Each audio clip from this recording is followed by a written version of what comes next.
Hello again, friends! And you are our friends, and welcome back to Jim Cornette's Drive-Thru right here, the final edition of 2023.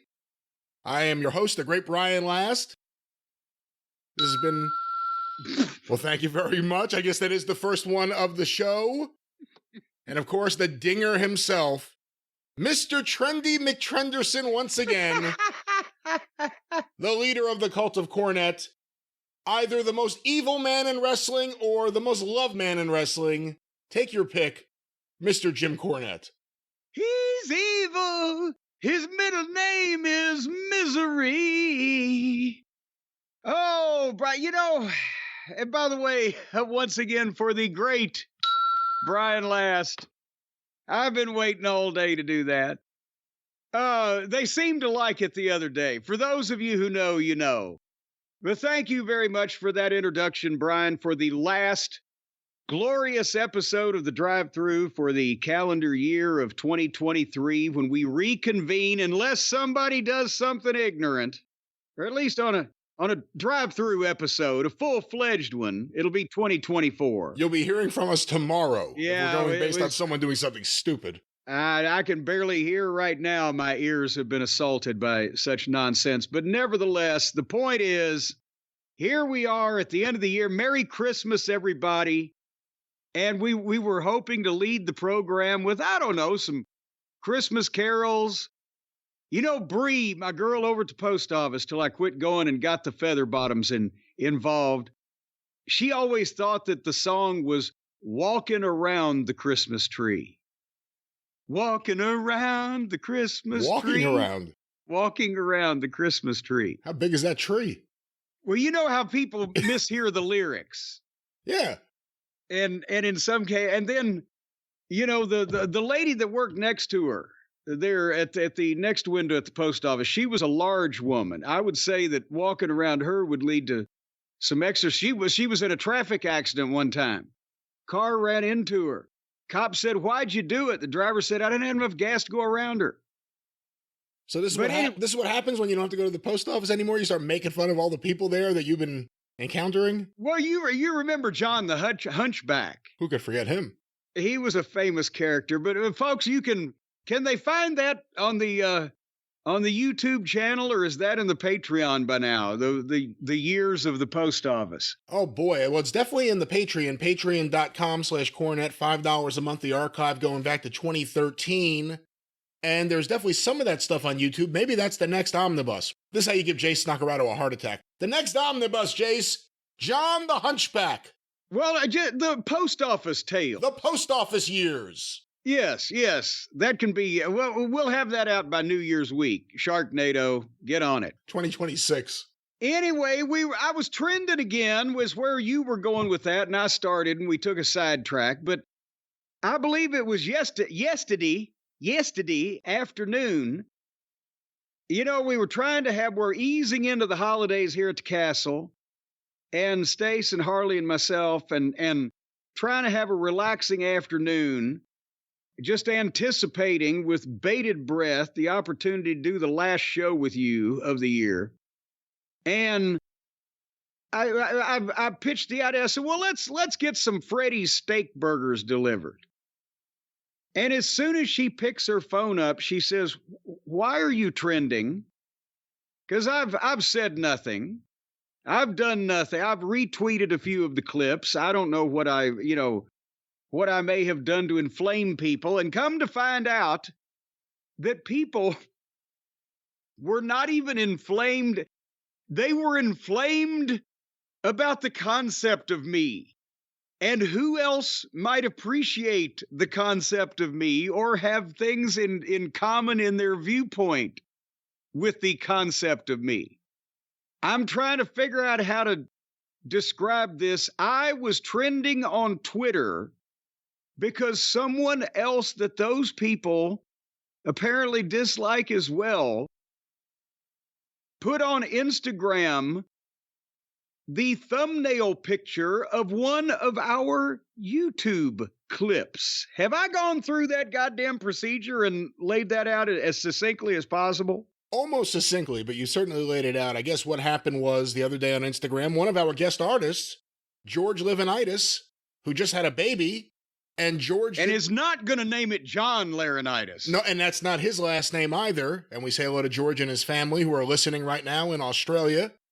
But George did this fine artwork of Stephen P. New as a lawyer representing, I don't even know, in the artwork, Punk and Ace Steel were on the stand, and you were the judge.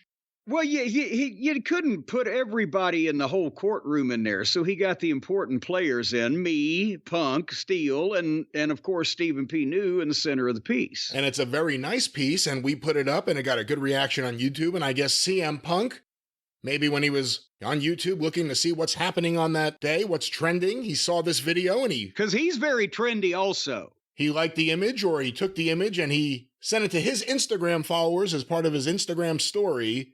And for some people, it was and he added a caption though that I thought was very, very apropos, saying this should be hanging in the Louvre. Yeah, thanks a lot, Punk. As soon as he did that, George raised his rate. Well, it had to happen sooner or later. I mean, $10 only goes so far, even in Australia. The image went out there, and to some people, it was a eureka moment. That, oh my God, he has the same lawyer as Jim Cornette. And to other people, it was a cool moment. Wow, Stephen P. New is a real person after all these years of hearing about him, and he represents the good guys. And again, people lost their minds, what apparently little they have. I don't know, when you got that much helium in your head, I guess things float away easily. You turn your head sideways, your ear canal's big enough, boop, there goes your brain up into space, like a little kernel of popcorn. But they have somehow, to figure out a way to dislike all of us at the same time, they have overlooked, first of all, Stephen, who's almost completely innocent in all this, but he hasn't gotten a lot of heat because he's done a variety of representation of wrestlers as individuals, as clients, as friends against the big corporations, as well as other small people, the everyday folks against big corporations. That's his line of work, and he generally makes his clients happy.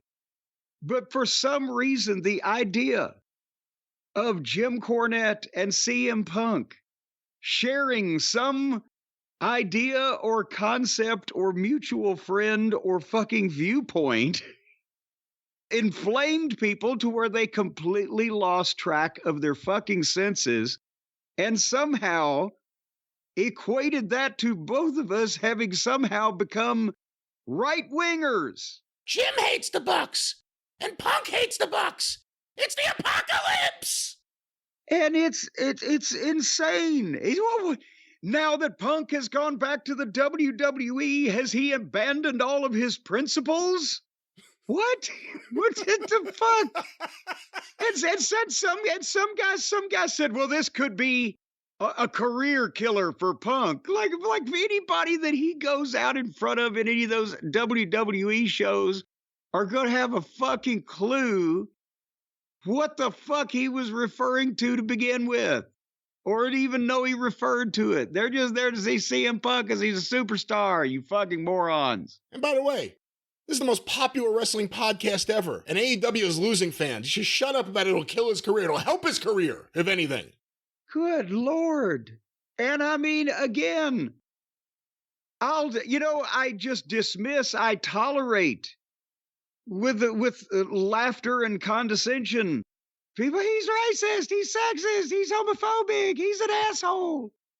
Because only idiots believe that. They don't listen to the program. Well, the asshole part, I might own up to some of that. But calling me a right-winger, they've gone too far, Brian. They've gone too far, especially in support of who they're allegedly supporting, because they're Buckaroos fans and they're AEW fans and they're fans of all the people that we fucking blister. And we say bad things about their favorite wrestlers.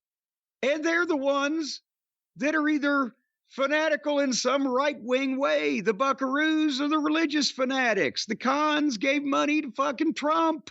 So did Jericho. And his wife went to the insurrection and bragged about it on Facebook. But Punk and I are somehow in this fucking ilk. Well, how do they get it? Where do they get it? Well, How see, does this? The problem is Jericho donating money and the Khans donating money. These aren't things they brag about. These are things that people find through public records because you have to make this public what's donated to a politician. The Bucks have made their views pretty obvious in the past. All you and Punk have done is a podcast talking about your ultra-liberal views and wear t-shirts for trans rights and gay rights and women's rights on television. Other than that, you guys are ultra-right-wingers, the likes of which we haven't seen since Jerry Falwell. Have never been seen before. Falwell was a liberal. That pinky commie. Pinky commie, Jerry Falwell, really? That should have been a goddamn gimmick too in the 60s during the Cold War. A pinky commie. Maybe even that would have been. You know what? That was the manager's name. The girl manager, Pinky Commie. And there's General Commie with his manager, Pinky Commie. Anyway, so then I trended for however long, and Punk trended, and people called for the end of his career. He's the hottest star in business and will continue to get hotter. We're apparently the hottest podcast in business. We'll continue to get hotter.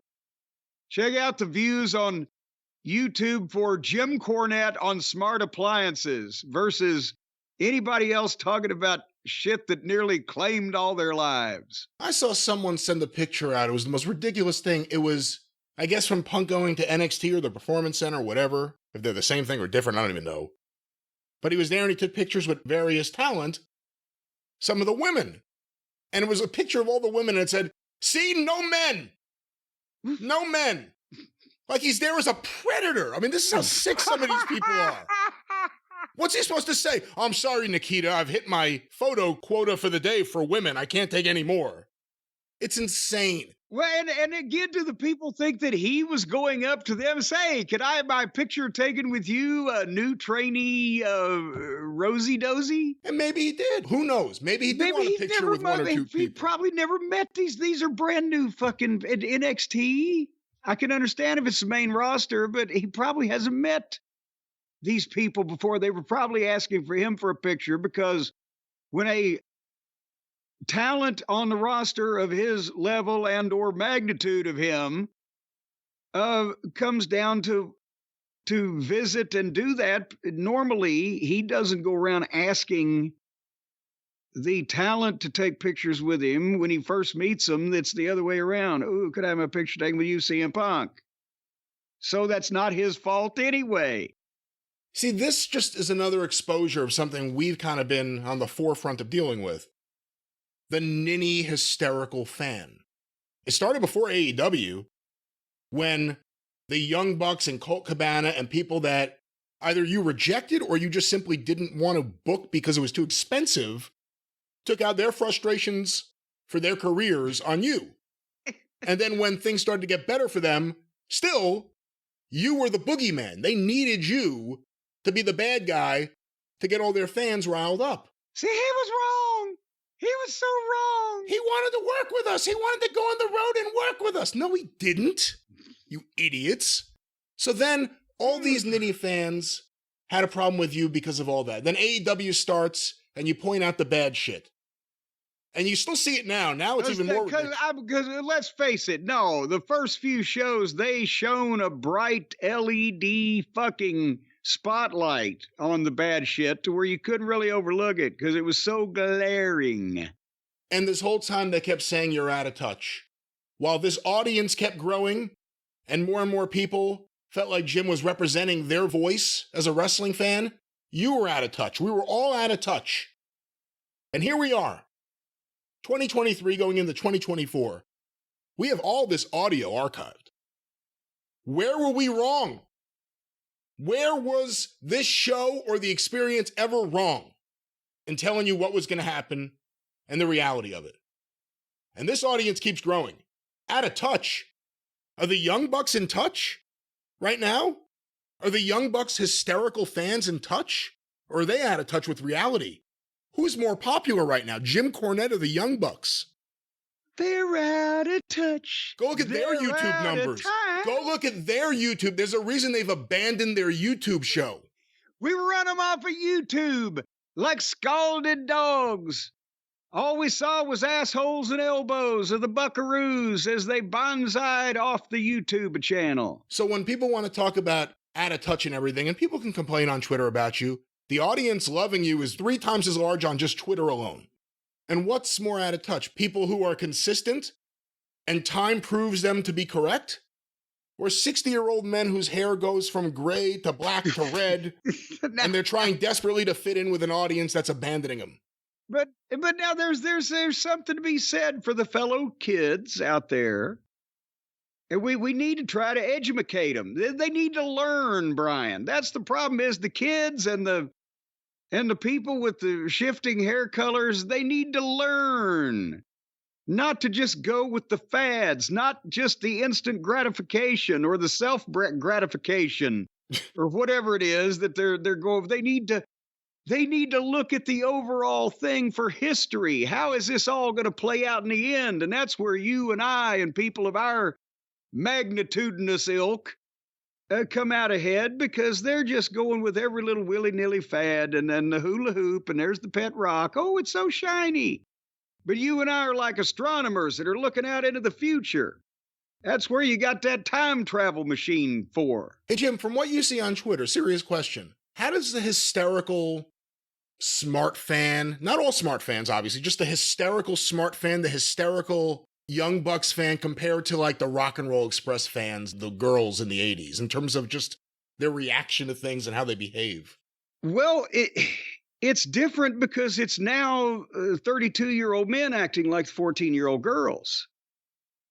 And so that's that. I mean, there's similar behavior, but with a vastly different demographic. Does that make any sense? But in all honesty, I understood the 80s fans, or the 80s young fans, Rock and Roll Express fans, better than I do these current fans today, because those girls weren't smart to the business. They thought that here's these cute guys that we like, and we have their poster, and it's like any other rock and roll teen idols or movie idols, whether James Dean or goddamn whatever the fuck, in any era, right? Frank Sinatra was a teen idol one time in his career. Very big with the Bobby Soxers. The Bobby Soxers. So the point is, it wasn't a new phenomenon, and it happened in wrestling. And those teenage girls, generally between, well, under 22, they genuinely believed, whether you can talk about anybody being smart to fucking wrestling or not, it's fucking teenage girls, right? They lived and died with those guys, and they hated us, and they would write us legitimate letters in crayon. When I turn 18, I'll find you and kill you. That was an exact quote. And they're in the Midnight Express book, and maybe someday I'll do a book just of the goddamn mail, right? But the point is, these are adults who are well aware the business is a work, and that these guys are, the only damage that's really being done to them is not by the opponents, it's by themselves. Sometimes by the opponents when they're klutzy enough. And it's not even the grown adult men who could get behind Steve Austin or fucking Jackie Fargo or anybody of that ilk in between, who could take a few fucking beers and goddamn get lost the idea this is a fight, maybe want to climb in the ring. It's a bunch of guys sitting there waiting to watch people cartwheel. Fuck. Just fuck.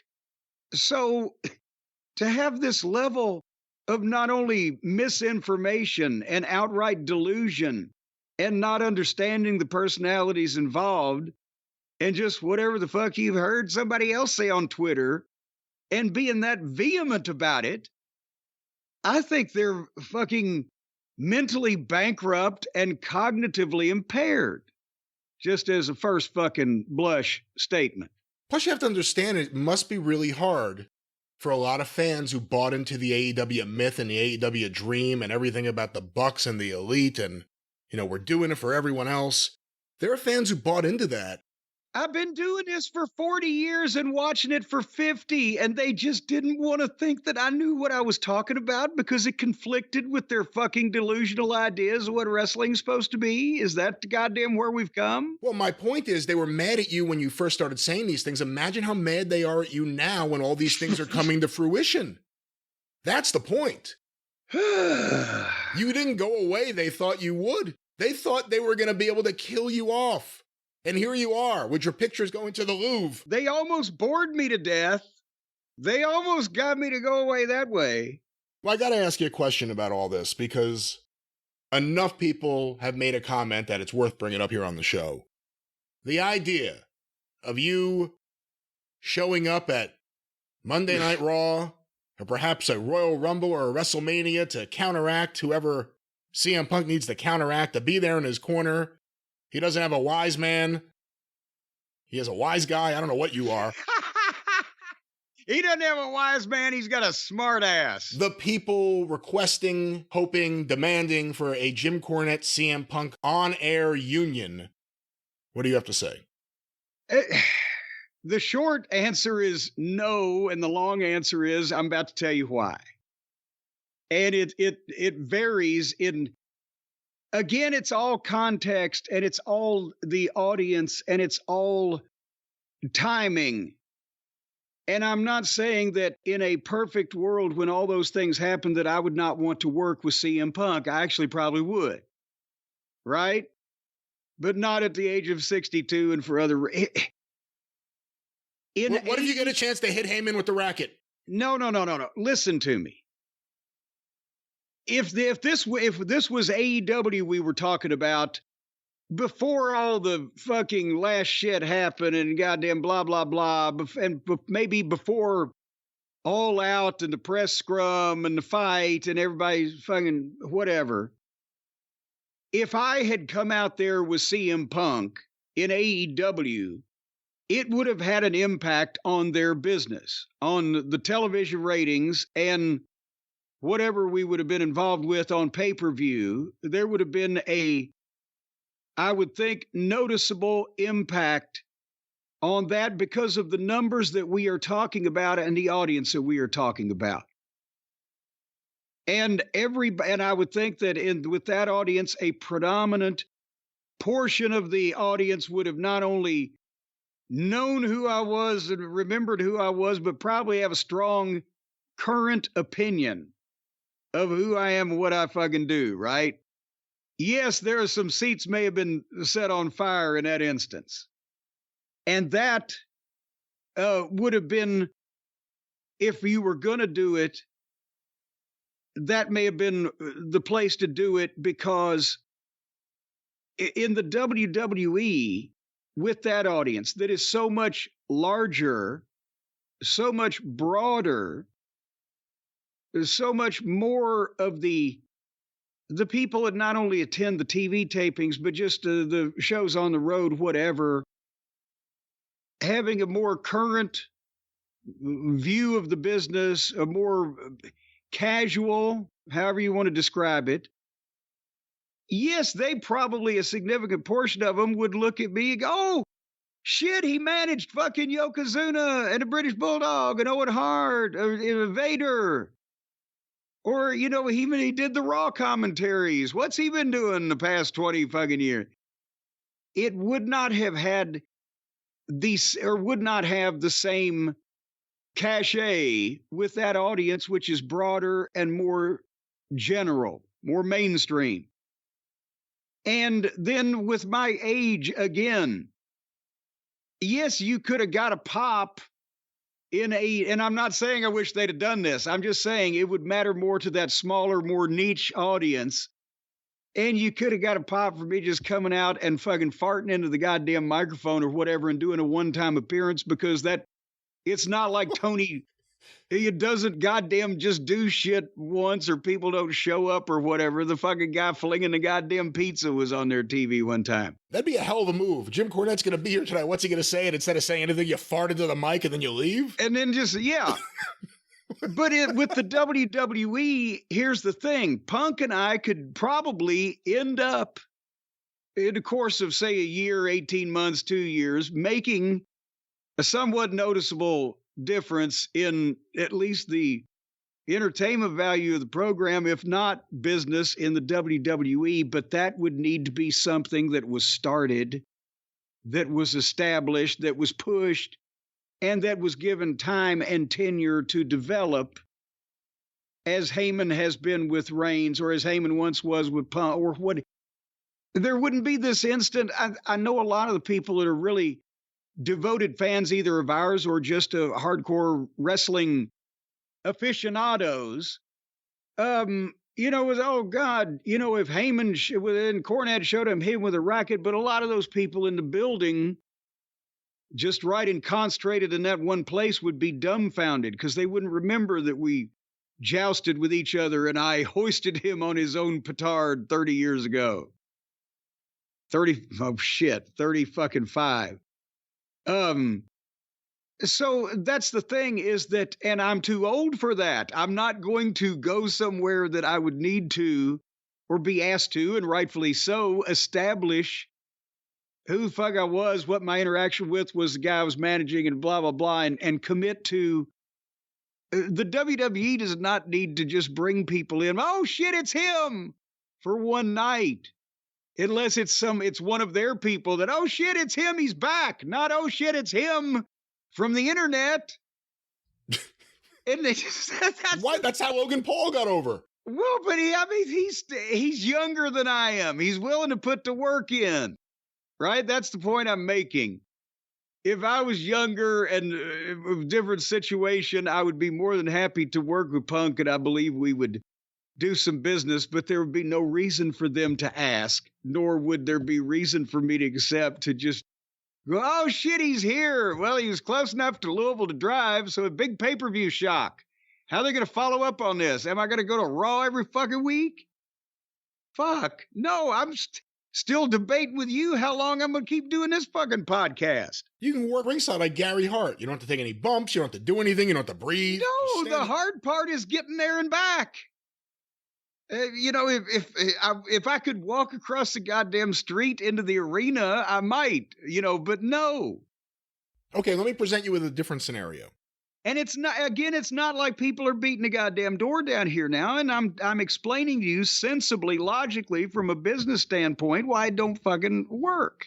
If WWE makes a deal with Warner Brothers Discovery and WWE Raw ends up on TBS, would you, along with CM Punk, host a best of TBS wrestling or the history of TBS wrestling show every week on the network, airing old studio footage from Techwood Drive? Well, but every week, but if a show like that was to take place, there could be numerous of those shows done and put in the can and then just wheeled out, right? That is correct.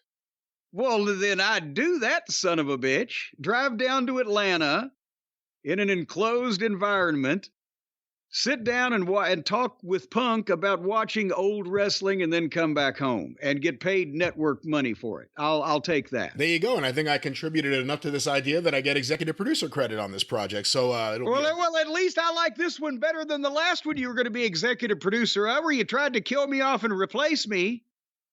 You didn't say no to that one, for the record. I said no to being killed off. But no, it wasn't going to kill you off. It was if actual death happens. Well, you're rooting for it. Now, if you've adopted... I'm not rooting for it. I don't have a replacement ready.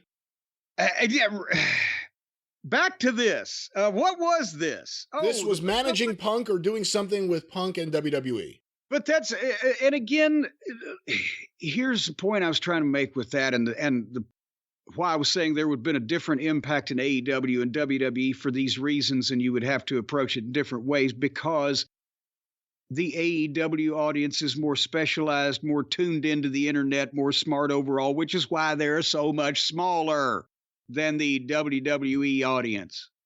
And Tony didn't do anything to grow outside that bubble, but that kind of thing would have been more well received in that, or not well. It would have been more inflammatory in one way or another than it would in the WWE. So it's obviously not going to happen there. And again, if I was younger in AEW with Punk, if he'd been involved in the start instead of a few of these other people, that might have been something I would have been attracted to also. But no, it was not going to happen in any case because, again, I'm old and I'm busy and I don't work with children. And I don't keep it that way. I just have to point this out to you because someone posted it in the Cult of Cornette Facebook group. The website Voices of Wrestling put up an article, apparently, what CM Punk took from AEW by someone named Jesse Collins. Okay, now he's being accused of shoplifting, taking home company fucking paper clips, office stationery, what? While some pundits would claim that Punk's firing exposed AEW as a minor league company unable to handle a true top star, the real damage that Punk did to AEW was done almost entirely before he was fired. Punk took away AEW's external innocence and optimism for a better wrestling future, and replaced it with the traditional divisiveness and drama that has become all too familiar with wrestling fans. External innocence?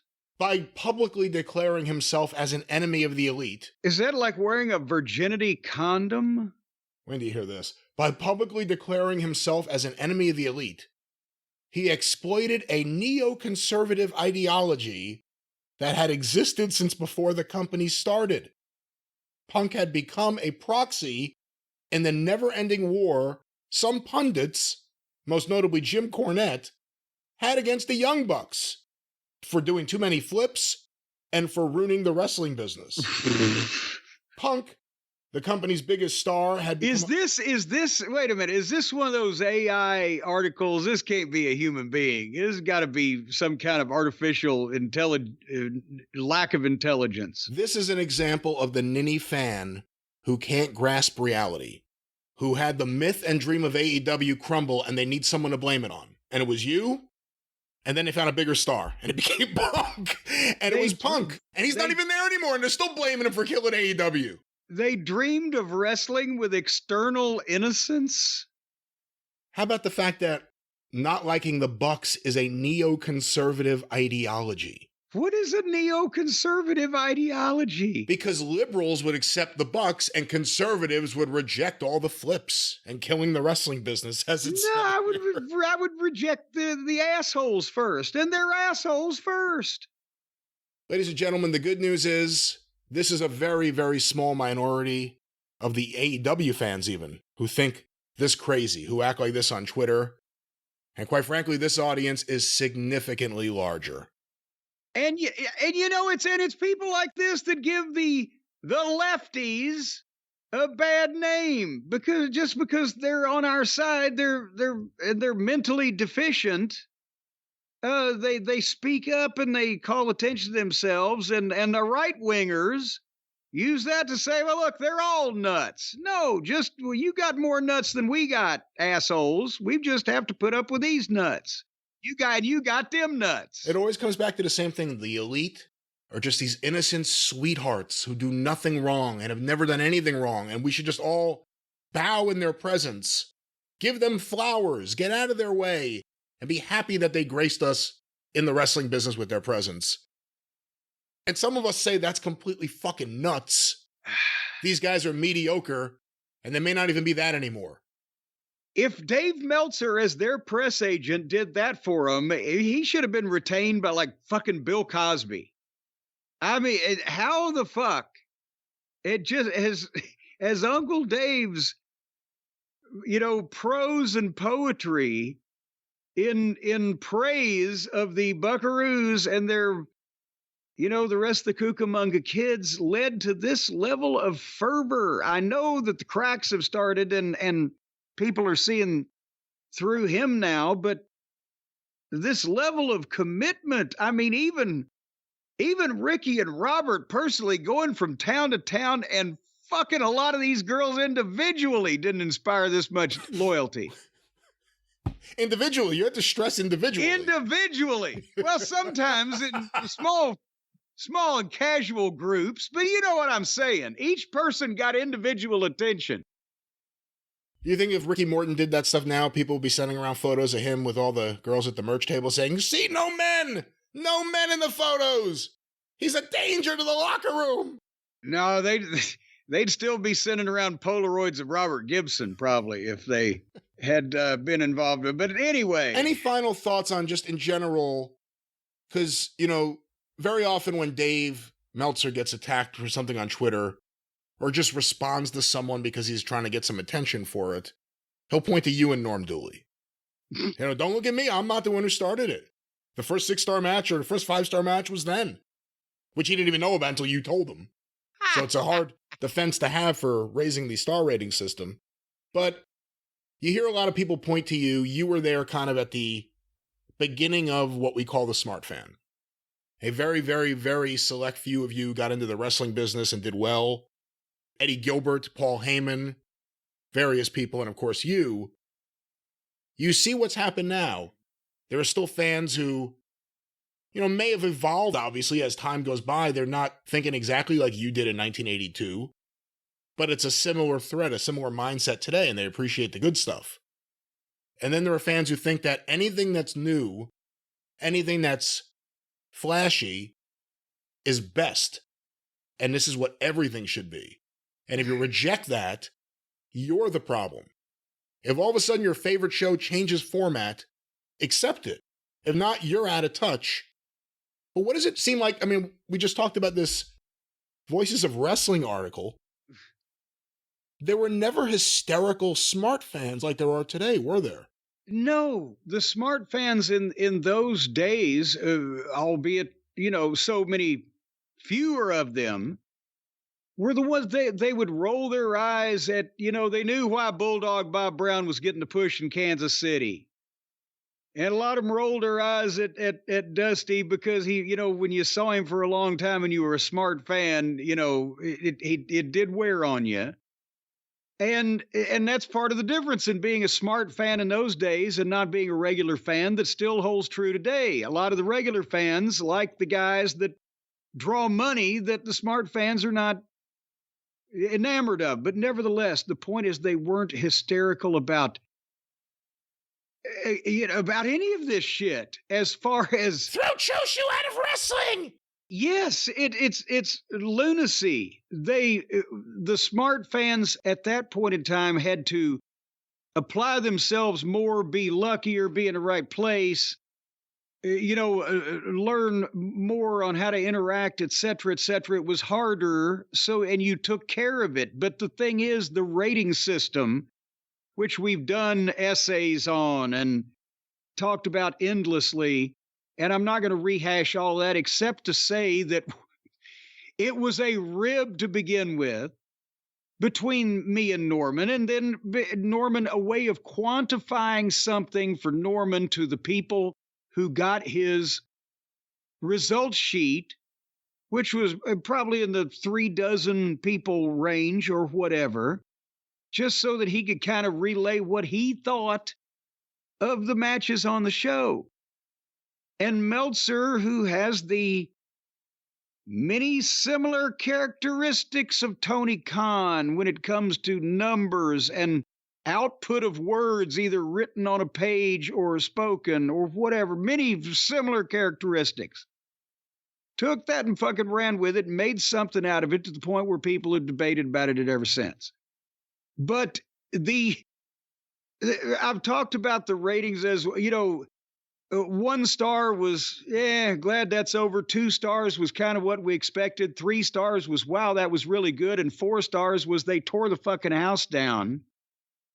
But we were still looking at it not only from the reaction of the fans, but the reaction of us, because we were the fans too. We still weren't fully smart to the insides of the business, as I've explained.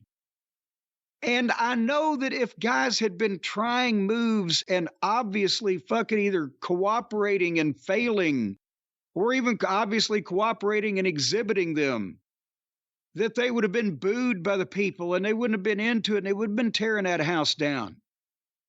Those people, if you cannot grade or critique something as good when 30 or 40% of the shit that's tried looks fucking shitty. Or that there are obvious buzzkills, or what the fuck did they do that for? Or can't tell who the baby face, who the heel is, who are we supposed to cheer for? What the fuck is the issue? What's going on? Any of that. That would have all been a detriment to the rating the way that it was originally envisioned by us founders. Me and Norm. Good old Weasel. Founders. Us founders. No, if they'd slipped off the top rope and taken 3 times to do the thing, I don't care if they goddamn cured cancer and exposed the Invisible Man in the rest of the match. They still fucked up. And the people in the stands would have been hooting at it.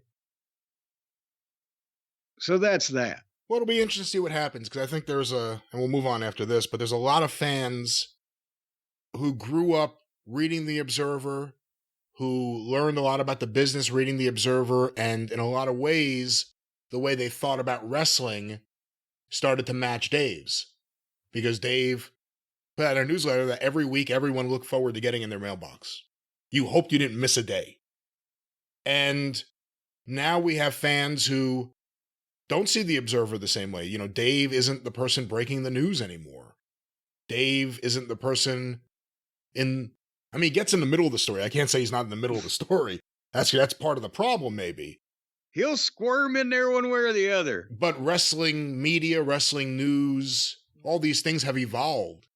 And now you're going to have the first group of people who start thinking about wrestling and grading wrestling, if you're going to look at it that way, but thinking about it in a different way, because The Observer has started losing influence, and you're hearing more people question Dave's way of thinking about these matches, which again has been an evolving thing.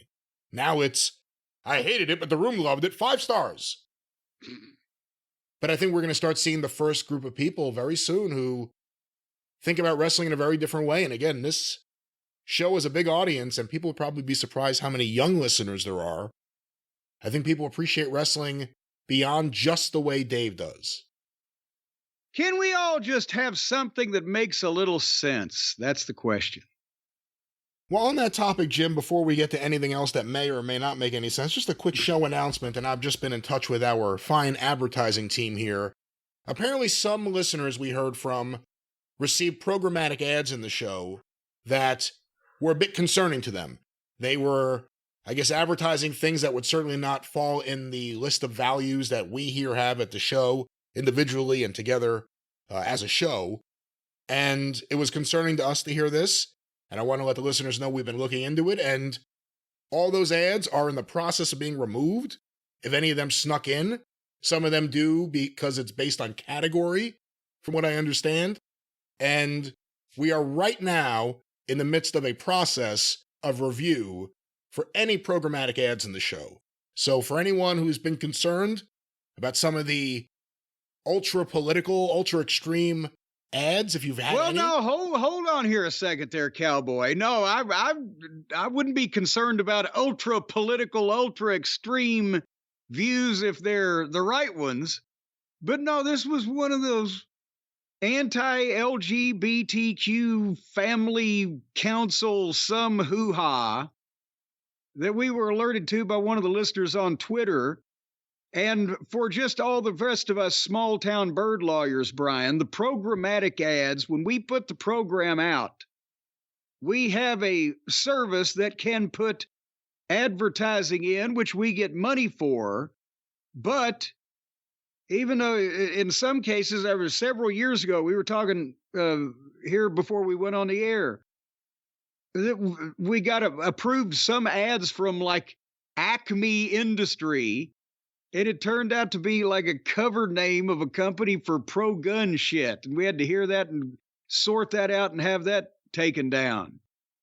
And sometimes the name of the company is innocuous, where you wouldn't think, and then boom, and they're inserted. We do not go individually through these and approve every single one, but we will certainly disapprove of the ones that are not aligning with our values. And we do approve categories. And like I said, that's how sometimes someone could sneak in because they're miscategorized, I guess would be the word. Yes.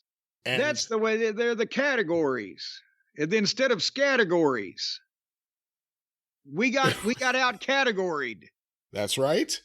Well, we're nipping that shit in the bud. We're shutting that shit down, baby. Well, that's right. But that's the point of anyone. If you ever hear anything in the show that isn't actually on the show, let us know if it's anything concerning, and we'll always make sure that we do something to take care of it. And like I said, this is right now under review, and we're going through everything, and it'll be taken care of instantly. Yeah, because we can't listen to everything because there's different stuff on YouTube than there is on the podcast feed. And I think potentially different ad insertions from some of these platforms, from podcast platform to podcast platform. Is that not correct? I sound like I know what I'm talking about. That is correct. And, if you hear ads in the show that aren't just the reads, like actual programmatic ads, they call them, we have some in the show, and to be honest, we have less than most shows just because we didn't want to ruin the listener experience. We have certain spots in the show, we put them so that it's absolutely in the middle, in between segments, doesn't interrupt the flow of the show. Sometimes ads are inserted by actual podcast services or different distribution platforms in the middle of a sentence, in the middle of a word. That ain't us. That's never us. But there are different ways that ads get into these shows based on how you hear it. Damn them. Damn their eyes. But anyway, we're looking into all this stuff. But we can't listen to everything. That's what we tried it with Kippelman. We said, just listen to our podcast, the same one over and over on every platform it's available on. After 4 days with no sleep, they had to put him in one of those long sleeve jackets and put him in a rubber room at the puzzle factory. He began bashing his head against the side of the wall and muttering some kind of incoherent gibberish. Well, real quick, Jim, before we get off the topic of podcasts, one last-minute update here. Uh-oh.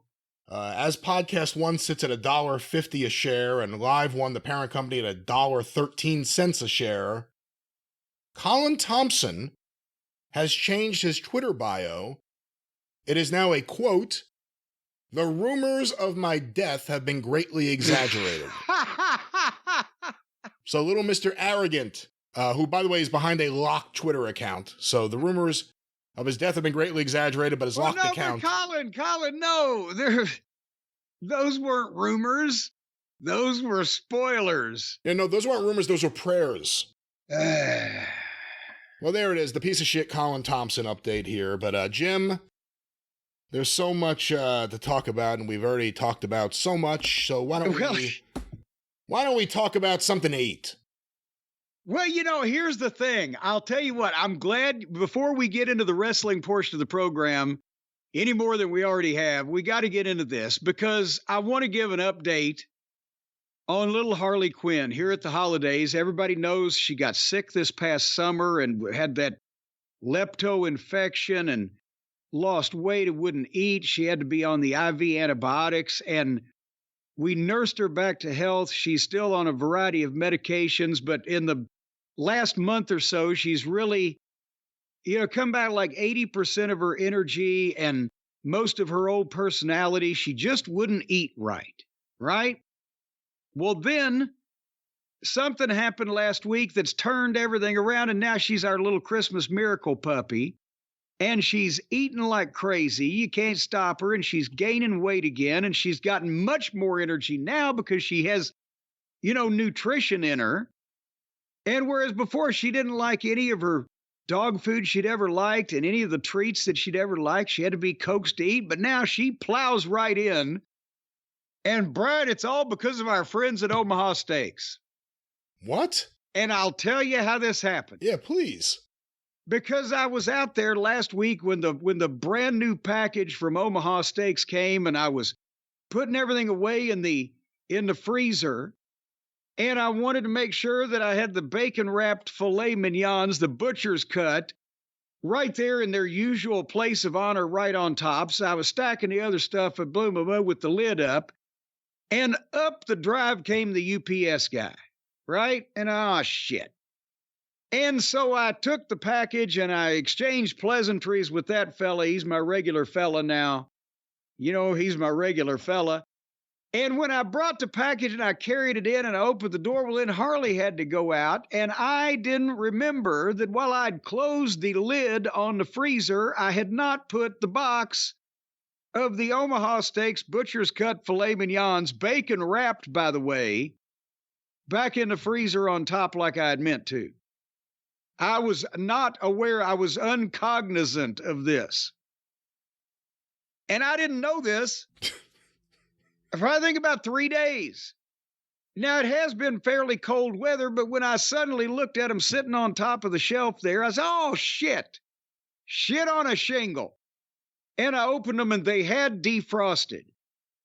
Even though Stace said later on, said they were still kind of frozen in the middle, but that could have happened overnight because the day I left them out, it was probably in the upper 50s. So anyway, nevertheless, and now we have these beautiful, mouth-watering, tender, juicy, butcher's cut, bacon-wrapped Omaha Steaks filet mignons, but I'm scared that I have contaminated them with my own stupidity and negligence.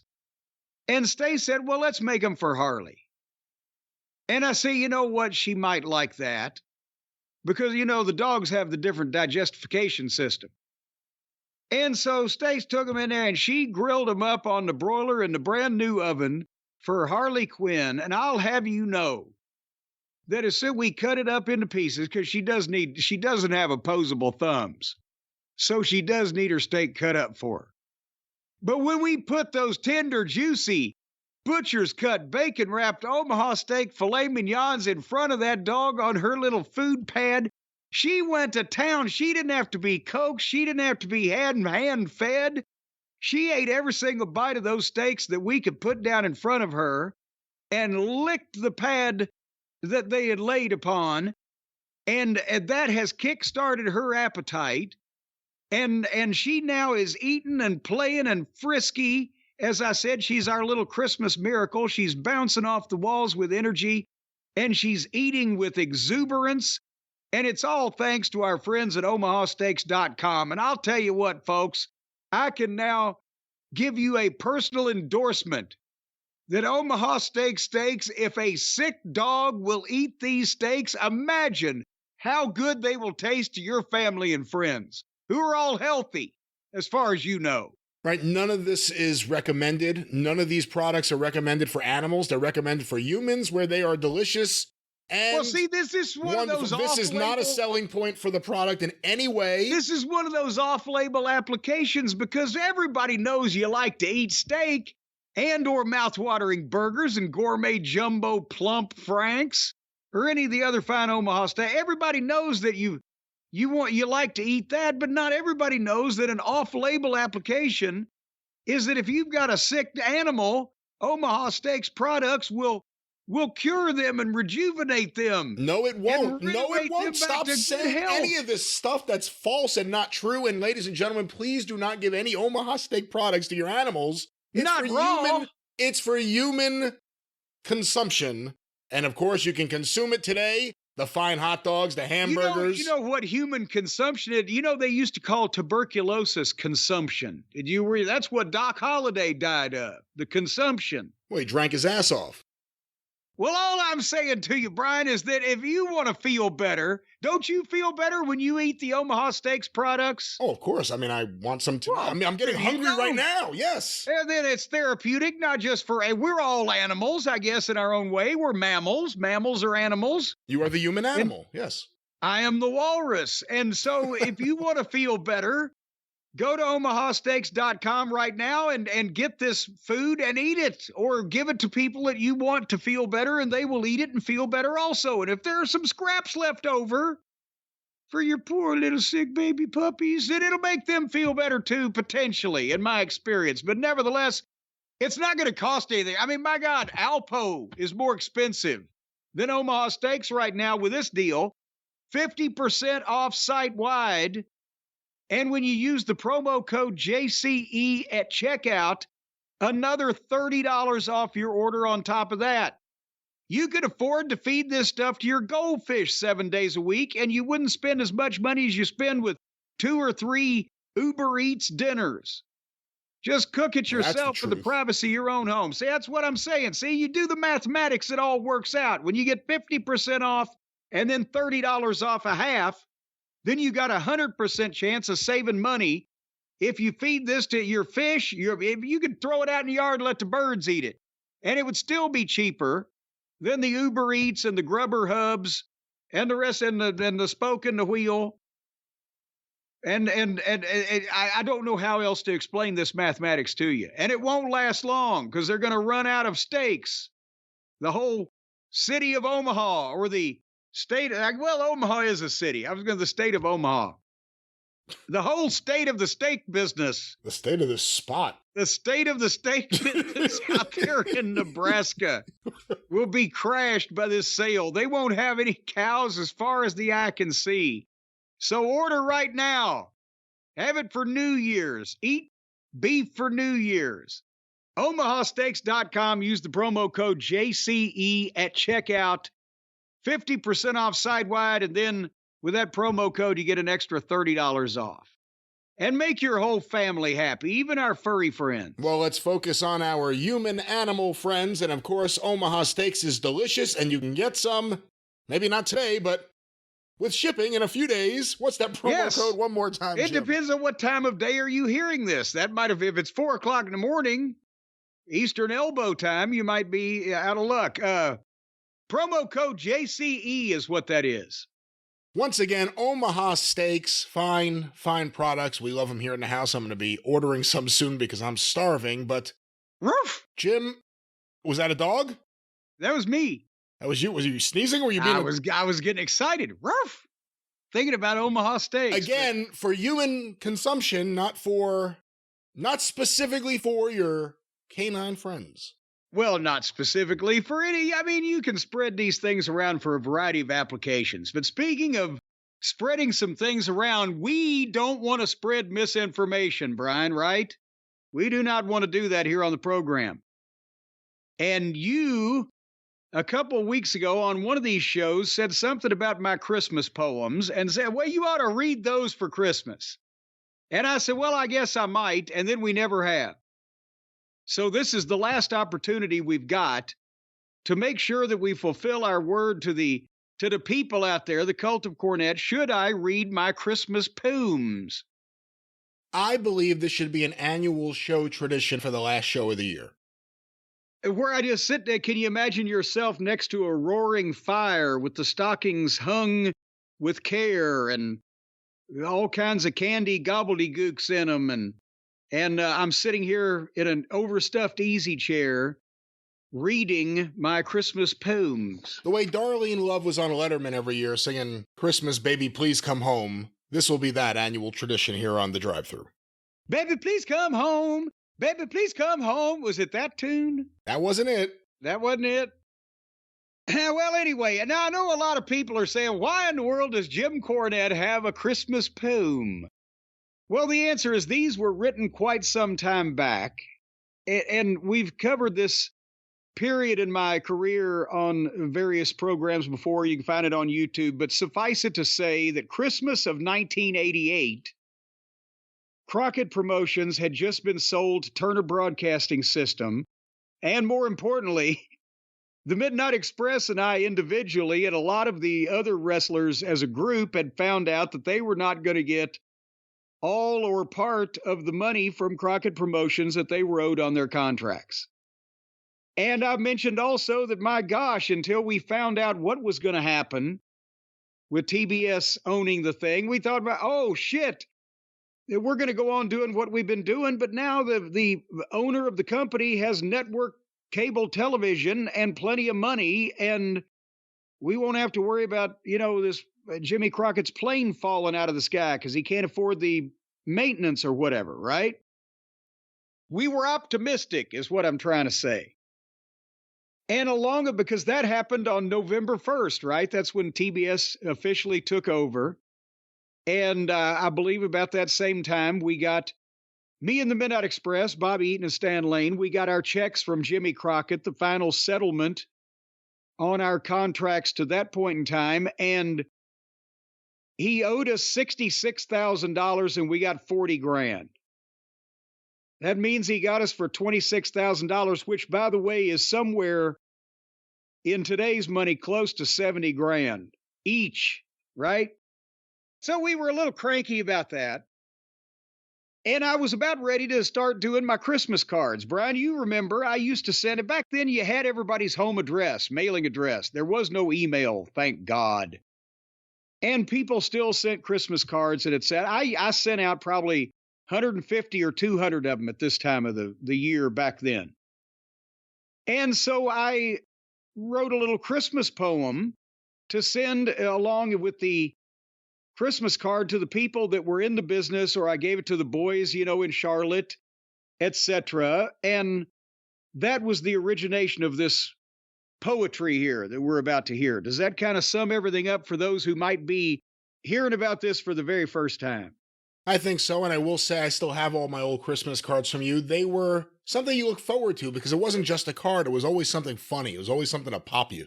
Well, yes, because you can only send so many pictures of Jesus hanging on something or, Christmas trees, and there needs to be some pizzazz to it. But anyway, that's why this year in 1988, or this time of year, Christmas 1988, I wrote, "'Twas the night before Christmas 1988. Do we have a drum roll here? Wait a minute. Hold on. What have I got?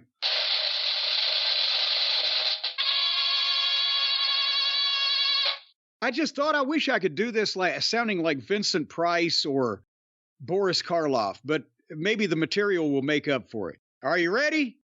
Yeah. Like to hear it? Here it goes.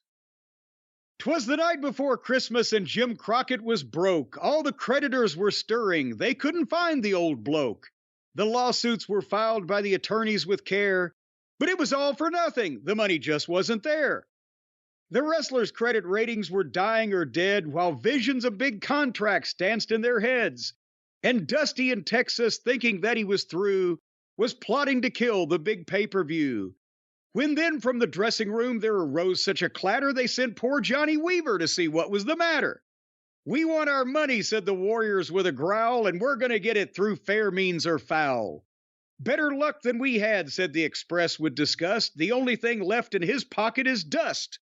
Away to the box office they all flew in a flash, thinking they could snatch the big handful of cash.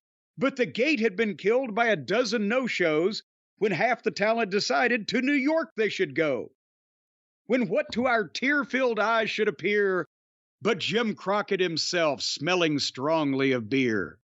With plane tickets in hand that were purchased so cheaply, we knew in a moment they were issued by Lindsay. And he wheezed and he belched and he called us by name. On Rotunda, on Steiner, on Rogers and Fulton, on Stinger, on Luger, on Ivan and Sullivan.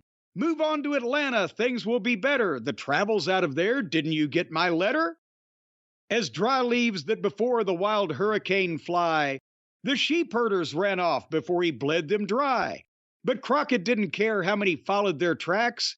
Rhodes was in every angle, he could pick up the slack. And even though Flair was world heavyweight champ, he couldn't get a pin over a kid in summer camp. It seemed that the boys would never get their due, even though so many had threatened to sue. And contracts were settled for way less than half. Up in Greenwich, it seemed Grinch Vince would have the last laugh. When in came Ted Turner with money and power and rescued Jim Crockett at the very last hour. Offices were closed, incompetence fired, power plays won, and executives hired. And of the departed, many of you know who. TBS people said, what the hell did they do? We can find no reasons but nepotism and insanity for these folks to have jobs. That's what caused this calamity. And then the revolution was finally completed, and the talent felt at last they would be fairly treated. Here we go, dramatic foreshadowing. Some problems remain to be smoothly worked out, but the boys will get paid, at least of that there's no doubt. But what of Jim Crockett, you ask one more time? Didn't he have to pay out his very last dime? Only if you don't happen to count the millions in his personal Swiss bank account. Then raising his finger, spilling scotch from his glass, and telling us all to kiss his rosy red ass, he was heard to exclaim as he snuck out of sight, 40 cents to all, and to all, fuck you. Wow. It's amazing listening to that now and listening to you read it now because you realize there's so much in it and it really is you as frustrated as ever. I mean, there are frustrations at Dusty's booking in there. Were the Road Warriors the first ones to openly complain about this? Because you were the first, they were the first team you mentioned in here, obviously. Well, I think they just, it fit the flow of the rhyming, but no, they were very independent about their money. They had gotten the biggest contract that Crockett ever signed, even bigger than Luger's. They were at when? So that would have been in 87? 86, I think. Whenever they came full time, 250 dates at $2,000 a date a piece.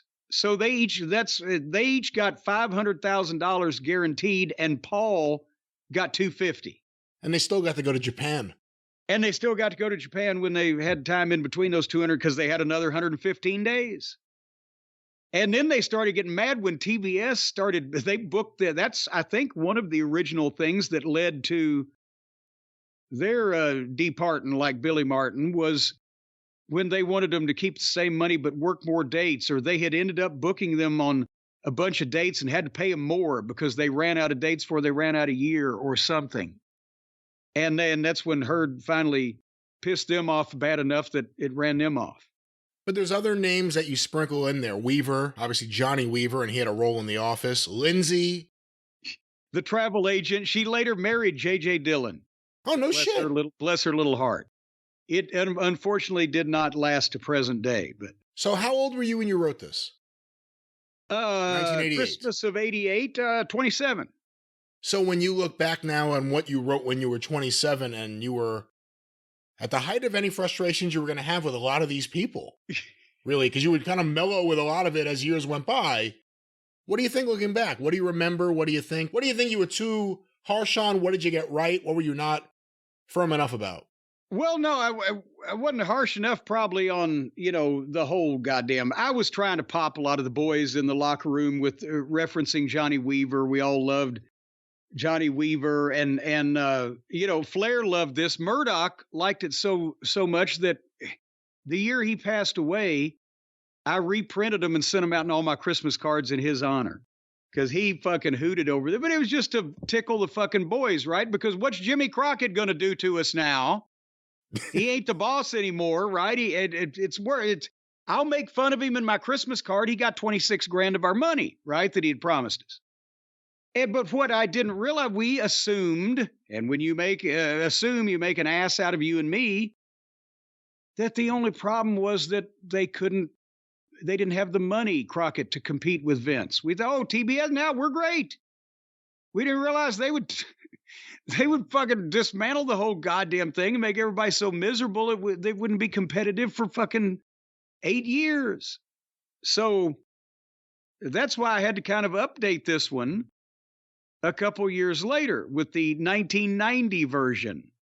How do you go ahead? Well, just before you get to 1990, how do you compare the optimism you had there for a Turner purchase of the company to the optimism that was there around the formation of AEW? What? It's really, unfortunately, it's not comparable because I think the optimism when Turner bought Crockett, we already had an ongoing promotion with a full talent roster with a history that was actually successful and was still being successful. The problem had not ever been, as we've talked about, the wrestling product. The problem had been the decisions that they made and the things they spent money on. They still lost money, even though we were drawing at houses at the arenas and people were watching the television. So the realistic expectation that we all had was that if this thing is well financed, we can compete with Vince because we kind of already have been. But the expectations around forming AEW was like for a lot of not only the fans, but also for the boys, this is our only chance to ever get paid and make big money in this business and work for a billionaire. And holy shit, this is an all or nothing proposition. We didn't know at the time that TBS was going to mismanage the thing like they did, but it was an ongoing, successful, competitive product that just needed money and better management. It got the money and it got worse management. So the formation of AEW was like, oh my God, they're all clinging to a lifeboat. It was different. I think.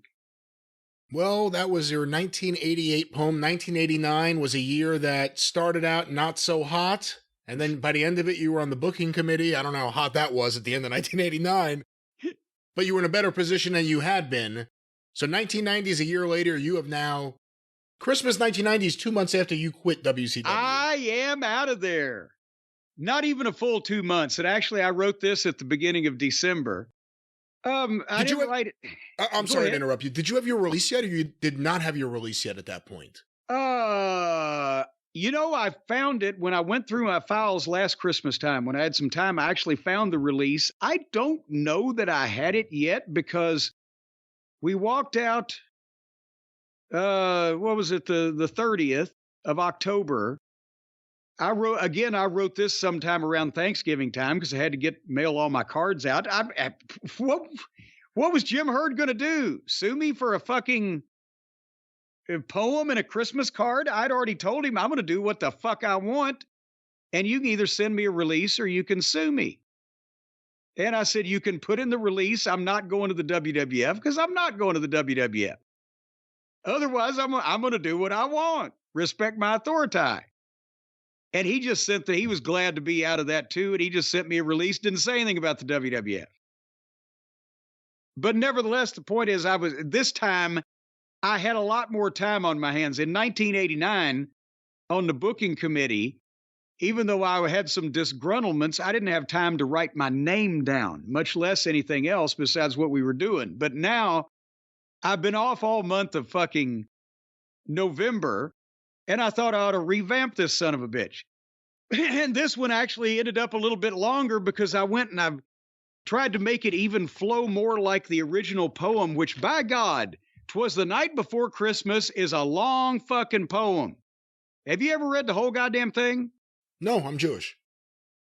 Well, it doesn't mean you can't read a goddamn book. I'm not going out of my way to read The Night Before Christmas. Well, I did, because it's all, with the Charles Dickens shit and all that stuff. It's in the classics. Dickens but it's a long poem. Yes. Dickens Schmickens, who'd he ever beat? All right. The Grinch That Stole Wrestling, 1990. 'Twas the night before Christmas, 2 years after the bye, and the state of pro wrestling would bring a tear to your eye.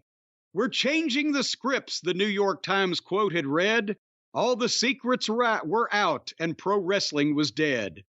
All the grandiose visions of lights, glory, and fame, of million-dollar pro wrestling achieving national acclaim, had been supplanted instead by what the corporate world had borne, a farce of pro wrestling, deserving only of scorn.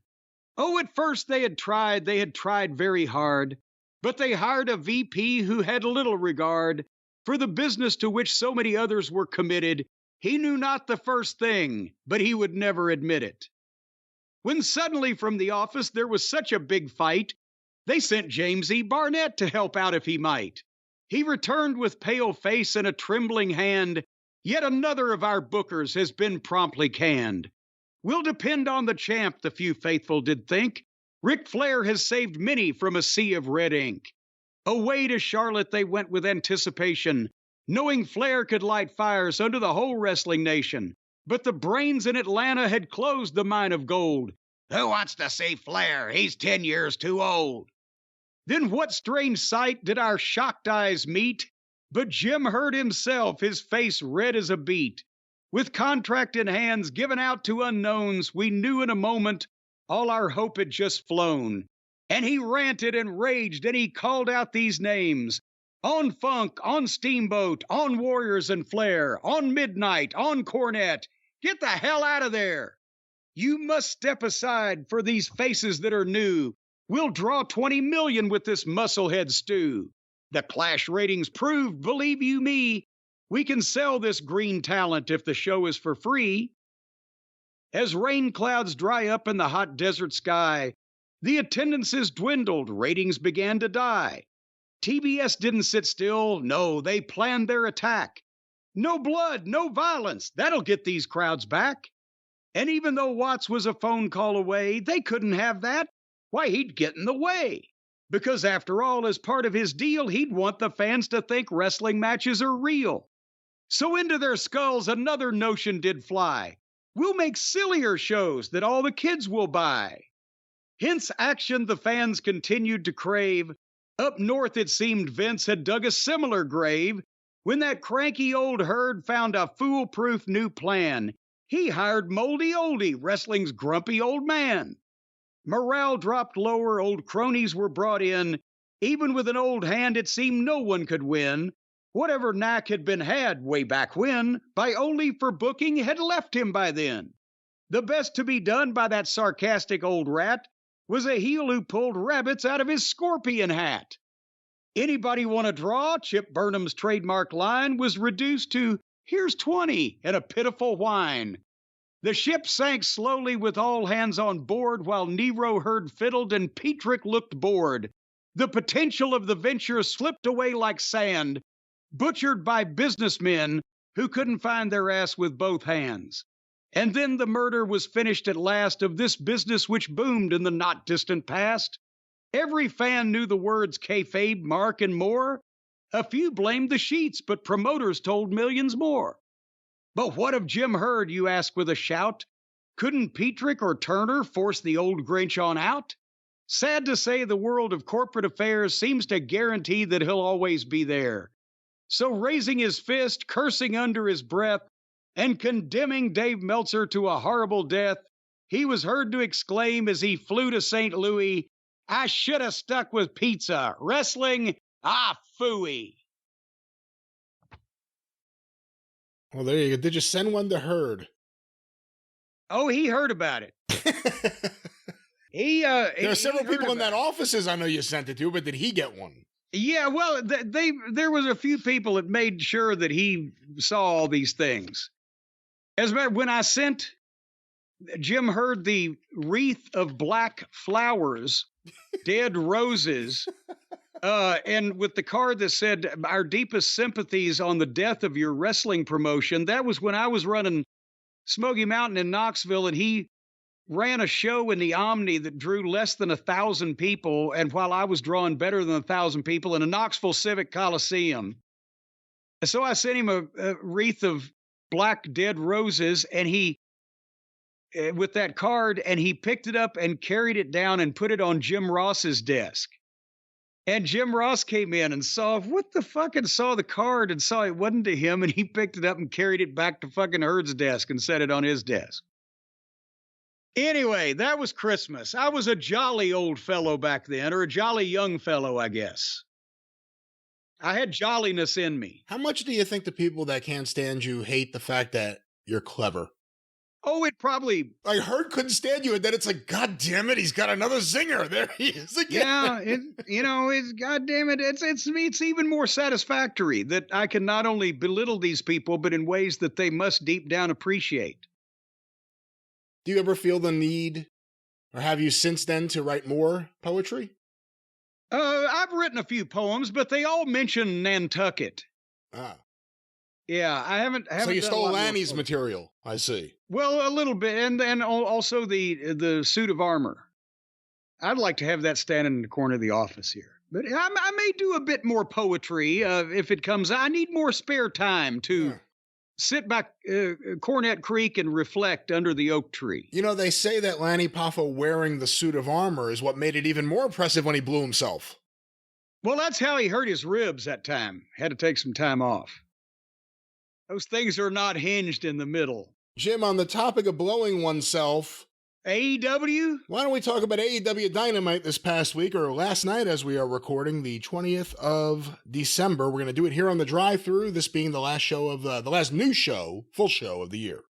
Well, we are, and I'm trying to find, here it is, right here. I got the pad or the notes right here, right next to my heart. You're not a string bean fan, are you? I'm not a hee-haw fan, if no other reason, I haven't seen too much of it, but I know the story of String Bean. It's a crazy story. Well, I didn't mean to delve into goddamn homicide and Well, as soon as you fucking bring it murder. up, I just, where's your mind going to go? You bring up String Bean, you bring up his well, saying, and then he got murdered. all the much, the great entertainment, the many laughs and good times that he gave people through his career on radio and television until he was savagely slaughtered in his own home along with his wife by robbers looking for cash that wasn't there.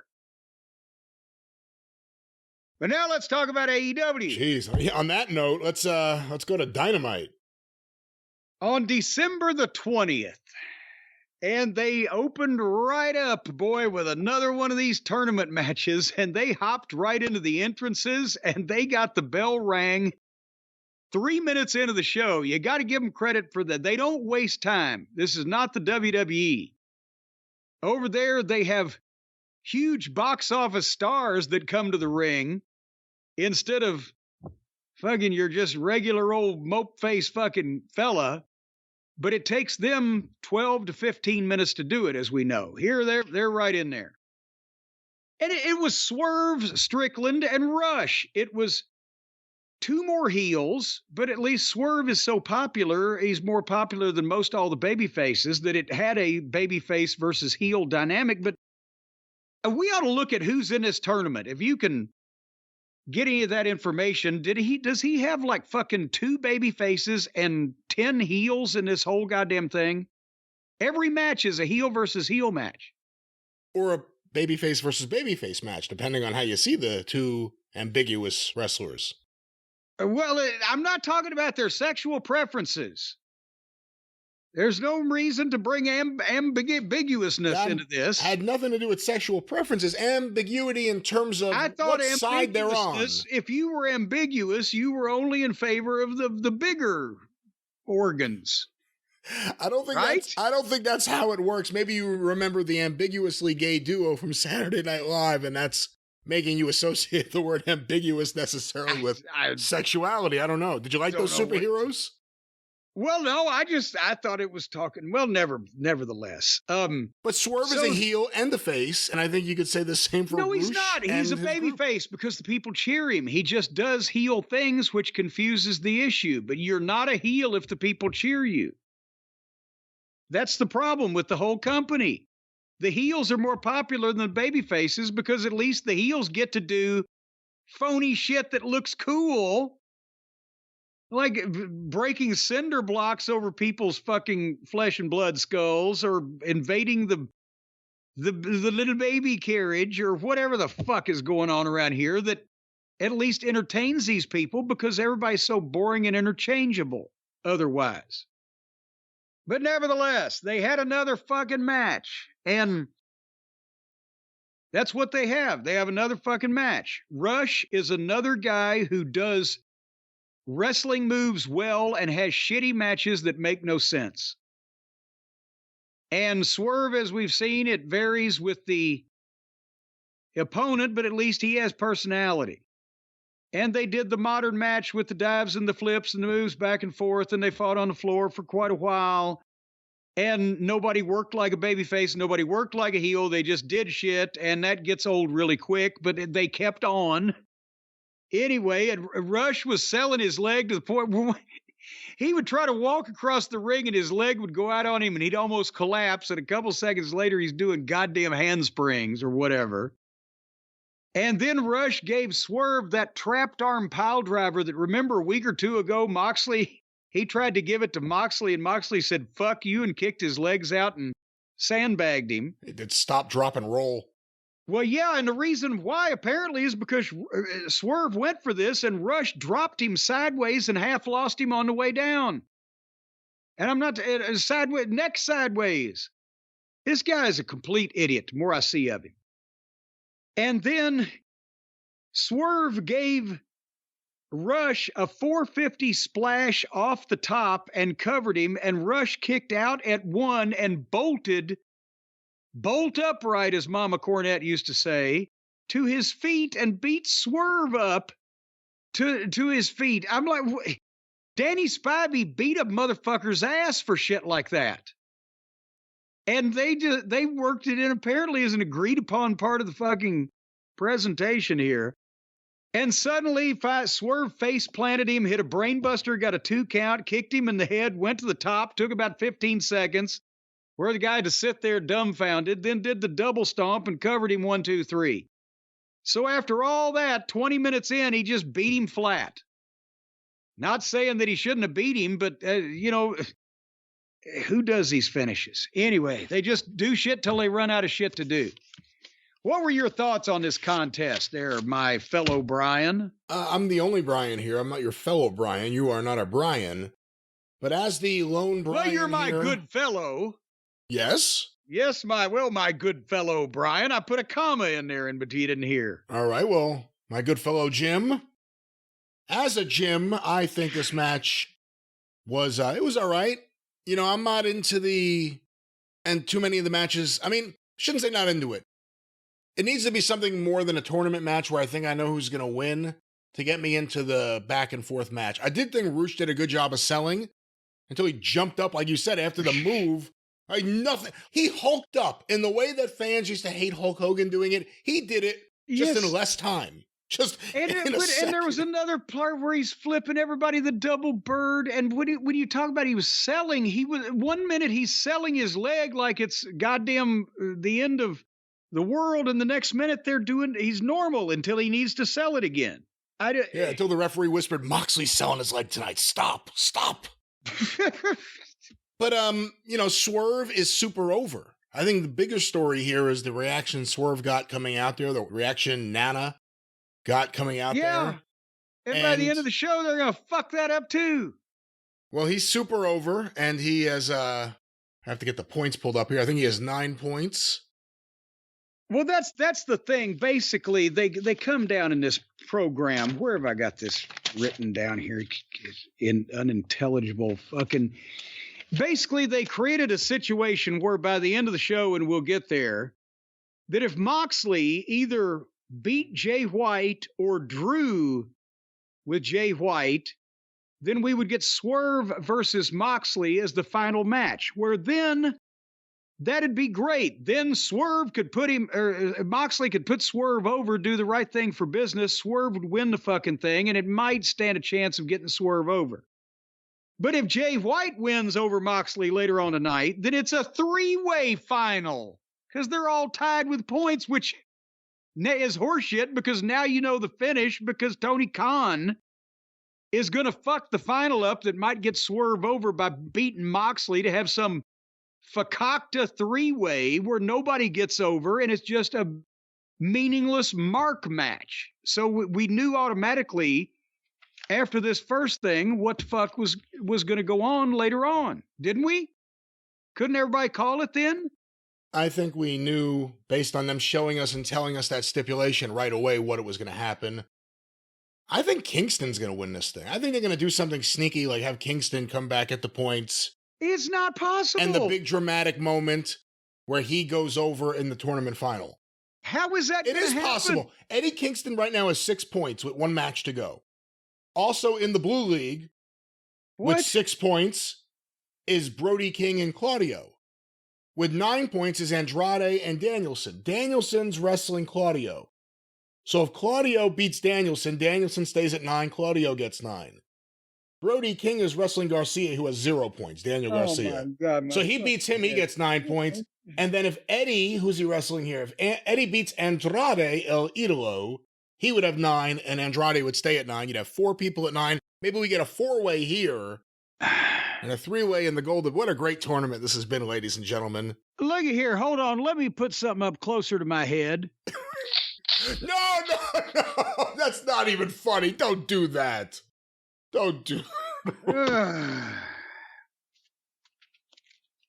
So then, I'm looking we'll talk more about the tournament later on. I'm looking at the fucking point system here, too. Didn't they also have, you would get, 1 point if you won by something else? No one has anything but 0 or 3.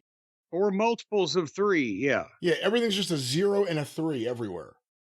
So, Chris Jericho made a heartfelt speech about his brother in arms, his partner, Kenny Olivier. Jericho was very humble here and sympathetic and concerned, and I've said it a million times. Sincerity is the key. When you learn to fake that, you've got it made. And it looked like behind his eyes, he was saying, oh, thank God I got that putz off my back. Now I can go suck somebody's charisma that's over.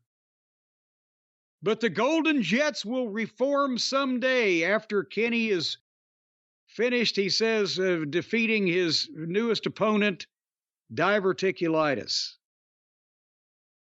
What did you think about the sincerity or veracity or lack thereof of this statement from Jay? Wasn't it so nice that it couldn't be that you just couldn't buy it? It was too nice. No, I disagree with you. I think this is the best acting Jericho's ever done. I thought he did a great job here with this. Of acting? Well, yeah, I thought he did a great job. The fans got quiet and listened and applauded respectfully at the right times. That means Jericho got the right reaction. And I guess... Did he mean it? I guess in the week since Kenny got injured, Tony didn't find a different thing to have Jericho do, so this was the best solution.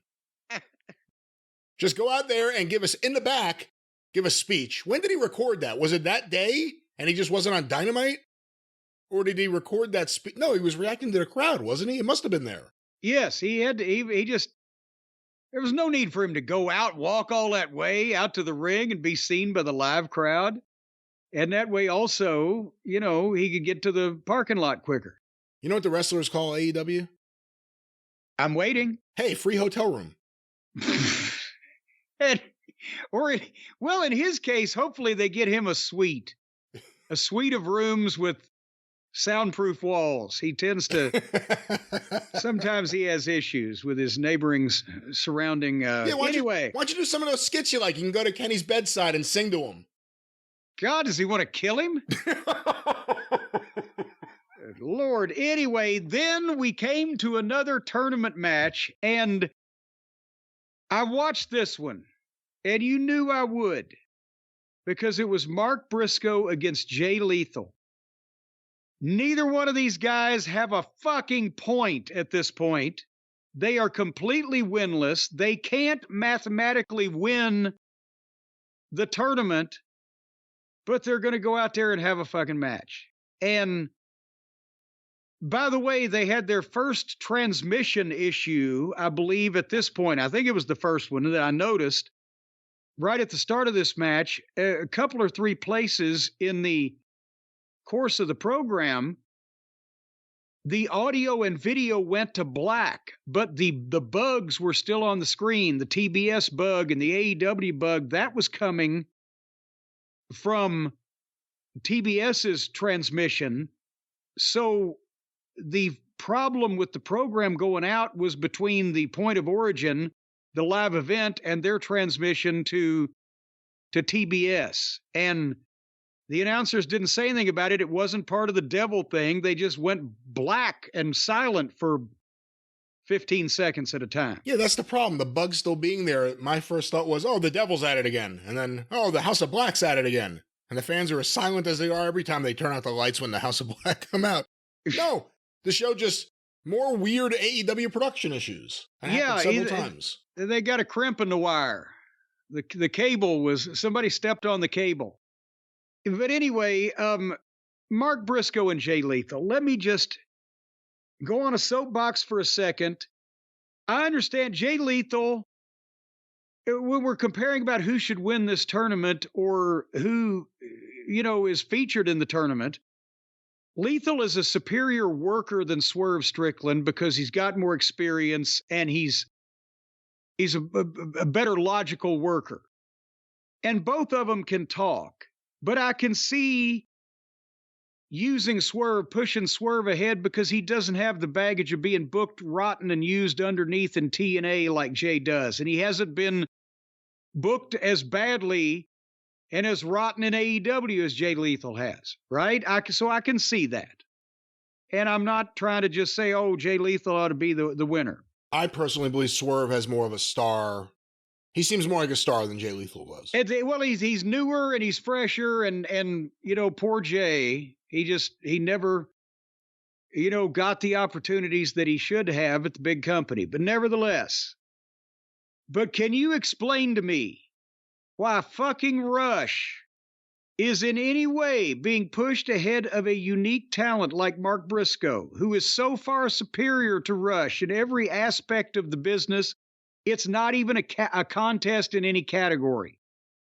It's just a criminal waste. And I can think of another couple people in the fucking tournament that instead of Mark Briscoe, this could have been a vehicle for Mark Briscoe if they hadn't dropped the ball so bad and fucking botched him. The people like him. They want to like him more.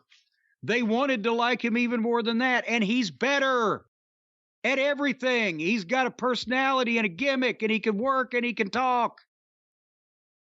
And he's got appeal. And Jay fucking White put half the effort into Mark Briscoe they put into that fucking bowl of oatmeal. Jesus Christ. So anyway, I watched this match. I'll give a few high points. It, for once on this program, looked like two guys struggling for something instead of just performing together and not bothering to hide it. They wrestled a little because they know how, and they slowed it down at the beginning so that they could establish who the babyface and heel was. When they traded chops, it was hard, and without standing there and pointing at their chest for the other guy to do it, the other guy would take over. They still did some modern shit with Mark doing the Cactus Jack elbow off the apron of the floor and blah, blah, blah. But they looked like grown men and athletes doing shit, not in cooperation with, but in struggle with the other guy. And then they did the flips too. Mark did the drop kick through the ropes and then brought the chair in, set the chair up, and jumped off it and cannonballed over the top rope and leveled fucking Lethal and got a big pop. And then jumps up and grabs the hat off the fan in the front row and wears it and makes his face, because that works for Mark Briscoe, because he's a world-class gimmick. And they love that. And then they got some 2 counts, including the "this is awesome" chance for wrestling moves that weren't dangerous but made sense. And then finally Mark hit the Jay Driller in honor of his brother Jay, 1, 2, 3, and the fans jumped up and gave him a standing ovation. It was the best match so far in the tournament, with 2 guys that were completely winless and had been booked like jobbers. And it got a better reaction than most of the matches in the tournament. And with no danger to anybody more than is necessary in this job.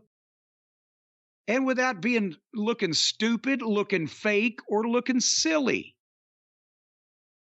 And this was the 2 guys that couldn't possibly. And now Jay officially finishes the tournament with fuck idiots.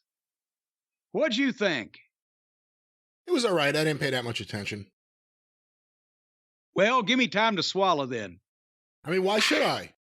I mean, you knew Jay Lethal wasn't going to win, and you figured Mark Briscoe was going to win.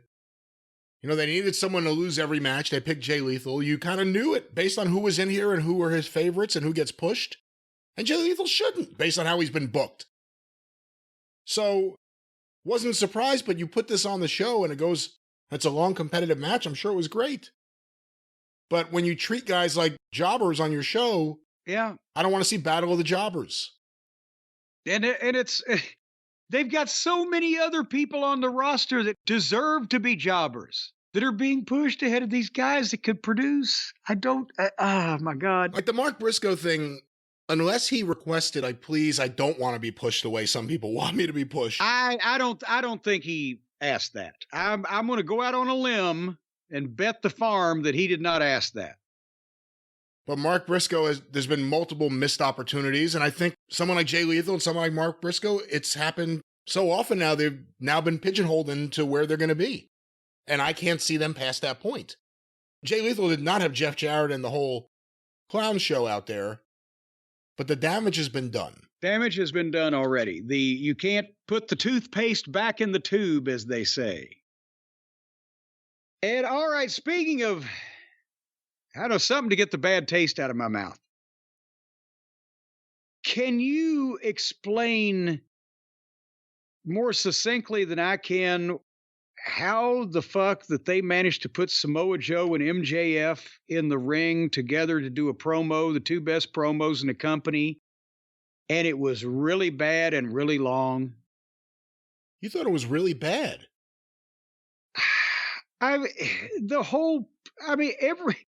They're doing a good job with total caca. I don't want to confuse people who can speak well and impart bad material in as verbose a way as possible with what did you like about this? First of all, in general, just based on what you just said, I agree with the issues with the booking. And I think Joe and MJF, I like the dynamic. I like the interplay. The issue's the booking. The issue's the story. Them as like a weird combination, I like. The idea that I'm wrestling you, so I'm going to be your bodyguard until I wrestle you, not so much. The idea that the lights go out and the devil's friends are there, and this time, it wasn't just 4 of them, there were just There's 16 of them. Endless masked men. No one has stopped any of them. That's the bad shit. When they reveal who the Black Scorpion, I mean the devil is, are we also going to get the names of all 16 henchmen? Is there going to be 16 guys come in with him? How do we never find out? Should Wardlow also become an MJF bodyguard? Because he wants to wrestle MJF and beat him. Should he defend him until he gets to that point? Well, he's still probably going to be the devil. But I thought MJF and Joe were good together. And I thought MJF was good. I think in a lot of ways, MJF's getting back to the MJF on the mic that worked better. Being a bit more dickish as opposed to just an outright babyface. But like I said, the problems with all of this, MJF and Joe themselves and their performances are not the problem. See, here's it's context and it's the people also involved in what's going on. Samoa Joe's in the ring and the fans are already chanting, Joe, Joe, Joe, because the company's so fucked up that the most popular baby faces are the heels. But Samoa Joe, and again, the WWE missed the boat big time. I wish maybe Joe's one that got caught in a transition over there. But he's a fantastic heel. He looks, sounds, appears, and comes off like he means business. And he's telling the story, why was everyone assaulted by the devil? We saw it, but when MJF was assaulted, he was found on the ground, and he called MJF out to answer questions. Are you the devil? And when MJF was coming out, I get the idea that the devil thing is going to be MJF's shark jump if they're not real careful. However, but MJF wasn't happy that Joe's accusing him of being the devil. And MJF says that Joe was supposed to protect me, and you're doing a shitty job, right? But here's the thing. MJF said some great things to Joe. He is getting more heelish or prickish or whatever that in that respect, but Joe's the wrong guy to be talking to in that fashion for that long, while Joe just has to stand there and smirk about it, for one thing. Secondly, when MJF says, well, the goons, they didn't lay a finger on you either, Joe, so I don't like you and I don't trust you, so why wait till December 30th for me to end your world? And he starts taking off all of his shit, and Joe's still standing. Why did MJF get that mad that quick? He goes from 0 to 60. Remember, he's done that a lot. When he's trying real hard to get something over, he all of a sudden, he got real mad real quick. And then Joe is unfazed by all of this until MJF shoves him. And then Joe gets pissed and gets up in his face. But then suddenly there, as you mentioned, comes the endless parade of goons. And Joe shoves MJF out of the way because he sees him coming from behind. The first 4 or 6 or 8, I think it was about 6 or 8, they hit the ring and Joe and MJF just chuck them back out on the floor, and they all lay on the floor immobile. They get an aerial shot so you can see that they've been thrown to the floor out of the ring, and they're dead. And then 4 more come over the rail and surround the ring. And then here comes maybe another 4 or whatever, and they're all surrounding the ring while the other ones are still laying there immobile. And then the lights go out. This is what I'm saying. You got a great heel that is popular because the other baby faces are fucking bland, and he's a kick-ass. But he's being talked to by this guy that really physically, he should be fucking respecting him a bit more. He's being talked to like a goddamn pissant. But then suddenly this fake and phony and ridiculous angle takes over all the goddamn spotlight and oxygen. And then when the lights go out and the devil comes up on the screen and the words then flash up, where can you go? Who do you trust? And there's a challenge next week for an ROH tag team title match. We saw this before. And MJF accepted, and Joe was upset about it. And then MJF got laid out, and Joe fought off goons. Now they've done the same fucking thing. And when the lights come on, the goons are gone. The fans are silent, if not murmuring. And Joe accepts the challenge. And I wrote, this is so fucking bad. What the, you can't mean to tell me that they wouldn't be better off promoting a singles world title match between Samoa Joe and MJF instead of this goddamn caca. Can you? Well, I can certainly tell you that there's no reason to bring ROH back into this. We need to admit it, it's sad, but ROH is dead. They're gone. It's just another belt on this show, and it's another taping where Tony can pretend he's a booker. But here we are again, MJF and Samoa Joe. It's like 1 step forward, 2 or 3 steps back. They have their match coming up at the pay-per-view. Again, I said it the other day, I don't think this devil thing is anywhere near done, which is scary. They probably still got to find one. I would hope they have that figured out. And worst case scenario, it could be Tony. But I think MJF's work itself has been better the last few weeks, and I actually think I got sick of him and Adam Cole, and I know a lot of people loved it. But I like him and Joe together. Well, we're not done with MJF now, though, in the program. There's going to be more later on, and you still feel the same way? I thought that was an all right segment that went on for a while. See, the problem is a lot of these things are good, but they're good in like 90-second increments. Unfortunately, they go on for... It's good when you fuck the love of your life and you come. In 90-second increments, yes. And then you keep fucking for another 25 minutes, and it's, oh my God, now it's like, please give me oxygen. Well, do Jim, you do that? I don't do that, but they say love comes in spurts. What does AEW come in? Well, it comes in bits and pieces.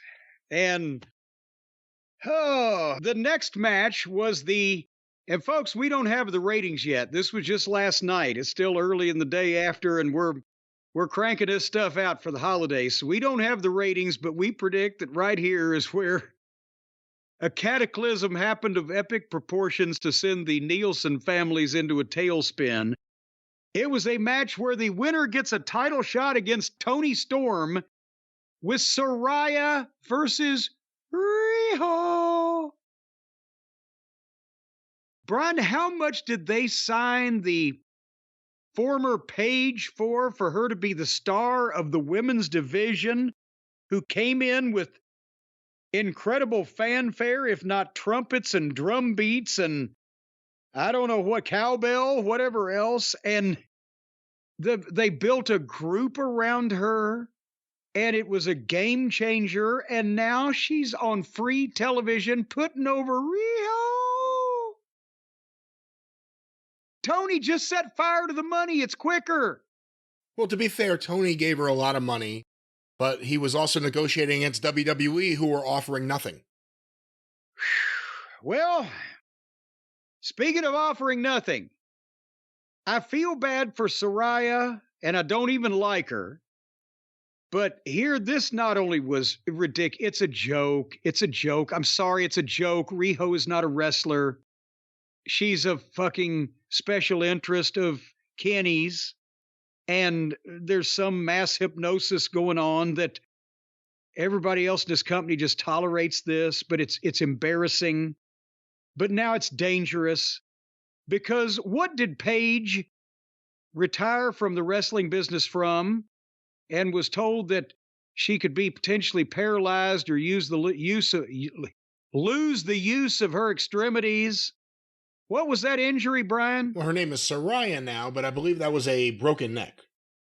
Yeah, well, did you see the spot where she actually let this 4'9", 89-pound mousy little thing give her a belly-to-belly overhead Northern Lights suplex with a bridge and almost land her right on top of her head, a la the Ridge Holland Big E incident of about a year ago? Yeah, I watched this match twice.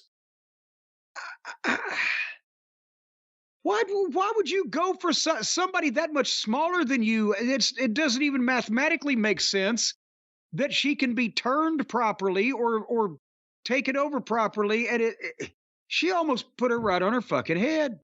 The crowd oohed. It was so close, it was obvious, without even Taz, who really saw what happened, almost having a shit fit in his voice. And then, after she does that, Riho just pushed her with one hand, and Saraya rolled a turn toward the corner to get into the right spot, and then put her arms in between her legs, tucked herself, and stayed stock still, muttering a silent prayer without moving a muscle or even a hair, as Riho went up to the top rope and gave her a double stomp off the top rope. And then didn't cover her. Saraya then sits straight up, just does a sit-up, and scoots on her ass into position, obviously for Riho to give her a running knee, and then Riho covers her 1, 2, 3. So not only was it embarrassing to watch if you care about the wrestling industry, or embarrassing if you care about Saraya, but Saraya was embarrassed and was just going through the motions trying to get it over with without letting this fucking little goof hurt her. It was that obvious. Go back and watch before that double stomp off the top and watch her just roll there, move her hair out of her eyes, and tuck and fucking brace. Good God. And then Riho beat up Toni Storm too when she got in, until Mariah May came and saved Toni, and Riho was left standing in the ring like she was Hacksaw Duggan with a 2x4 instead of fucking Riho in an ill-fitting tutu. You watched it twice. What did I miss there? I did. I really dig her style. Her lace dicky is always on point. I didn't realize that she had ever been a sampler of Dickies. The match was so bad I had to watch it a second time just to see how bad it was. It was one of those things. Saraya's limited because of everything that's happened. Her biggest benefit, I guess, would be her personality. And you had her in there with Riho. And if you really stop and you can stop drinking the Kool-Aid and watch her, her stuff looks bad. It's the ultimate in a cooperative match, because otherwise it doesn't exist. Right. And her stuff just doesn't look good. It's the epitome of someone who can copy the moves they see on TV and kick out. Like I said before, if you can just get that shoulder up at 2.5, you're halfway to being on AEW TV. That's all it takes to get at least a 3-star match. Just kick out a few times. Other than that, it's ridiculous. And I see other people say, well, Jim doesn't say this about... Yeah, Jim says it about everyone who's small. And some of them I disagree with, because I think sometimes the right small person, it works. With Riho, it doesn't. She's ridiculous. And she's smaller than everyone there. And she gets a renewed push every couple of years. I don't know if this is where the ratings are going to die. It may die during Jay Lethal versus Mark Briscoe because of how they've been used. No, I mean, it'll go down there, but it'll drop off a cliff on this one because that was early enough in the program. They could still think, well, we might see something. What is that? They put Riho at the 9 o'clock hour 2 weeks in a row. And she didn't do anything special last week at the 9 Oh, o'clock that's right. hour. I didn't even mention that this was also the 9 o'clock hour. Yeah. Because somebody is delusional and Tony is too nice to not put up with it. I don't know how else to explain it. There, I'm sure, are a number of people in the locker room who realize full well and are insulted by the fact that Riho is on this television program.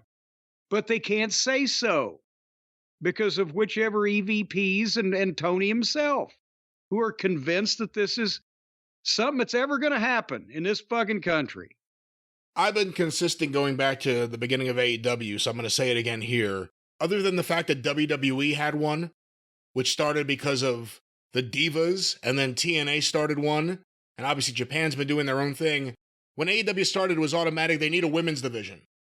Even though there weren't the talented independent women out there for them to sign and bring in right away.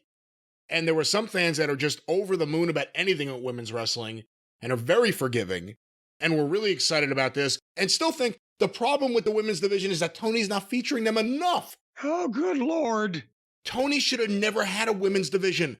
Tony should have said to Kenny and anyone else, I like women's wrestling. I'd like to support them however I can.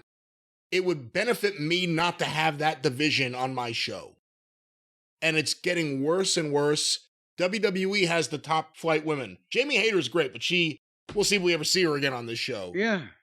But there's no reason for AEW to even have a women's division. When she gets Statlander, when she's well, she gets a match every once in a while, and then she's relegated to standing there next to these jack-off outlaw mud show goofs like Trent and Chuck and Festus. And working with Rihos. I mean, that's the other. If she was working with Rihos. If Statlander was in WWE, whether it was in NXT or on the main roster, again, with some exceptions, Liv Morgan's not one of the bigger acts, and I think Alexa Bliss, when she's there, is even smaller than her. She's probably the smallest and most ridiculous in terms of size, but she'll be working with Rhea Ripley's and Bianca Belair's and Charlotte's, people that are bigger. Of course, there's Sasha Banks's and Becky Lynch's and other people, but in AEW, look at who she's working, look at who is there. There are some people with talent that should be in NXT, like a Julia Hart, maybe even a Sky Blue. There are other people that just aren't very good. I'm not going to even name them right now, but there's some women there.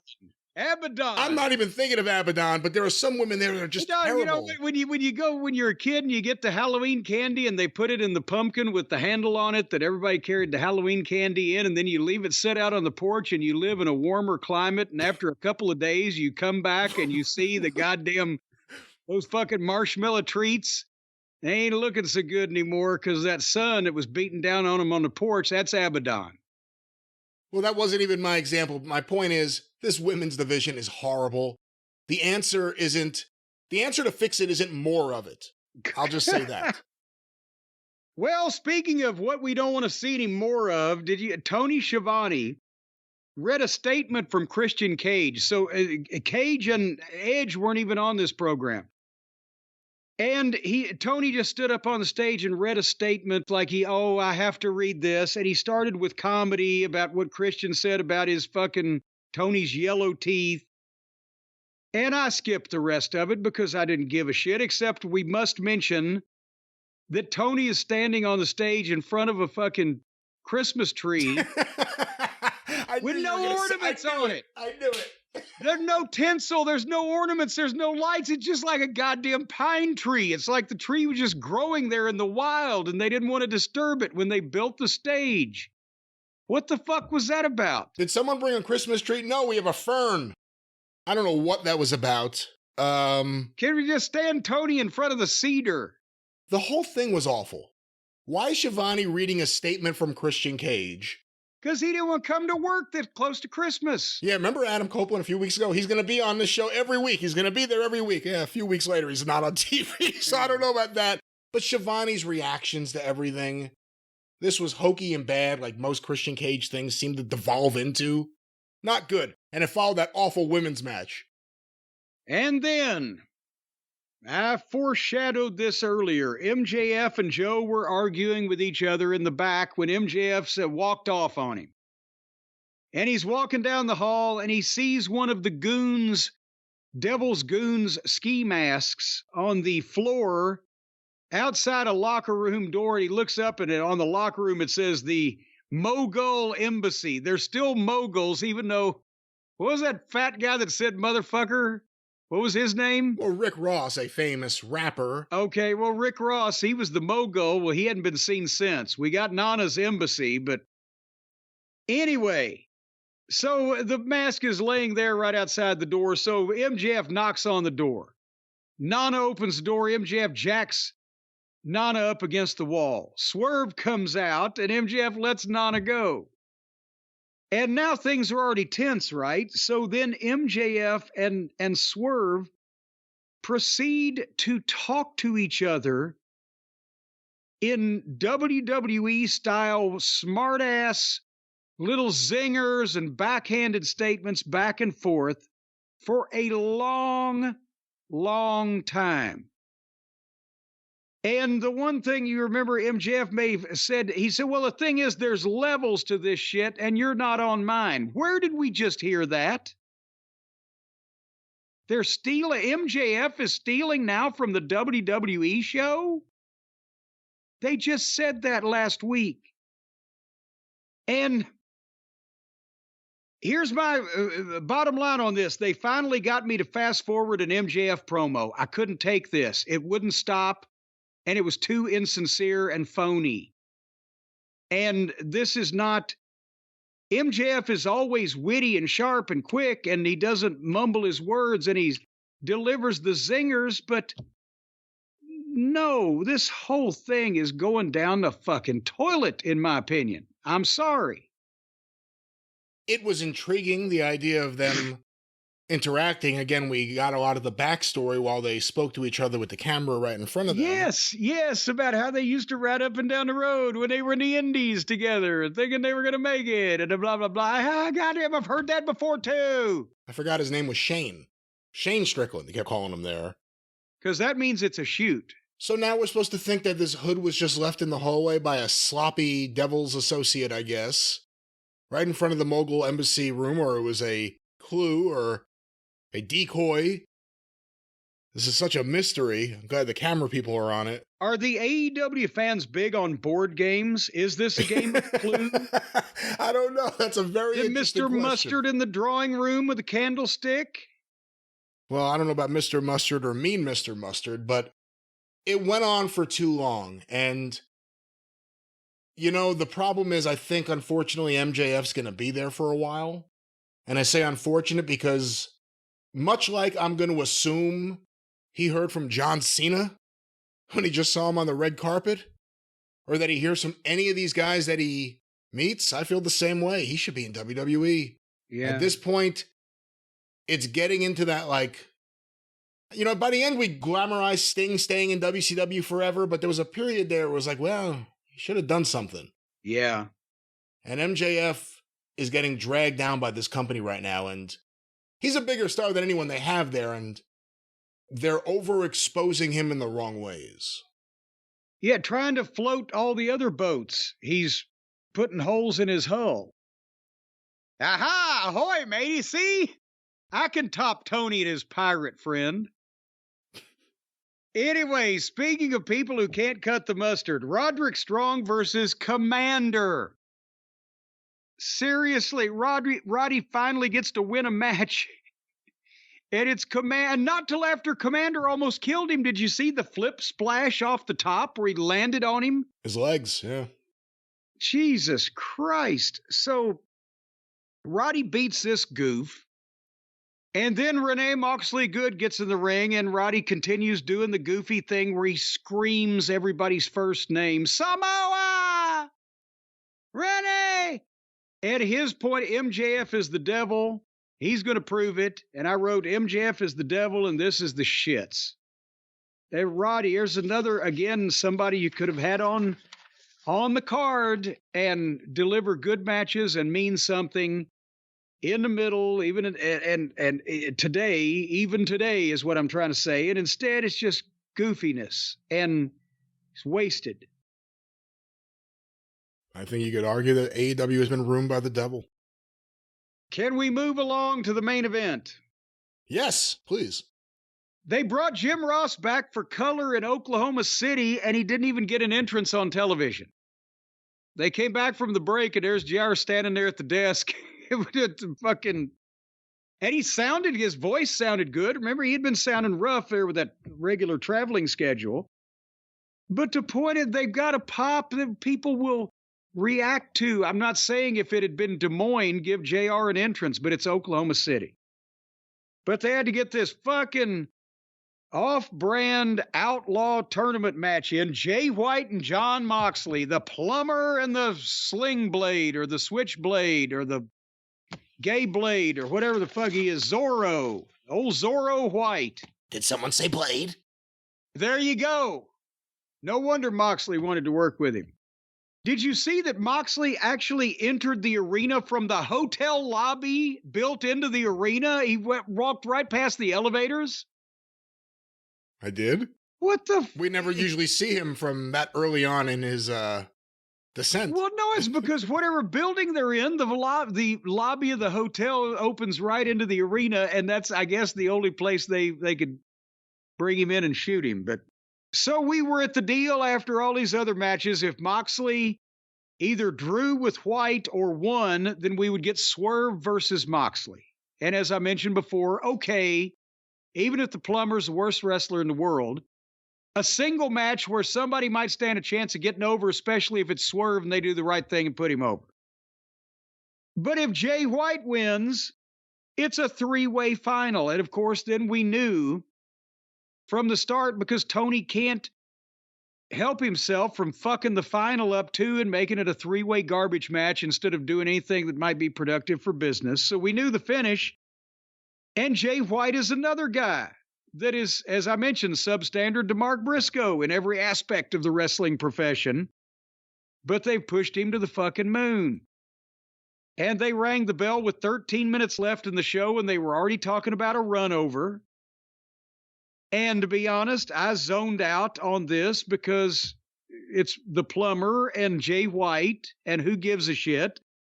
But sure enough, the DVR froze up again.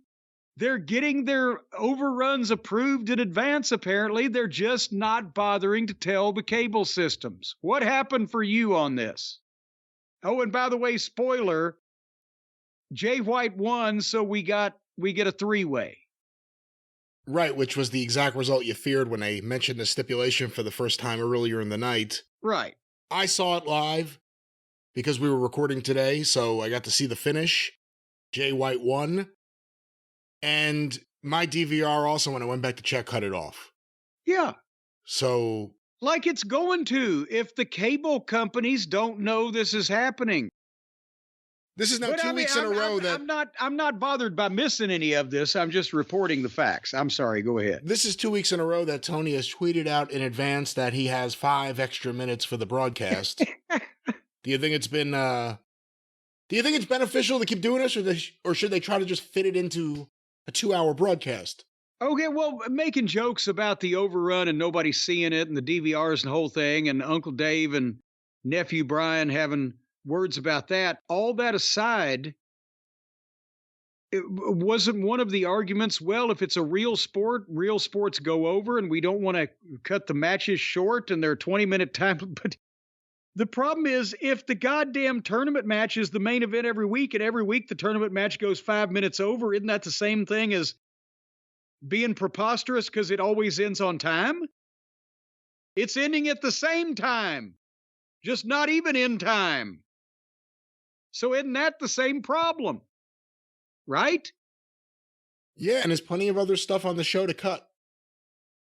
Yeah, sometime in the match right before the show goes off the air, and other times in the match goddamn 6 or 7 minutes before the show goes off the air, and replay or come back with comments or shoot something that might be interesting to keep people's attention.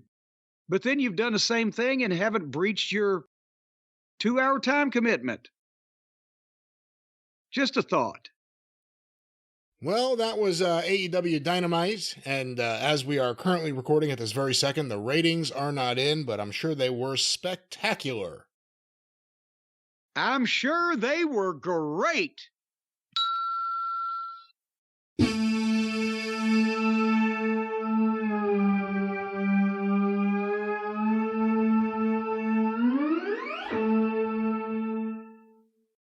All right, well, that didn't end the way I thought it would, but we are in the future. That was time travel for those keeping record.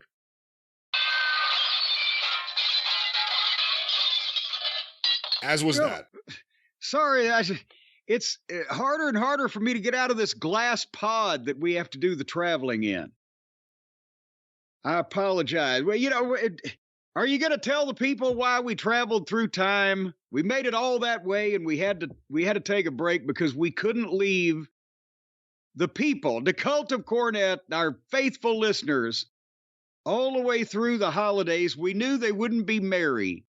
We knew they wouldn't be jolly. We knew they wouldn't be happy or sleepy or dopey or doc or any of the other ones. We knew, unless they knew the ratings for that fiasco we described here a short time ago. So we took a break and we hopped through time, and now we have the ratings. The ratings, my good sir. Once again, another big week of the Continental Classic, Jim. The ratings for AEW Dynamite. And by the way, who was it on Twitter that says a Continental Classic is something that it sounds like a hooker gives you behind a truck stop? Oh, see, I saw breakfast on the road. I saw that one too at a diner. Yeah.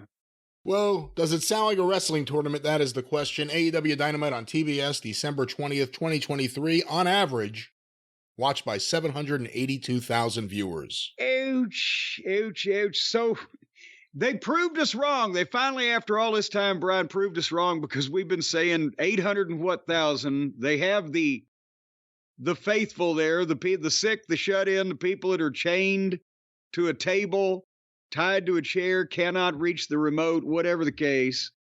But now we've lost some of those. Was there any type of a plague or a mass extinction incident in any of the AEW hotbeds over the past week? Yes, it's called the Continental Classic. Okay. Well, we began, and I do not have the Big Bang Theory numbers here. If we are able to get them, we will time travel once again, or we will not. We'll see. But quarter one, Jim? I think the Big Bang Theory is all about time travel. Why can't we have their fucking numbers on time? Well, these were compiled by WrestleNomics. Jim, quarter one, 8 to 8:15 p.m. Roosh versus Swerve Strickland with picture-in-picture, 964,000 viewers. Okay, this does not bode well for their average. As starting at that level and having an average in the sevens. But continue on, my boy. Quarter two, 8:15 to 8:30 p.m. The continuation of Roosh versus Swerve Strickland, a collision recap, an ad break, Chris Jericho's emotional backstage promo, and the start of Jay Lethal versus Mark Briscoe, 803,000 viewers. Oh, good Lord. So, 161,000 people at the start of it say, fuck. All right. Quarter three, 8:30 to 8:45 p.m. The continuation of Lethal versus Briscoe in the Continental Classic with picture-in-picture ads, the post-match, and MJF's video, 795,000 viewers. Well, at least they slowed it down to a crawl on the viewer erosion and dropped another 8,000. Now that they gotta almost stay there somewhat, don't they, to even get to this average? Well, we go to quarter four, 8:45 to 9 p.m., an ad break, the Wardlow video, the Samoa Joe MJF live promo, and attack by the Devil's many, many, many friends. The Orange Cassidy, Chris Statlander, Rocky Romero, Trent Beretta backstage angle. Whatever that was. I think I zipped through that thinking it was a commercial for uterine repair. 779,000 viewers. 779,000. Well, that's another 16. Why are you laughing? Because you hit me with it. These fucking viewers are falling. They're dropping like flies. This is not anything to laugh about and make merriment over. Well, we have the big 9 o'clock hour, and we call it the big 9 o'clock hour for a reason. Jim, the big 9 o'clock hour, quarter five. Didn't that involve Riho? 9 to 9:15 p.m., Soraya versus Riho with picture-in-picture. You have a little rattle there. Apparently, you were not raised by a family of yodelers because you had a rattle in there. You didn't get the clear Riho. I'm under the weather a little. All right. Where are we? Post-match. You sound like you're under the tune. Picture-in-picture with post-match and Tony Storm. Yes, post-match. That should be somebody's fucking name. Post-match? Let's get 227 pounds from Des Moines, Iowa. Here he is, folks. Post-match. Well, this quarter and the post-match in it did 782,000 viewers. Oh, good gravy. Good gravy, mama. Good gravy. So they gained 3,000 viewers at the top of the all-important 9 o'clock hour by featuring Riho. Well, we then go to quarter... Oh, little you. Give me a Ricola. Can you do that? Ricola. We now go to quarter 6, 9:15 to 9:30 p.m. We're taking it real serious this week, folks. An ad break. MJF. Well, that's going to put the butts in seats. The ad break. MJF Samoa Joe backstage running into a mask on the floor, and MJF and Swerve Strickland's backstage talk, followed by Roderick Strong versus Commander, the start of it. 745,000 viewers. Oh, so there went 37,000. We are now 219,000 down from where they started. Well, we go to quarter 7, 9:30 to 9:45 p.m. That red-hot Roderick Strong versus Commander match with picture-in-picture ads and Roddy Strong's live promo, followed by an ad break. 700,000 viewers. Oh, good. Well, at least it's an even number. So we're now down 264,000. So what you're trying to tell me is by the math that I'm doing. Well, what I'm saying is here comes the star power and the overrun. I'm going to have to hit you here in a second with the how do we do the average of this again, because that's just rotten. Go ahead. Well, here is quarter 8, Jim, and the overrun. In the Continental Classic, Jon Moxley versus Jay White, picture-in-picture ads, I should say at 9:45 to 10 p.m. 709,000 viewers with a 5-minute overrun, and the post-match with Swerve Strickland coming out to say hello, 721,000 viewers. So the Big Bang Theory is giving them an artificial first quarter every single week, and we should just kind of look past that. Yeah, well, and also, before we bury the lead here, the plumber and his cohort there, the main event of the evening, gained a whopping 9,000 viewers in a program that had lost. Well, if you talk about from quarter 2, they still lost almost 100. They'd lost over 100,000 until these yahoos came out, and then they picked up 9,000. And the overrun. What's the matter? It's hysterical. I mean, more people watched Riho than Moxley versus Slingshot over there. Slingshot in the last quarter. Slingshot Jay White. That's it from now. Somebody write that down. Remind me of that later on.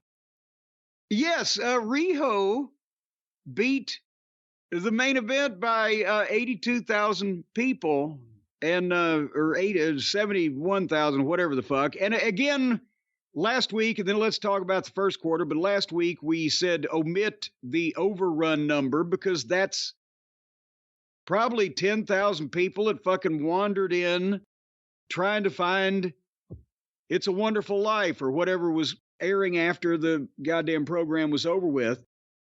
So taking out the 964,000 in the first quarter, how would we do this? And taking out the end of it, what would we would add 2, 3, 4, 5, 6, 7, and 8, right? And get a total on that, and then find the percentage like you did on your goddamn deal before. Or what? No, that would be completely incorrect. We'd add these up and then we'd divide it, is what we do. Division. Division is the key, Brian. All right, the 7 quarters minus the first quarter minus the overrun. Yes. Added up and divided by 7 is 759,000 viewers. You did that already? I was doing it while you were filibustering for a while there, buddy. Oh, God damn. I was trying to figure out how to do it out loud. Hey, I thought I was doing great. Can't do it for yourself. What is that? You can't do it to yourself. I've been doing it to myself for years. So what was that then? What was that number of viewers? 759,000 viewers. 759,000. So that's the real number there instead of 782. Yeah, it's like the ticket count at Wembley. This is the turnstile count. This is the turnstile viewers. It's how many people actually came through the door. Like some other people were caught in there from the previous show. They hadn't exited yet. We can't count them. They had come to Wembley to see the Rolling Stones or whatever, and they just got lost in the bathroom and never found their way out yet. The 3 biggest stars in AEW history are CM Punk, Cody Rhodes, and Sheldon from The Big Bang Theory. Hey, how is that, by the way? I'm just thinking, would that be another way they could measure Wembley? Did we just stumble onto that? Next year, instead of doing the turnstile count on how many people come in, they fucking measure how many people leave. That's funny. Yeah. They could claim that as a record. More people left this wrestling show than have ever left another wrestling show ever. You know, technically, you could say that about his Wembley show, probably. More people paid to leave. More people paid and left here than any other show ever. Yes. Not only did more people pay to see it, but more people left it than any other wrestling show ever. They're not doing enough to maximize the news they're making and the records they're setting. They could have a whole new way of looking at this thing. So they've set a record. I don't have the number in front of me, but for anyone saying, well, it's a tough time of year to draw a number, I think they did like 930-something thousand last year for their similar themed show this time of year, this week last year. Yeah, well, that was Have a Holly Jolly Blade Job last year, their special, right after Winter is Blowing. But for all the fans that are really into Japanese wrestling who wanted this here in the States, it's killing their numbers. Wouldn't it, to be fair? It's not necessarily an indictment of the entire tournament system. It's just an indictment of the way Tony decided to do it. I mean, at some point with talent that is over and with issues and rivalries between them that have been maybe carrying on for a while, and then they're all 10, 12, however many are put in this fucking situation where they're going to wrestle a number of different rivals that they've had over the last 18 to 24 months. And one guy decides, well, I'll tell you what, if I get mathematically eliminated, I know I'm going to fuck so-and-so up in match 4 just so he can't go on. I don't care what happens. And you really put a lot of time and effort and attention into your 10 top guys competing in such a way that you don't have to completely blow somebody out of the goddamn water and beat them like a fucking rented mule every night and throw a couple of fucking assholes like I just described in there and make it babyface versus heel matches by the luck of the draw in the first round, and except for one of them in the fucking other time and da-da-da, then you've got something. But this, no. Yeah, 20-minute bangers with guys who lose every week isn't going to do it. Or with guys who would just appeal to what would classically be called newsletter readers. Not to say they're not talented in their own way, but how they're being presented, what's being presented, this tournament's a bomb, and then around it you have the devil running around turning off the lights to the point where when they have technical problems, you don't know if it's real or the devil. And the only authority figures to stop it are Tony and his pirate friend. Yeah, or Tony, his pirate friend, and Shivani to read the statements, like the fucking press officer from Iraq. But he had a clothespin on his nose when he was doing it. He almost literally reached up and grabbed his nose into the fake disgust that he has, right? Oh, my God. They're chasing away their audience. And for anyone who says, oh, well, people watch in different ways, really? Are they getting a big boost in their YouTube numbers? And by the way, where's the fucking follow-up for Christian Cage and Adam Copeland? The biggest two stars, you could argue, on this show for at least the last couple months, at least how they've been presented. Nothing. Well, that was Tony's statement. What? He read it from Christian Cage because they didn't want to come to work on a holiday week. What the fuck? They're old and they deserve their rest. Man, I identify with that. Is the audience going to be there when they come back? If things are falling apart, you got to ask people to maybe help out a little bit more. But yeah, I guess you also have to say to yourself, things are falling apart. You have to be able to recognize that. Not things are great, best shows we've ever done, everything's great. Who's bad faith arguing about AEW? AEW themselves or people like us? There are no other people like us. And I want to apologize to Jace Nakarado for any banging I'm doing as I talk about this. But I'm so fired up about these fucking... See, I get this. I get all the time. I get, what are you banging on? What are you touching? What are you clumping? What are you clicking?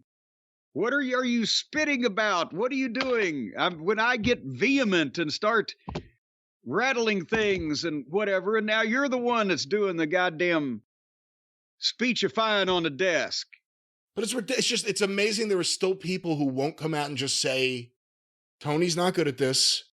Tony needs help. The people Tony has surrounded himself with are not the help. And Tony needs to stop listening to a lot of the people he's been listening to, whether they work there or not. Because look at what's going on. Do you think it's because he's not listening to anybody or because he's listening to everybody at the same time? At least when you had the Jelly Nutellas and all these people running around this show, you knew not to listen to them. It wasn't boring. It was never boring. It was never just like, ugh, I gotta watch this. It didn't feel as dark. Half the matches on this show, I mean, it sounds like a silly thing.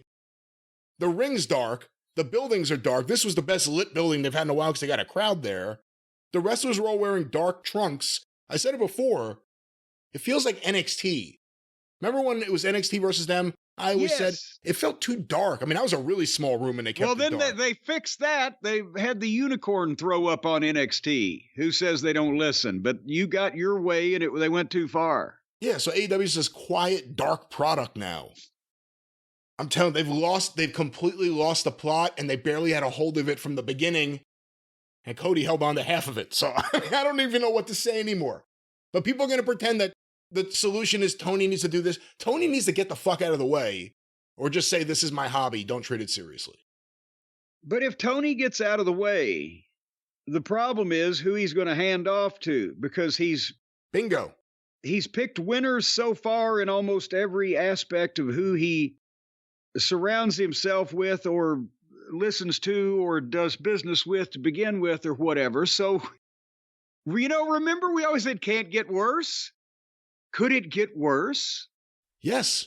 Yes. The Bucks are not there right now. The Bucks can return. The Dark Order can be put all over this show. The Hardy Party, whatever the fuck that is, can show up and do whatever they do on this show. There are multiple people that drag this show down that they could insert at any time. But who can they insert in the show that brings the show up? MJF, although that's starting to fade because of how he's been used. Swerve. Let's see how he's used. Who else? Moxley's not drawing anyone anymore. Moxley was always one of their TV draws. Yeah, but how often can you see that over and over? That's done. Like, where are the hot angles? Where are the hot angles that get anyone interested in anyone beyond like, oh, I like the way they work? Like, there's never any, like, fucking, it's horrible. The show is horrible. And a good blood feud. Well, no, don't say that. Don't say that with Moxley. He'll take that to heart. Well, you know what I mean. In the old manner of speaking, the blood feud where I hate him deep down in my blood type of thing. Where you could have matches that would make it so that it's so completely illogical for you to stop in the middle or at the end of the match and slow things down to trade things back and forth. You should hate the person you're wrestling and never want to give them that opportunity for any reason to prove anything to anyone. Who, in all honesty, was MJF the last and maybe one of the only heels they've had where the people genuinely popped and got excited when the babyface made his comeback and was kicking the shit out of him. Rather than just, oh, we're cheering these moves now. No, get him, kick his ass. That type of thing. Well, the answer is yes, but the other problem is who else has been a great heel like that? Like, even when Jericho was a heel, he was never a heel. No, because he had the wonderful music. And the people could sing and dance and gesticulate about. But that's what I'm saying, is that the whole logic universe of pro wrestling is built on, no matter how you get there, no matter who it is, no matter what they do, no matter how long it takes, weeks, months, years, one day, whatever the fuck it is, the ultimate thing about pro wrestling is the bad guy finally gets his ass kicked. And the people jump up and down and cheer when it happens, and they've paid to see it. Everything else is negotiable, right? You can think of 5 million different things that have been done in wrestling, but what is the classic wrestling moment that everybody would see in their mind or remember, and or the payoff, the blow off, the goddamn big house, the end of the blood feud, whatever the case? The heel gets his ass kicked. That's what the goal of wrestling has been, no matter when and where it was presented. It's just how you get there. They can't get there. They cannot get there because there's nobody to get there on. Their heels are more popular than their baby faces. And so nobody is going to cheer any of those heels getting their ass kicked. There's so much going on, and it could only go downhill from here. I do want to ask you about something, because it's a rumor going around that I saw online, and I thought it was at least an interesting conversation. We could have fun with it for a moment. I doubt it's true. I'll just say that, but it's a fun conversation point. The idea that Shawn Michaels may leave NXT, maybe go to WWE's main roster to work hand in hand with his buddy Triple H. It's funny to say that about those two. To work with Triple H on the main roster, and potentially someone could fill in, or not fill in, but take the role of running NXT with the younger talent, someone like CM Punk. The idea of AEW Dynamite's ratings falling, and they'll probably rise up again, they'll get a big week, I mean, they have some big matches they could do, but overall they were losing people. So it's going to keep going down. It's like the Podcast One stock. You can kind of see what's happening. Imagine if it's that number being compared to an NXT run by CM Punk. That'd be the ultimate kick in the gut to Tony Khan, wouldn't it? All right, we're way out there. What happened? Were you oxygen deprived during that time travel segment we did, where you said you doubt it would be true? Here's the thing. Yes, that would be very ironic, as the people say. But more rooted in reality with what actually is going to probably happen, or maybe has happened, I don't know, or whatever, is that the guy that Tony fired and made a heel out of, and a fucking danger to the public and a goddamn menace out of, I was scared for my life, in the atmosphere that he had over there in that company, has visited NXT and probably will again, because I have no doubt that he's either going to offer to, or they'll ask him to speak to the trainees in the program down there. Because so that already shows you the difference in what the fuck? Because they know it's bullshit. They know he was working with children and blah, blah, blah. And he's not going to go in there and go, okay, I'm here to take over. We're going to rise up against the man. Mutiny, Attica. And who are the people we always hear good things about Punk from? The younger wrestlers, or the wrestlers that were inexperienced, who needed some advice, who didn't know how to do something, and he offered some advice. So yes, role-wise, it would fit with what he seems to enjoy. But now but he's not going to run that fucking thing, because here's another thing that he enjoys: not having a shitload of stress and people fucking up his ass all the time. So would he actually take over and run the program?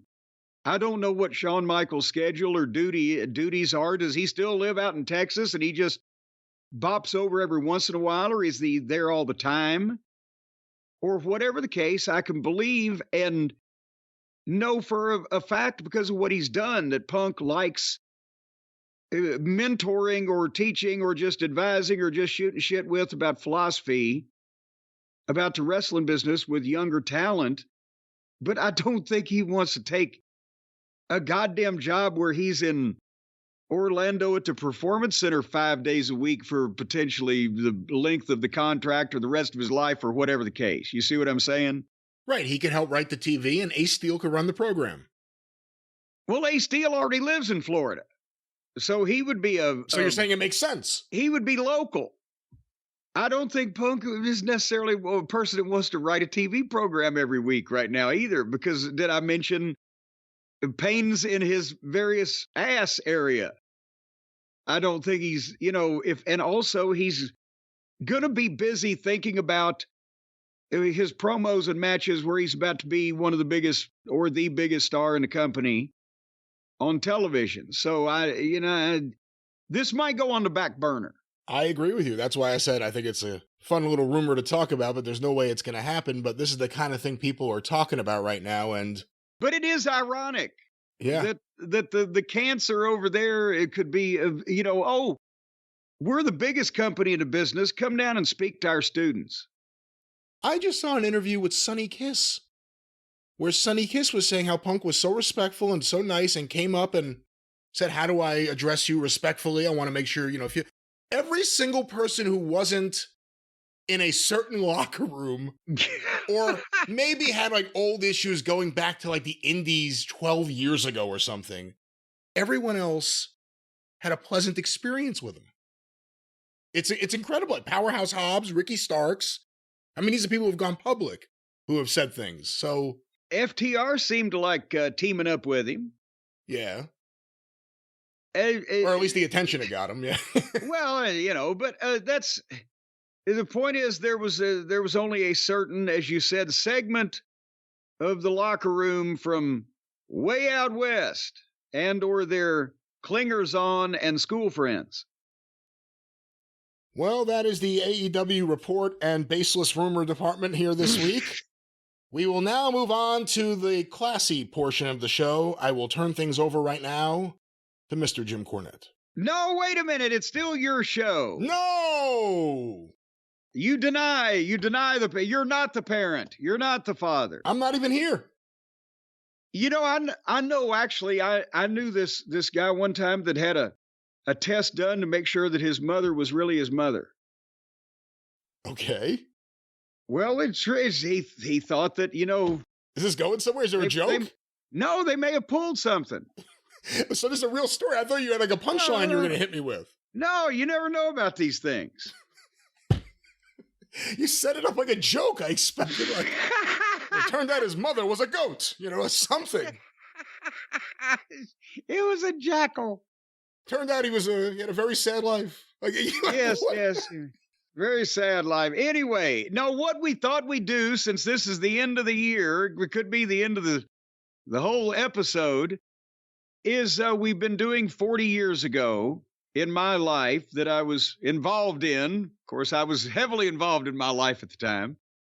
And we just got to the good part last month when we made our debut in Mid-South Wrestling, myself and Bobby Eaton and Dennis Condrey as the Midnight Express.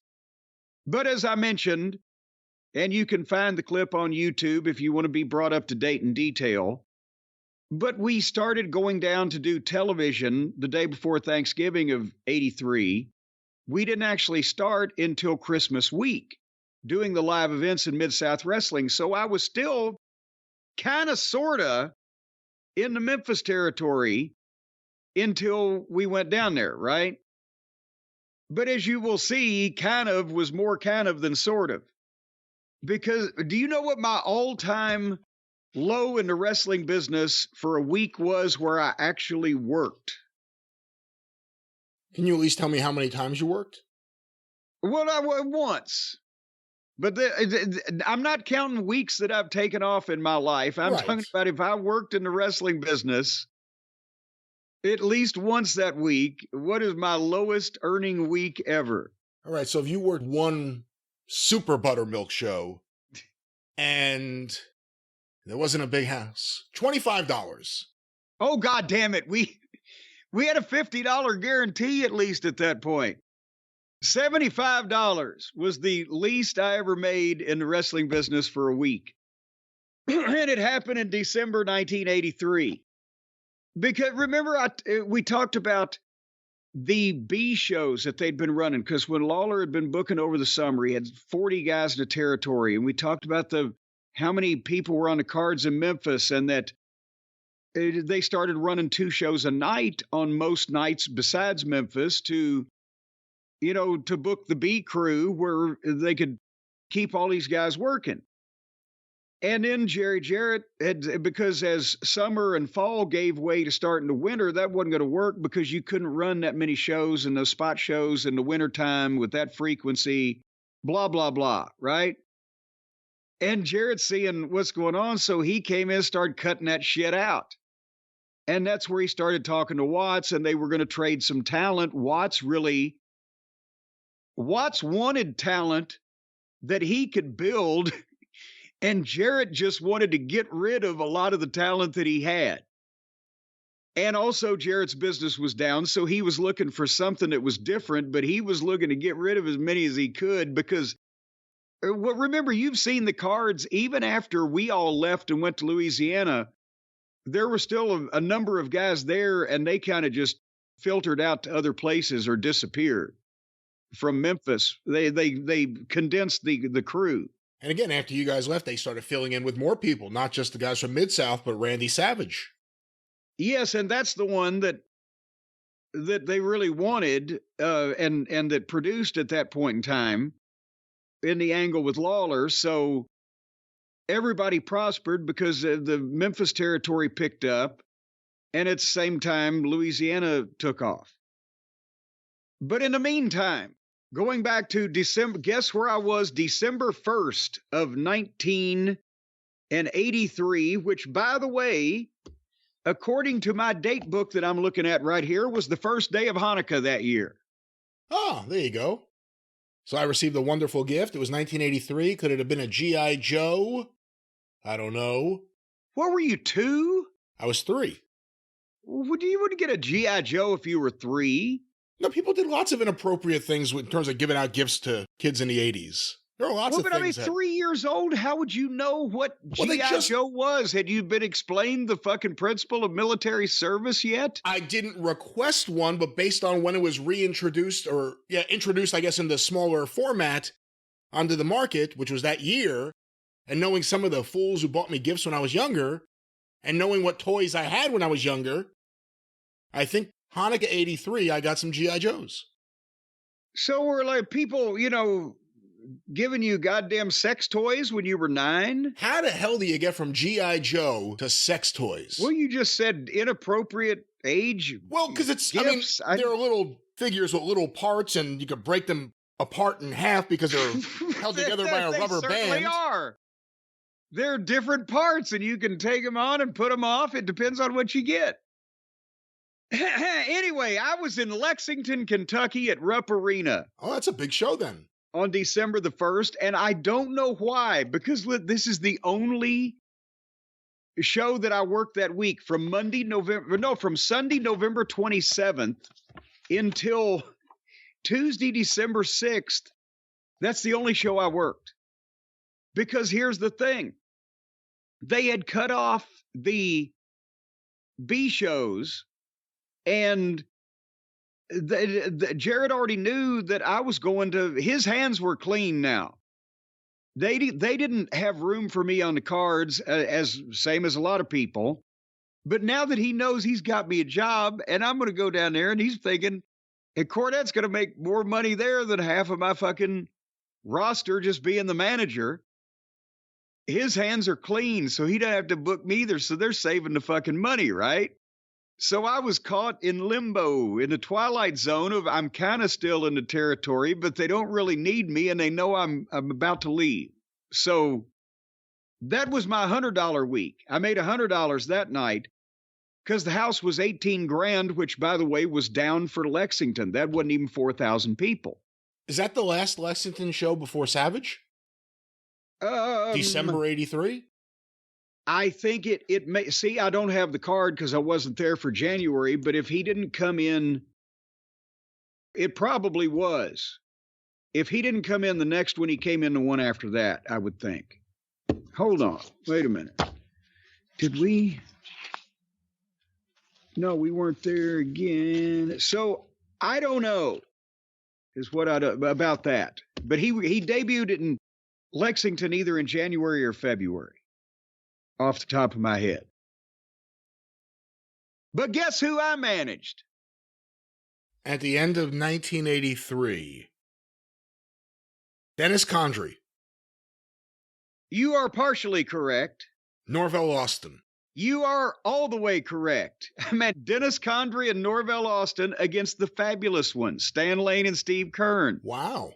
So I not only managed the original version of the Midnight Express, or one configuration of it, but I also managed them against one of the guys that would later on replace Dennis in the Midnight Express. But this was totally unrelated because I think, you know what? I know why they booked me there. Because when Watts came down to check everybody out and we went over the card and what I did that night, remember, I had helped fuck the Fabs out of the match with Condrey and Austin, correct? For the World Tag Team title. That sounds right. So they showed that on TV, and since they wanted to see me get even, or wanted to see the Fabs get even with us and me, because the Fabs beat us that night in Lexington, that's probably why they booked me there. So there you have it. So remember in Memphis that night, they came out during the Rock and Roll Express and Grapplers match, I think, wasn't it? Or the Rock, yes. Rock and Roll and Grapplers, whatever. Hold on, I've got my book in front of me.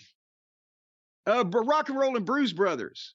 That's where the Fabs had come out later that night after I fucked them against Condrey and Austin for the World Tag Team title. They came out and gave me a pile driver on the floor. But I don't think they showed that in Lexington. So with everyone knowing you're going to Mid-South, two questions about that. One, in this situation specifically, does Norvell Austin say anything? It's kind of awkward. He knows that his longtime partner is leaving and this kid that all of a sudden is managing him, he's going too. And also, it's not the same as giving notice and leaving someplace. You're not necessarily working out your notice. You were just told that you're going here. Yes, I was informed you're leaving. Here's where you're going. But what's it like saying goodbye to the territory, in a sense, to whoever and whatever, knowing that, with other people knowing you're leaving and with you knowing you're not coming back for, at a minimum, a while? Well, this was the period of time where all the guys were telling me that the fans down there were going to kill me. So that was the first thing. And I mean, the first thing they would come up is they would be like, oh, they're going to kill you. Or you're going to get stabbed, or you're going to get cut, or my God, you're going to start a riot, or they're going to fucking hang you from the highest yardarm in the British fleet, or whatever the case. And that's why I'd started looking for a blunt instrument, something to carry. Because whatever shows I was at between our first Shreveport TV and when we started, the guys were telling me that, whoever had worked that territory, which was almost everybody at one point or another. But also I was kind of nervous because, I'm like, well, at least I know how to get to all these buildings, right? But at the same time, I'm like, please hurry up, because this week I made $100. Here in a week or so, I'm going to make $75. I had more money in the bank when I started managing from being a photographer than I did when I went to Louisiana after I'd been a manager for fucking 14 months or whatever it was. I was spending money at this point to stay in the wrestling business, but boom, this lo and behold had come up. So yes, so I'm just like, if we're going to do this, I wish it'd hurry up and happen. But yeah, I was going to miss all the places that these are not only places that I'd been just because I've been in the business for a year, but I'd been going to most of these towns for years and years before that, shooting pictures, announcing, doing whatever. So that was going to be odd. But as they say, life goes on. And so was rent. Because after the first, I didn't work again until the 6th. And then they booked me in Louisville. And I have to think that it may be just because maybe Jimmy wasn't there. I don't know. But it was the Fabs over the Bruise Brothers. I was with the Bruise Brothers. So I don't know why. Or maybe they just said, we'll book him once a week, until he leaves so that they can't, Teeny won't get mad. I don't know. But here's the house in Louisville was $7,100. And I made $75. So Louisville was down at that point. And the previous December, which we'll get to in a second, I don't know if they did it this year or not, or that year. But the previous year, Christmas week to Louisville, they had brought Roughhouse Fargo back to team with Jackie and Handsome Jimmy Valiant against, I think, Hart and may have been Bobby Eaton and Coco Ware. I can't remember. But Roughhouse had not been to Louisville since 1975. And his deal was he would come to visit Jackie wherever Jackie was at the holidays, usually in Nashville. So they booked him there, and they did over 5,000 people. It was, I think, a record gate at that point with the price structure. And it was, just incredible. Those people were crazy. And now a year later, but we were doing 20 grand in Louisville for a lot of that time with the Lawler and Bockwinkel matches and blah, blah, blah. And now Louisville was down to $7,100. So it was kind of, a little dreary. But then the next day, I was back to Shreveport. That was the second Mid-South Wrestling taping. And this was the one where Dundee was at the first time as Booker, definitely. Because remember, we've debated on whether he was there at the first one that we made or not. And I think we kind of decided he wasn't, didn't we? I think that is what we thought, yeah. Yeah. But anyway, so the point is the plane ticket that Watts or Mid-South Wrestling sent me alone to fly down to Shreveport from Nashville and back just to do TV cost more than the previous 3 weeks of money I'd made in the wrestling business. So I'm thinking, what the fuck is I'm in the witness protection program in my own home territory, and these people are flying me around. But we did 3 matches because that was going to stretch us through the Christmas, the holiday week with an extra TV. But we beat various incarnations of Mike Jackson, Coco Ware, and Randy Barber. And that's what Watts was doing. He was just putting us on TV every week, beating somebody. And he or Jim Ross or Boyd Pierce would be talking about how goddamn what a tag team specialist Eaton and Condrey were and how dangerous they were, even though they were small, that their teamwork is phenomenal and that type of thing. Just so the people are seeing us for weeks before we show up. And that was booking 101, right? Coco's there because he drove Lawler? Yes. As a matter of fact, that is the taping also where Lawler worked a couple of shows. And Coco drove Lawler down from Memphis and got to work while he was there. And, because that was, they used Lawler on the TV as a courtesy because he was the big star from the territory that they were trading talent working with. And that was where Lawler was looking at, some of these guys. But they never had any intention of, and Lawler didn't have any intention of coming down and really working any dates. It was just that was the return visit. I don't know if Jerry Jarrett ever went. I think he just told Lawler, go down and look and see what you like. Now that I think about it. Well, no, because it didn't go that time, but the original time, the what about the blowjobs? That was both of them. That wasn't just Lawler who said that, wasn't it? Well, that may have been before. See, I don't know that they went. That was before we showed up, maybe. But I don't know that they went to TV until then. I don't know. Or it may have just been Lawler and Jarrett remembered that he was there, wanted to know where all the blowjobs were.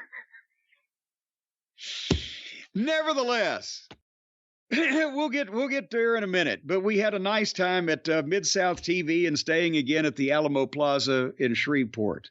What were your first impressions of the crew in Mid-South beyond the wrestlers, the referees, the commentators, the setup, in terms of the, not necessarily professionalism, but just the way it was structured and run compared to Memphis? What were your first impressions?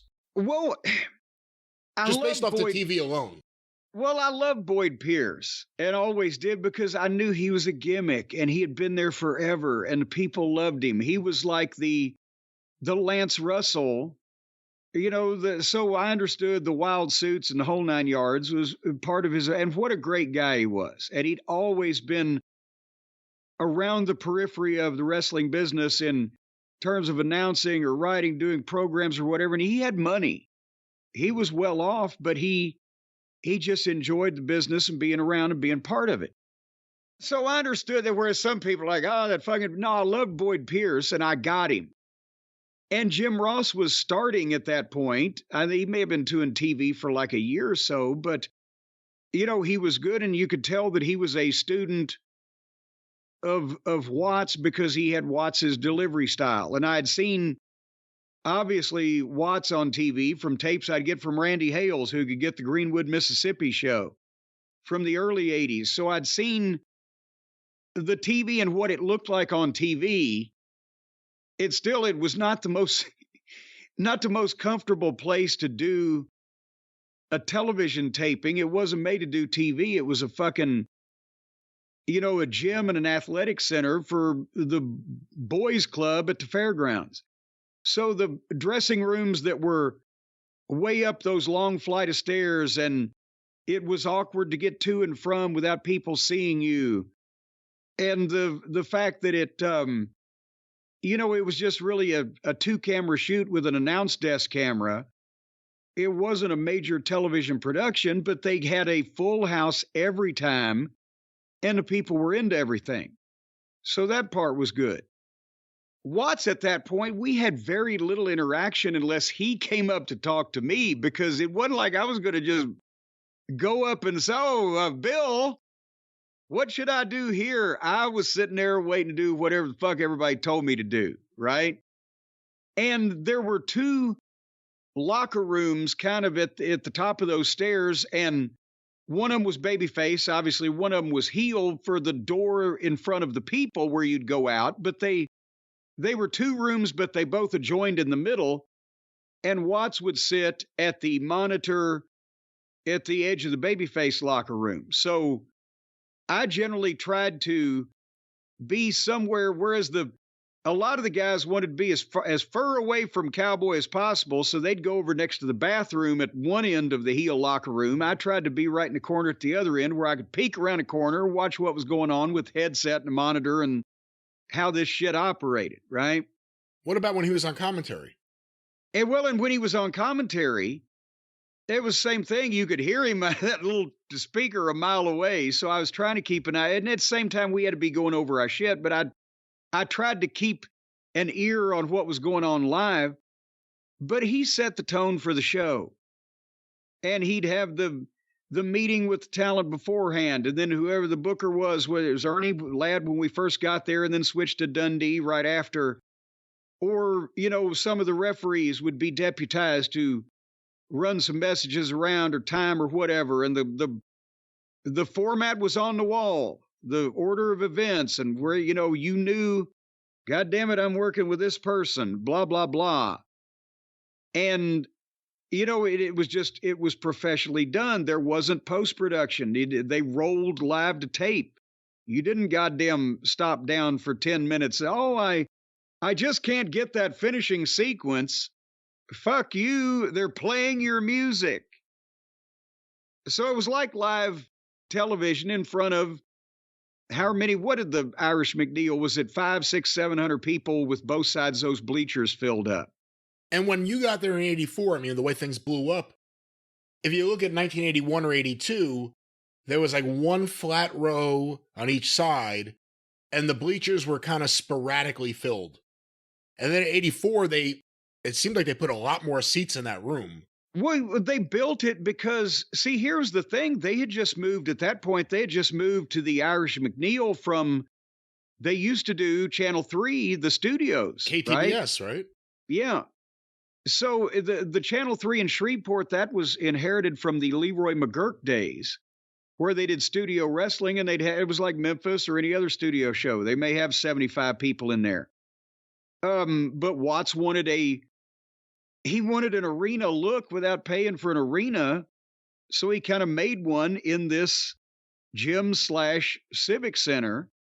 And that way, he built it over time to where, because they still ran Shreveport at the Municipal Auditorium every 2 weeks.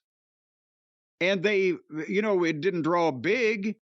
Shreveport was never a big money town, but they drew steady.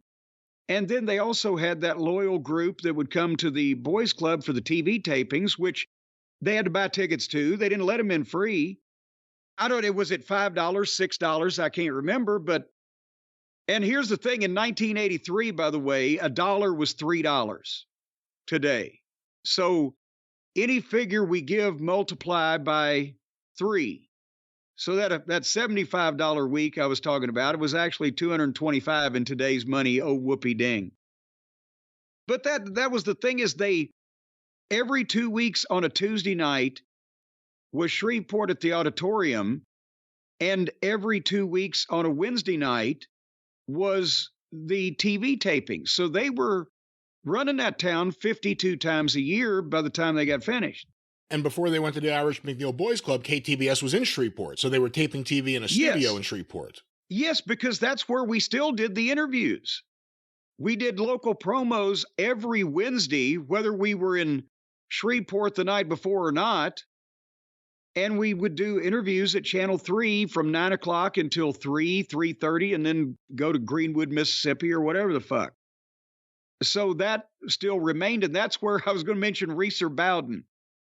Reeser Bowden had done wrestling for a while at that point, but he was a Channel 3 employee, an announcer, and that's why he sounded more like, doing the local mortuary update. And they phased him out while we were there because I guess they finally got the opportunity to. I don't know, but he was the one guy. He was so dry, you couldn't get anything out of him. And doing the local interviews, it was fucking death because he was eating up the time, right? You remember seeing him. I'm a big Reeser Bowden fan. If anyone wants to go back to the episodes of the Mid-South Wrestling Television Review with me and Mike Mills, we review everything up to the end of 83. Lots of Reeser Bowden audio. It's hysterical because it's not just that he takes his time saying everything. There are times that stuff's happening and he's holding the mic and he's amused to be around it all. Like, his reactions are not the typical wrestling. Actually, bemused. Not even amused, but bemused. Yeah, he starts smirking and making faces at the camera. And and remember, there's the famous blooper out there that actually made America's funniest video TV show of some description, not even about wrestling, was when Scott Irwin, Super Destroyer, got all fired up and was doing the promo and fucking kicked the podium, but Reeser Bowden was sitting behind the podium on a bar stool, and the rung of it got hung up in the podium. It got kicked over. It kicked the stool out from under him. He went over backwards and didn't even act surprised at that, and almost killed him. And he was still with So he was that was death. But anyway, but otherwise it was a different way of doing television. The studio was more intimate. We didn't really do a lot of live interviews except in the ring, in the Irish McNeil. He'd put guys on commentary a lot, but it was at the same time, I'd seen some of these TV shows before, and I knew he's going to have incredible matches, the angles. I'd seen DiBiase working with fucking Dog and all the stuff they'd done with the Duggan introduction and the Rat Pack and all this other shit. And it was good television even before we got there. Imagine that. I have an example of Reeser if you want to hear a little here on the show.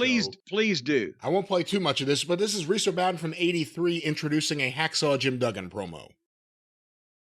Tonight, beginning at 7:30 at the Mississippi Gulf Coast Coliseum, we can guarantee lots of excitement all the way down the wrestling program. In the main event, Tiger Conway Jr. and Mr. Wrestling 2 will do battle with Kamala, the Ugandan warrior, and, listen to this, General Skandor Akbar himself. Hacksaw Butch Reed from Atlanta will tangle with Super Destroyer, also from Atlanta. You'll see Tim Horner meet the Black Ninja. But listen to this. It's not over yet. Chavo Guerrero meets Hacksaw Duggan. Go marching in. Oh, when the Yanks go marching in, I'm proud to be in the number. When the Yanks go marching in. A singer yet? I'll be stopping. There's Reeser Bowden. That was it. It was like he was a 30s radio announcer. Ladies, do you poop out at parties? Do you stoop and strain? Try a bottle of Dr. Proctor's Red Rectum Rockers. See, he would take his time, but the other thing is there was like a Groucho Marx / like John Landis thing to him where like something would happen and he would look at the camera and like raise his eyebrows. Little slyly, yes. Yeah. But anyway, so point is, first impression was, I'm just thinking, oh shit, what have we gotten into? And I'm lucky to be here, apparently, because everybody says this thing's going to work. We'll see what happens. What was Dennis saying? Because he's kind of the leader of the group at this time, right? He was positive it was going to work. And see, the thing is, he was right in hindsight because he was looking around the locker room and we were completely different. And they had tons of talent, but the people had seen not only those guys, but their style and that style, and a change in booking and a change in ring at the same time. He could tell he and Bobby could outperform, not trying to knock everybody else, because they were all, Watts' football players that were 300 pounds. And it was great to have some of them individually, but to have all of them at the same time, we were completely different. And like we've said before, I was about as far from Skandor Akbar in terms of gimmick and personality. And the fans were scared of Akbar. They wouldn't try to go up and punch him. He's the one, because he kicked the fucking shit out of them. He was the one they put Drano in water guns and tried to hide and shoot him in the eyes when he walked by over the cop's shoulder. So, that's why it was open season on me. Did you already know that the Rock and Roll Express were coming in? Or that anyone else that was your size, other than maybe Terry Taylor, that anyone else was coming in? No, because we knew Terry, because I think Terry came with us, didn't he? He was first one. But no, the Rock and Roll, I don't think we knew until we started the house shows, at least at Christmas time, because they didn't pop up until, what was it, January or February? And we weren't going in there with the thought of, oh my God, as soon as we get the program with Rock and Roll Express, because we hadn't had any programs yet. There was no Midnight Express, Rock and Roll Express history. And obviously, Dundee said, well, he was going to push us to the moon because Watts was telling him to. So he picked Ricky and Robert, said these guys can have a better match with Butte and Dennis than any of these other guys down here. We started out with Wrestling 2 and Magnum TA so that we could win the belts and establish ourselves as the top heel team, so that then these underdog baby faces would come in and chase it. And no disrespect to 2 and TA, but 2 was not going to be taking fucking bumps like Ricky Morton at that stage of his career. And Magnum was still, what he'd been in business 2 years, he was green. And he'd never been in that main event position before. So it wasn't like we were going to have a long rivalry with them. They were already the champions there. We had to have a program with them to come out with the belts. Not that it fits in here, but while I'm thinking about it, I'm going to ask you, were you prepared for just how hot Houston was going to be for everything that happened in 84? I mean, they go crazy for the Rock and Roll Express. JYD was already huge there. But your matches, I mean, all the footage is out there, including some matches without any commentary, which were even better. Because you really get to hear the crowd and feel everything. You know what you're getting in Louisiana. Everyone's saying they're going to kill you. Did you know about Houston yet? What it was going to be? Well, we kind of got the idea real quick that time. Which one was it? I don't have my 84 book in front of me, but the first time that we wrestled Magnum and Wrestling 2 there is when Dundee had the deal where we did the powder and fucking, this was in January. Powder in 2's eyes, and he's blind, and Magnum's foot is tied up in the ropes, and he's hanging upside down, and I'm on the apron of the ring whipping him with my belt while Bobby and Dennis are working Wrestling 2 over with the racket and the bells ringing. And Paul Bosch didn't know. He didn't bother in the minutia of the finishes, right? He knows that the new booker has come in and they've got some new talent, and he's all for stuff like that. But they didn't run that finish by Paul Bosch, and he went crazy because he's in the back, because we found out later on the people were starting to rumble. And cops were starting to have a tough time at the back of ringside because I'm so wrapped up in what I'm fucking doing, right? They just told me, whip him until fucking Bobby and Dennis call you off or whatever. Because I didn't know what the fuck I was doing then. So we're about to start a riot, and Paul's back in the back, fucking pissed at Dundee. Go, what the fuck are you doing? And he comes out, and you see it on the video. You've seen this particular match where he comes to ringside, and the people are screaming and they're throwing shit. And when he reaches up and grabs me by the shoulder, the place not only pops and blows, but it cools off at the same time. Because it was like, Paul's stopping it. We don't have to. And because he grabbed me, this was not called for in the finish. I mean, he did this. He grabbed me by the shoulder, and I looked around, and there's Paul fucking Bosch, the promoter of Houston. I'm making my first main event appearance in. I look over my shoulder. He says, "Get out of here now." What the fuck? And then I watched this not long ago. Somebody retweeted it or whatever the fuck on YouTube. I go over and I'm trying to tell Bobby and Dennis, and they haven't had the same experience, right? Of looking fucking eyeball to eyeball with Paul Bosch. They get out of here now. And I'm telling them, we got to go. We got to go. And they're like, yeah. And they're throwing another kick or whatever. I said, no, we got to fucking go. And and we get down on the floor, and they have the cops swarm us. And like New Orleans, which we'll talk about in a few minutes, these are not security guards or, the rent-a-cop, as we used to say, or, ushers or what. These are uniformed and on-duty Houston police officers that are equipped right there to fucking take you down, handcuff you, and take you to jail, and have the authority to do so instantly, right? And they get around us, and we do that flying wedge, and that's the first time I realized how tight that fucking aisleway was, right? In the back, or to get to the back, you had to go through ringside. When ringside was full, it was very crowded and narrow. And then when you'd get into an open area, before you'd go under the general admission seats, under an overhang and through the locker room door, there was an open floor area where they could start chucking bottles from the balcony at you. Because we also found out about the Sam Houston Coliseum. If you waited till about 9:30, quarter to 10 on a Friday night, if it wasn't sold out, they stopped watching the doors, and people could sneak in and go up in the bleachers and see the fucking main event for free, and they'd bring bottles in and chuck them as you left.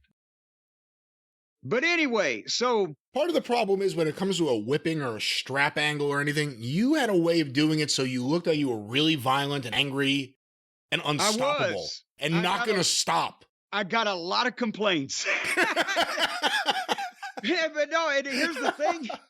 I was doing these for the first time, right? So I was laying them in, poor Maggie, right?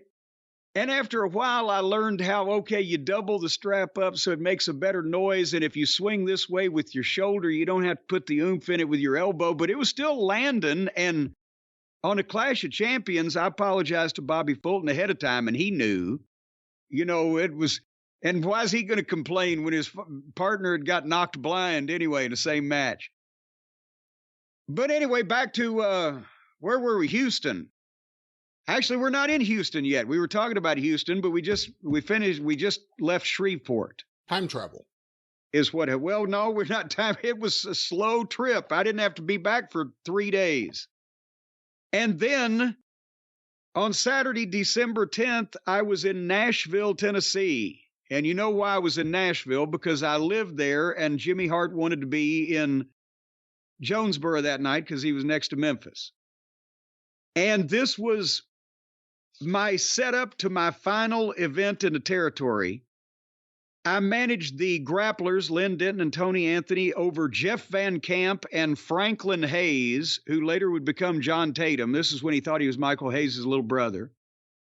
And the Russian Invader, Jerry Novak, beat U.S. Steel, and Condrey and Austin beat Bobby Eaton and Dutch Mantell. So I managed Dennis Condrey and Norvell Austin to beat Bobby Eaton and Dutch Mantell. And finally, the Fabulous Ones against the Bruise Brothers in that hot, unforgettable angle. I managed the Bruise Brothers in a cage match. And even though the Fabulous Ones beat us, for some reason, they brought it back the following week, and we'll talk about that in a second. But the house in Nashville was $7,500, and I made $85. But by the ×3 rule, that was kind of a lackluster crowd in Nashville and a shitty payoff.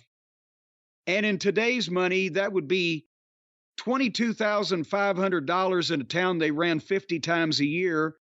And the payoff for me would have been about $250. So that's what shitty felt like back then in the wrestling business. Does any of this bother you? You just thinking, I'm about to go somewhere else. I don't care. I'm certainly not going to cuss at them because they just got me this fucking job. I wish I could have worked a little more on the way out, but nevertheless, how can I complain? Even though actually, we got $100 for the Mid-South TV in addition to the plane tickets, and the motel was only $25. So I made $260 that week. That ain't bad. And then from December 10th, I was off until the following Saturday, December 17th. This was my $75 week. And do you know? Okay, go ahead. Are you paying attention to the gimmick table, to the photo sales that are no longer yours? No, I couldn't get out there. I would have had to walk through the people to get out there. But I was missing the. Are you thinking about it at that point? I'm thinking about it. Well, no, hey, it's not like I could even say, well, the managing thing didn't work out. I'm going back to take pictures. Now I've been a heel. You've heard of no exit strategy? I got no entrance strategy. Yeah. It's like being a crooked referee. You got to go somewhere else for a while, quite a while, sometimes forever. But all I had to do was wait a week and I could be booked in Nashville again because Jimmy didn't want to be in Nashville on December 17th. But guess what the match was, Brian? You may remember, I've told you about it. Oh, I'm really guessing. Nashville, Jimmy didn't want to be there. My last shot in the Tennessee territory. It wasn't Bobby Eaton. It was because I remember Bobby Eaton the last time you asked me this question. Duke Myers. Well, remember, no, it was the Fabulous Ones the previous week against the Bruise Brothers at a cage match. And even though they beat us, we still got some heat on them afterwards, and they brought back the following week to team with them Roughhouse Fargo against the Bruise Brothers and me. That's right. In a steel cage match at the Nashville Fairgrounds. I can truthfully say that I have competed in the ring as a quote-unquote wrestler against Jerry Lawler, Shawn Michaels, Superstar Billy Graham, and Roughhouse Fargo. How's that for a goddamn spread of opponents? And within a few months, Bill Watts, Junkyard Dog, and Sonny King. And Dusty Rhodes and the Road Warriors, and the list goes on. So anyway, and that's where the fuck I found out that fucking Roughhouse was goddamn, he was the stiffest son of a bitch. Everywhere he touched you hurt. He would headbutt you and you'd see stars. He had bones where people shouldn't have bones, and he would mash into your fucking soft spots. And then they had ribbed me beforehand. Like, this is literally my last night. I'm starting in a week in Louisiana. They said, well, it's a cage match, and, Rough Out, you're going to need to get some juice. I got to be on TV in Mid-South Wrestling next week. And they were, I don't know if we ought to do this or not. And finally, they tagged me in where I missed the elbow drop on Stan, and he rolls over and tags Roughhouse, and Roughhouse comes in and grabs me in a headlock, and he takes his fucking thumbnail and he presses it into my forehead, and he says, watch the blade, kid, and he starts running it across me. I'm like, no, I've got TV next week. Oh, God, and he pulled my shoes off and beat me over the head with them and everything. Again, what a way to leave the Tennessee territory. I wrestled Roughhouse Fargo, my favorite wrestler from fucking 11 years previous when I was only 12 or whatever. No, I was only 10. Good Lord. Anyway, so there you go. And the house was down, by the way, with Roughhouse. I don't know what the fuck, but it was down $600. So instead of $85, I made $75.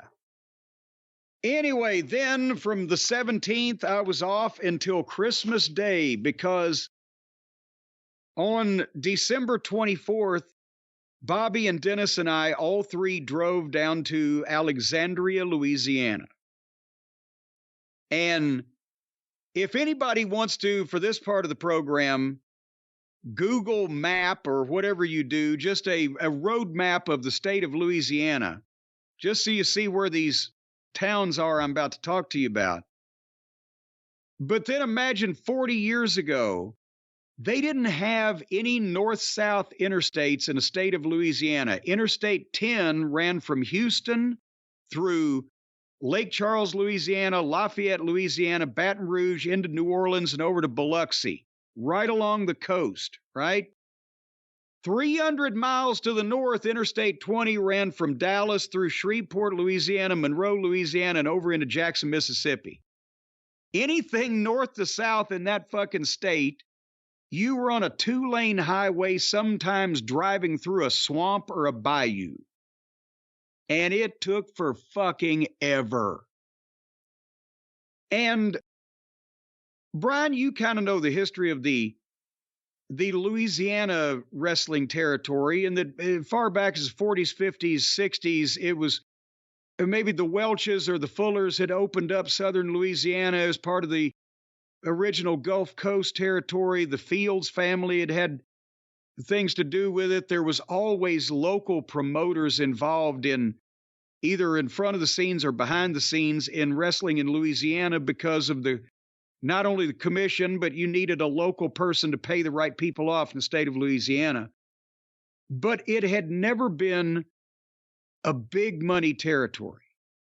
And it had never been a place that got a ton of publicity in wrestling. By the mid-70s, early 70s, it ended up as the southern end of Leroy McGurk's Oklahoma, Missouri, Arkansas territory through various changes of hands of promoters. Well, so early mid-70s, right? Right. Are you? Yes. Yes. I'm looking for some concurrence there, because that's why we see the early rookie year pictures of Stan Hansen and Frank Goodish because they started down in that territory. And Lil Al Vavasseur is the one who took all those curtain pictures of him, right? Yeah, I got his file in the Wrestling News file, and there's like this crazy letter at the end, like begging Norm Keitzer to call up Bill Watts. It's like, there's a conspiracy against me. It's Watts and Grizzly and my ex-girlfriend and this other woman. And I got to dive deeper into it. But, you know, McGurk had the territory, and then the big thing that changed it was Watts coming home and becoming the booker and the big star and a heavyweight at that. It had never really been a heavyweight territory. So that began the change. And then Watts and Leroy falling apart in 79. Watts took Louisiana. Imagine if you had gone there. I mean, I know you weren't in the business, but if you go back a few years, if you had gone there then, no Oklahoma, no Arkansas. Yeah, no Houston. No Houston. See, before 82. That's right. Well, that's the point that I was going to make, is that when Louisiana, as I said, had never been a prize, jewel of wrestling, and it ended up as the McGurk territory, the southern end of it, and it was when you first, at one point when McGurk had it, and I've heard this from guys that worked there then, to be booked in New Orleans was being punished because everybody was based around McGurk's Oklahoma, and New Orleans was 500 fucking 600, 700 fucking miles, right? To New Orleans and to South Louisiana. And you mentioned also the reason why the Watts was a heavyweight was different. McGurk had gone for what the territory and the fans traditionally wanted, was a real amateur athlete, a wrestling star. But before, it was Danny Hodge, junior heavyweight champion. He was lighter. As a boxer, he was a light heavyweight. He competed at 210 or whatever in wrestling. Watts was an amateur wrestling star from Oklahoma, but he was 300 fucking pounds. So it was the same flavor, but it came back to boomerang on McGurk because Watts changed everything. Plus, when Watts became a traveling star, he learned from Roy Shire. He learned from Eddie Graham. He learned from fucking Vince Sr. And then he comes back in there, bless him, there's Leroy McGurk, right? So Watts was already kind of the smarter guy in the room. And Watts becomes booker and part owner, and they can't coexist. McGurk's original territory and his seat of operations was Oklahoma, Missouri, and Arkansas. When they split, Watts had to take Mississippi and Louisiana because that's what he could get and get away from Leroy more easily. And he also knew, he had seen the potential. It had never been realized because it had never been seen and been done and been tried properly to really fucking go in and draw money in Louisiana. And that's why he ended up he shocked the world when he started running the Superdome. As we'll get to in a second, a big crowd in New Orleans was, before Watts, was 4,000 or 5,000 people, maybe. And then suddenly this is going on. And meanwhile, McGurk's end of the territory is dying off. And when Watts finally got Oklahoma, McGurk went out of business. Oklahoma was his prime area, and he folded up and had to go. And Watts was drawing six-figure gates in Oklahoma City a year after he got it. 2 years, maybe. So obviously there was something different about the presentation, right? It wasn't just, I opened up a brand new area. It was, he was going in and cultivating this. At any rate, the reason why we went to Alexandria, and that's why I started that long-winded dissertation, when you worked the territory previously, when Watts had first started, all the guys who went to work for Mid-South, they started living in Baton Rouge because it was a college town. Guys wanted to go out to bars. Also, there was an interstate that ran through town, and it was somewhat civilization. But we had been, when we talked to guys at the TV tapings, we'd been told that more of the guys that were coming in recently were living in Alexandria because it was in the middle of the state and you would be home more often instead of being in a hotel at night. In other words, if you lived in Baton Rouge, every time you had to do TV, you were going to stay over, yes, but even if you had to go to Shreveport to do TV and then on to Little Rock the next, whatever the fuck, you were up at that end, you were buying hotels all over the place. Baton Rouge was almost all the way south. So you'd get a 100 to 110 mile jump on anything to the north and northwest by living in Alexandria and being in the middle of Louisiana. Shreveport was 120 miles of 2-lane road from Alexandria. Monroe, Louisiana was 95 miles of 2-lane road. Fucking Lake Charles, Louisiana was 100 and, I believe, 30 or 40 miles, but most of it was 2-lane. Lafayette was only 80 miles. Baton Rouge was 110 miles. New Orleans was 200 miles. Biloxi, Mississippi was 260 miles. Houston was 250 miles. I can still do it. Jackson, Mississippi was 200 miles. Little Rock, Arkansas from Alexandria was a goddamn brutal, miserable 270 miles of 2-lane road through every Hickburg and Farmville you can imagine, where you would follow bales of hay and cows' asses down a road when you were panicking that you were going to get fined. And then the Oklahoma trip, even from anything, Oklahoma, Alexandria to Oak City was 525 miles, and to Tulsa was 450. And the loop was over 1,000 miles, and you'd do both shows in the same day on Sunday. So many times we would leave Saturday night, drive straight to Oklahoma City, do the show, bop over to Tulsa, do the show, and then drive back to Alexandria and get home about 6 o'clock on Monday morning so we could sleep until noon and get up and leave at 2 o'clock to go to New Orleans, which was every Monday night.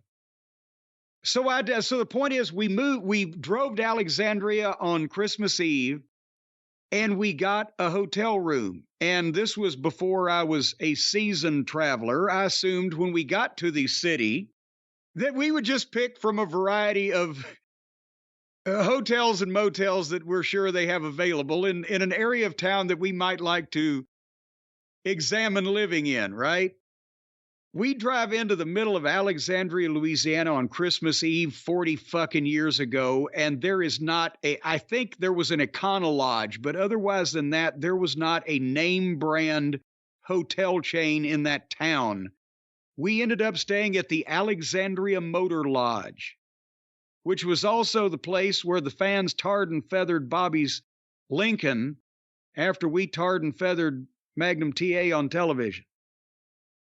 But we got a room there, and we think, okay, as soon as we can, we're going to start looking for apartments, and more on that at another time. But the next day was Christmas Day, and that's where we were going to start in New Orleans.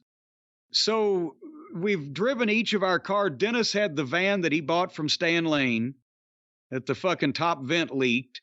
Bobby had the USS Alabama, which was a 1976 Lincoln Continental with I don't know how many 100,000 miles on it. And I had my Datsun Maxima that I'd gotten for good gas mileage when I'd wrecked the first car I got when I got into business. We'll tell that story another time as well. But now, and Dennis had a little Christmas tree in the front of his passenger seat in his van when we drove down on Christmas Eve. So it's Christmas Day. We get up. We don't want to be late. So it's 200 miles to New Orleans. We've never made this trip. We see a lot of it is 2-lane. So we leave about fucking, I guess, 2 o'clock in the afternoon, which at that time was plenty of time to get somewhere. And we get down there, and Brian, this is the first time we saw the Downtown Municipal Auditorium in New Orleans, Louisiana, the Dog's House. And it was winter time, and that means even when we got there early. It was still dark, and we were scared. I don't know what the neighborhood looks like now, but it was not hospitable to 3 fucking country boys who had never been to New Orleans before. When we went there for the first time, you could tell the Downtown Municipal Auditorium was like a lot of the older buildings in some of the major cities, the Kiel Auditorium in St. Louis, Ellis Auditorium in Memphis, that had wrestling matches in the 30s, 40s, and 50s. But before they built regular sporting arenas specifically for basketball or whatever in cities, they had these megalithic old auditoriums in these downtown parts of town that would hold boxing or concerts or goddamn political conventions, right? They were all-purpose buildings. And this thing was huge, and it stood not, when I say downtown New Orleans, I'm not talking about Bourbon Street. I'm talking about the actual the old downtown part of New Orleans where you would see the old office buildings and, you know, in the distance, courthouses or whatever. But it was not a great neighborhood at night, and especially, you know, if you were sideways of the Junkyard Dog, that's the building where the stories have always been told about the time that DiBiase turned heel on Dog. Grizzly Smith had to drive DiBiase out of the building in the trunk of his car because the people were waiting to kill DiBiase. And they knew who Grizzly was. They didn't know what Grizzly was, but the fans all loved Grizzly because he was the representative of the promotion. And he would regularly drive his car into one of the garage doors in the back of the auditorium. I'll tell you why in a second. And if it necessary, and that night he took DiBiase out in the trunk of his car. The fans weren't going to harm Grizzly, but they were going to kill DiBiase. This was an old building by every stretch of the imagination, probably built in the 20s, maybe the 30s. And you parked even the wrestlers, in the parking lot adjacent to it across a side street.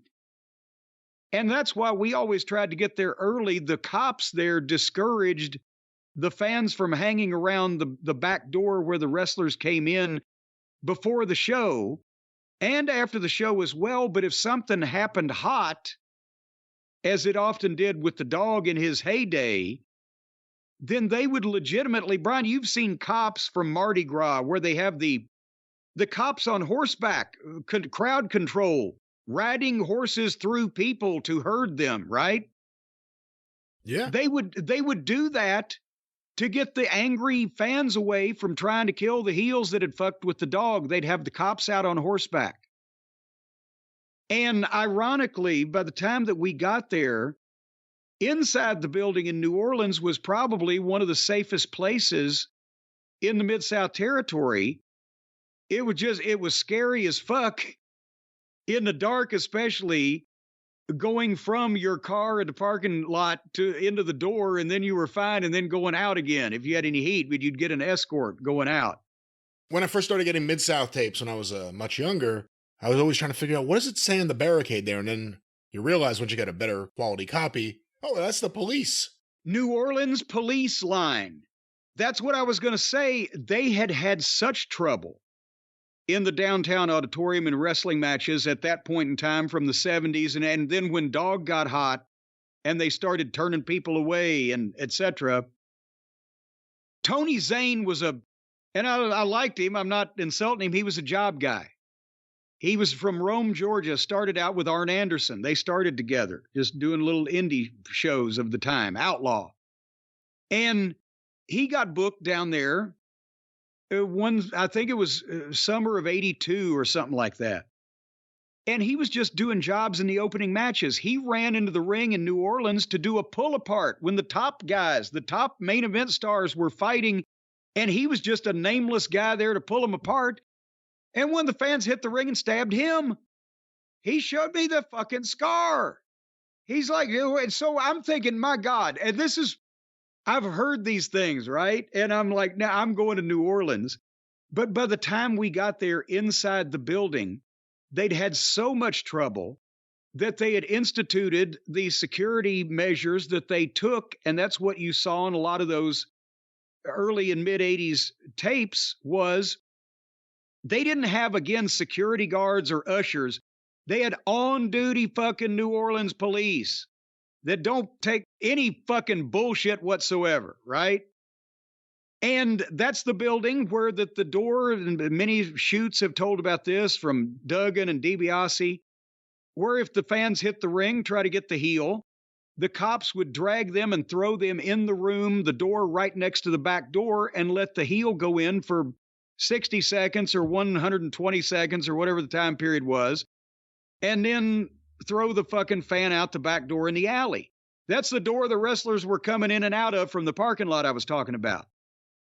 And so all that had gone on to the point where now they had bicycle rack New Orleans police line barricades like they have at Mardi Gras, you see on cops, and they had, well, the Midnight Express and Road Warriors tag title change in '88, the NWA World Tag Title. That was from the Downtown Auditorium in New Orleans, even though it wasn't Mid-South Wrestling.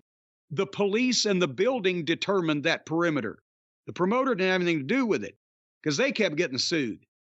So you had 15 feet easily from the ring to the front row with this police barricade and police in uniform with guns sitting all around on the other side of it watching the crowd. And you had to come out a side door from a backstage area because, again, this is like an old convention hall type of place, Asbury Park maybe, right? So you were in a big area, and then you went right down a short aisle that the cops walked you by.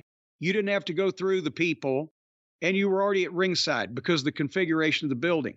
So inside, by that point, that building was safe. But in its day, the job guys got stabbed. That's how bad it was. And when did you buy your bulletproof vest? I didn't buy it. Remember? When were you given? Yeah, that's right. When were you given it? It was warm weather. So I'm going to say probably down there in Little Rock, May-ish, springtime, late spring, early summer.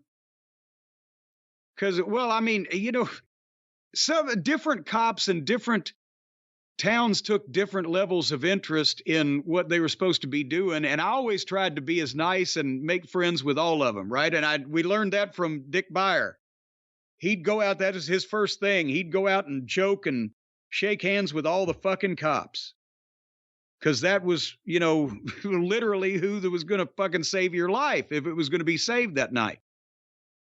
And, you know, some of them were just doing their job, and some of them, you know, would go above and beyond to take care of you. And, you know, you just had to kind of figure out which ones. But, you know, they were not in any way compared to today, the frivolous or level of security or lack thereof that there is today at these shows. No, if you were a heel, you did not enter the arena or a public area, or at least if you were running across a hall for 15 seconds without a uniformed police officer with you, or you were in trouble. But anyway, so we show up at the Downtown Auditorium. And by the way, we beat Leapin' Lanny Poffo and Rick Rude in an underneath match to get us over. And that was the thing about the Downtown Auditorium, is business was down everywhere in the territory, as we've talked about. But the Dogs' heyday in New Orleans, you know, we've done the shows also talking about the people were starting to realize, why is he in the hood so much? And something's going on with Dog. So the Downtown Auditorium was one of the last holdovers of the old time Louisiana Territory wrestling from the 40s and 50s and 60s. Watts had upgraded. He was already in the big buildings in Oklahoma, and he had annexed Paul Bosch's Sam Houston Coliseum. And he had made, you know, the building in Monroe, Louisiana, the Civic Center was beautiful. And Lake Charles the Civic Center was beautiful. And Baton Rouge, the Centroplex, the brand new, you know, city-owned building. But they had stayed at the Downtown Auditorium. And I think probably the reason they did so long was because the Dog got so hot that they couldn't afford to leave it. Because there wasn't big money in the Downtown Auditorium. The way it worked was there was a curtain across the middle of the building. And you could use half the building, which is what they primarily were doing by this point. They'd opened it up a bunch of times when Dog was hot. But half the building would seat about 3,500 people. And then if they drew that old kind of velour 40, 50 foot high stage curtain that was so heavy it was on chains, and if you stood next to it, the mildew would make your eyes water. If they drew that back, they could seat up to like 6,000 or 7,000 people, and there was also a stage where you could have stage plays and productions. And the audience was primarily the downtown, the African-American crowd that supported Dog, and honestly, the people that lived downtown and a bunch of drunk Cajun guys that didn't mind coming downtown. It wasn't even a town where there was only the hardiest and bravest of the rats dared, show up, right? But at the same time, they had drawn so much money with Dog, and that was a thing. If you ran New Orleans, Louisiana for wrestling, anytime from the 1940s on, you were running the downtown auditorium on a Monday night, or it didn't exist. And nothing else had ever been tried, except for when the auditorium wasn't available. Every once in a while, they'd go over to the St. Bernard Civic Center in St. Bernard Parish, which seated 2,000 people. And it was like, if we can't run the town unless we run this building type of thing. So our initial thought was, holy shit, I bet we could probably get killed in this building if we were hot. And how are we going to make any money here? Your thoughts? It's interesting that would be the first thought you had in New Orleans. Obviously, like you said, Watts had different options. Superdome for big shows, UNO Lakefront. Well, no, he didn't. Not now. I don't know when the UNO Lakefront was built or opened, but they had never run it at that point. We were going to run it. I don't have my 84 book, but it was the first time was going to be in several months.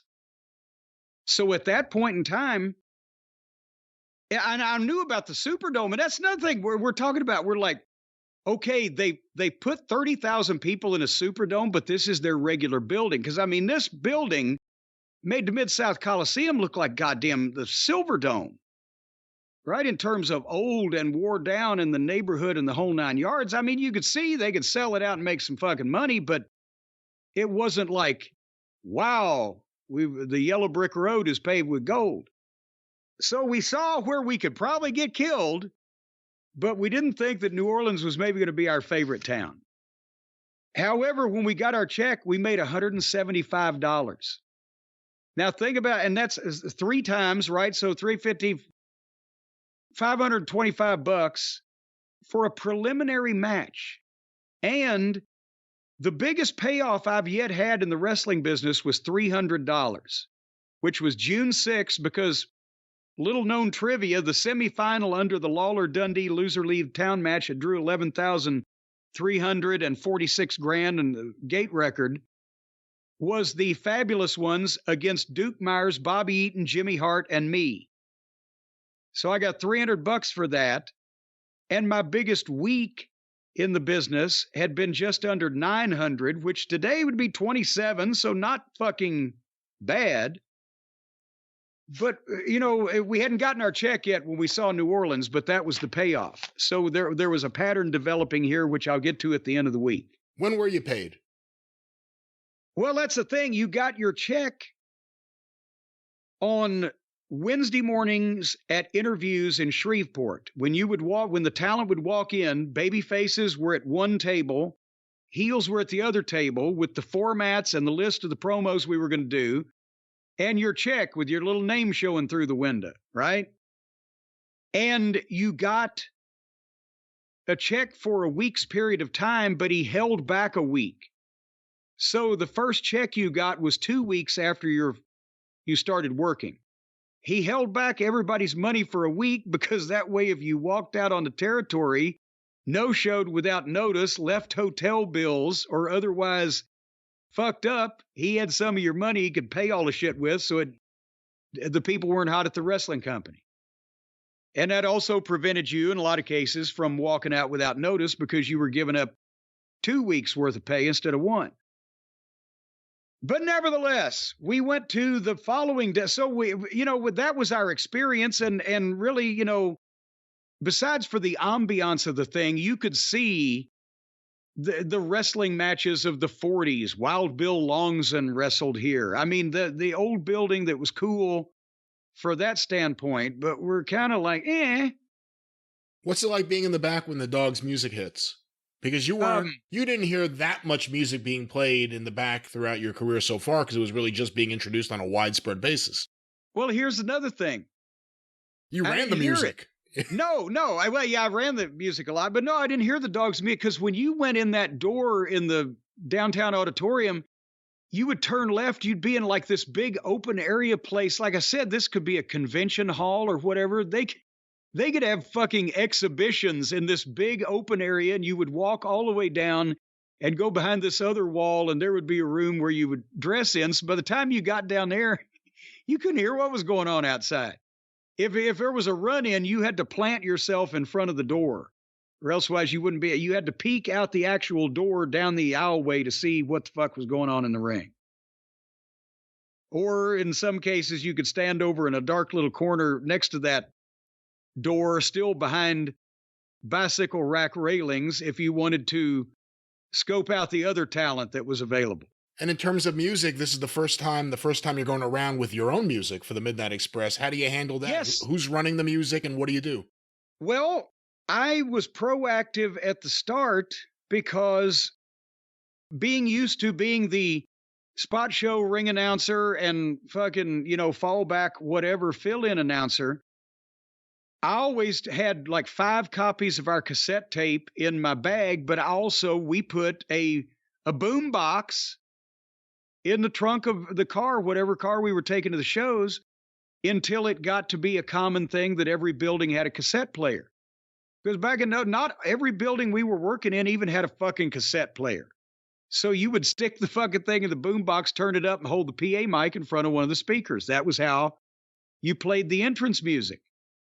So I always had our tapes, and we always had a boom box. But with Mid-South, except every once in a while on a spot show,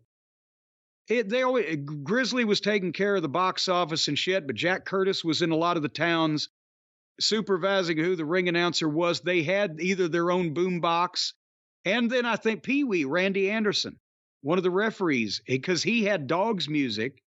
So they had, even though not everybody had music, and I think we were maybe, besides the Freebirds, we were probably the first heels in Mid-South to do music. They had already kind of played it, so they had the structure in place. But it was still a new thing, and most people didn't have it. Have we just blown some of the younger fans' minds? I mean, again, that's why I bring this up, because it's so easy to think that this is all just an everyday occurrence. All this stuff was introduced with music during this period of time.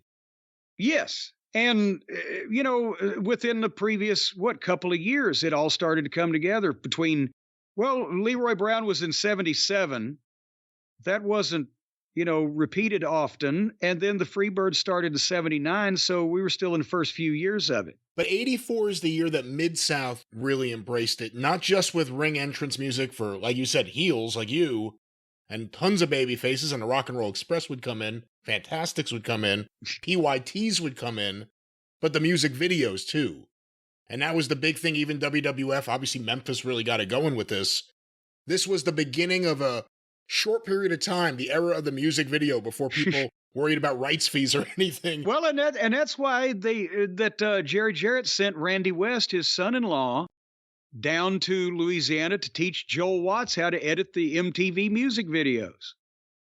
And I'm not sure that it ever translated. Joel he wasn't a rock and roll kind of guy. He did all right. He did all right. But he was a good guy, but I don't know if he was a rock and roll video editor.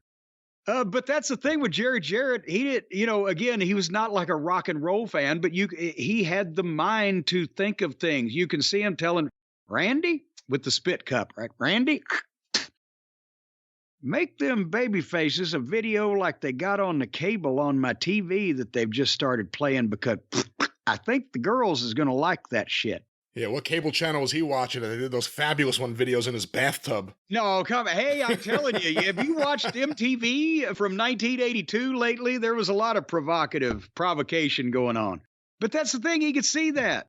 So anyway. But that was such a new thing. I mean, even though, again, the Beatles hit in 64 here in the States, And between then and 84, there really isn't a lot of a rock and roll connection to wrestling, beyond like the rock and wrestling connection, just simple things. Music being included on the television show, let alone ring entrance music, let alone young hip people that seem to be connected to that part of pop culture. It all changed in 84. And you've got the fabulous Jackie Fargo to thank for it. If he hadn't put those two young men together and called them the fabulous ones, and they hadn't done that video, why, nobody'd remember MTV today. No one remember Jackie on that couch. Hart, you stink. You little stink. You're so synthetic. You stinky stink. Well, speaking of stinking, let's get the rest of the week out of the way, because I want to get to the two highlights of this, right? Because then Monday, December 26th, we go to Monroe, Louisiana. Now, we're in Alexandria for this where we're staying at the hotel and we're our base of operations. So New Orleans was a 400-mile round trip. Monroe was only 100 miles up and back. Wasn't bad. I spent $10 on food that day, by the way, because of fucking Wendy's triple, as we've talked about, was $5. So multiply that twice. And we beat Lanny and Rude again, and we made another $100. And I remember Monroe, the Civic Center, big building, nobody there. And that's where we were like, well, they said that the territory was down. And it certainly was.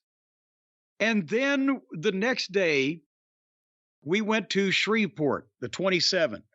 And this was not a TV taping. This was the Shreveport Auditorium for a house show. The house show they did every 2 weeks on a Tuesday night. And remember, as I said, like Monroe, they were already in the Civic Center. Baton Rouge, I can't remember what the building was they ran in the old days, but they're already at the Centroplex. Lake Charles got a nice new building, but Shreveport, and they never left while we were there, the old Municipal Auditorium, the same place that broadcast the Louisiana Hayride on radio in the 40s and 50s. That was one of the first, if not the first, national radio broadcast that Elvis Presley ever did. And not only were we in the same building, they had the same goddamn custodian. And he could tell you the stories. And you could go out on the stage where there had been Hank Williams Jr. and there had been Elvis and there had been all these fucking radio stars and all the wrestling stars that had gone on. It was still the same curtain. And it looked like one of those Hollywood movies of backstage where they have the old ropes holding up all of the scenery and all of the partitions, and it's tied off and everything. It was cool as shit, right? Nobody fucking there. Not a goddamn soul. The payoff was $60. And again, because they ran that place every 2 weeks for TV and every 2 weeks in that building, and they had been since wrestling had been in Shreveport. That may have been the oldest building that they had in the goddamn collection of them. It was a cool building. And that's where Sputnik Monroe, for quite some time, lived in Shreveport and worked, I think, I believe he was a security guard at that point, or he may have been working for some factory, but nevertheless, he told the story of where back in the late 50s, I guess, when Buddy Fuller had opened the town. You remember that he would always take Sputnik wherever he, went with him, and Sputnik had got over there.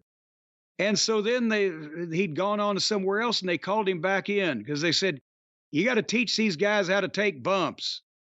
So he set up the contest where if you could take a backdrop and kick the ring lights, because at this old auditorium, they had the old, like, upside-down bathtub-looking ring lights, right? You can see them in the old videos, the old films. If you can take a backdrop and kick the fucking ring lights, they bet like $50 or whatever. Whoever can do that gets it. So what Sputnik did, he was in the main event. He watched guys all night taking backdrops, can't get up there. And then finally, right before the main event, they take an intermission. Sputnik goes and pays the old custodian that can raise and lower all that shit from the stage. While nobody's looking, he lowers the ring lights 5 feet. Sputnik goes out and takes a backdrop and kicks the fucking thing. Ding! Wins the money. Anyway, it was like the old days of Louisiana wrestling at the Shreveport Auditorium there, and there wasn't a lot of people there. And we beat Lanny and Root again.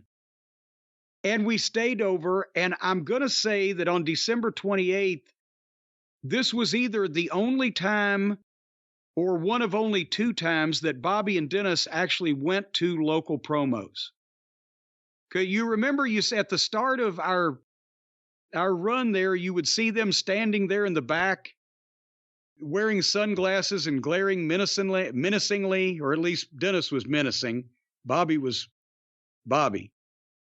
But then you never saw him again on the local promos because Watts realized, well, fuck, they're just standing there. I don't want them to talk. I want Cornette to talk. And it may make them more special if they're not just standing there. So he gave them, for the whole year, they were the only top heels or baby faces that did not have to go to local promos in Shreveport.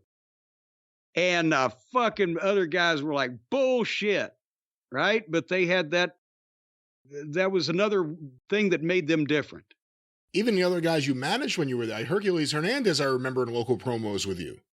Yes, and truthfully, because again, Watts knew, okay, I want Cornette talking for this guy, but he needs to be his own guy because it's only a temporary thing.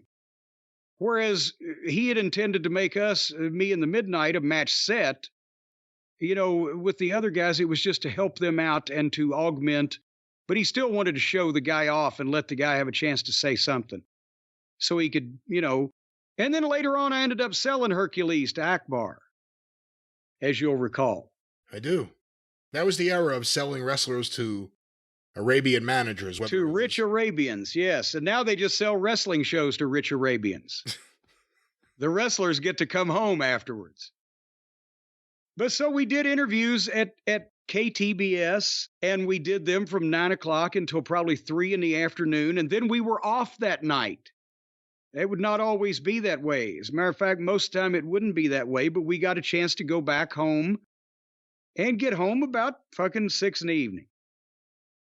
And the following day was the most disturbing day yet in our parade of terror this week. That was our first exposure to Biloxi, Mississippi.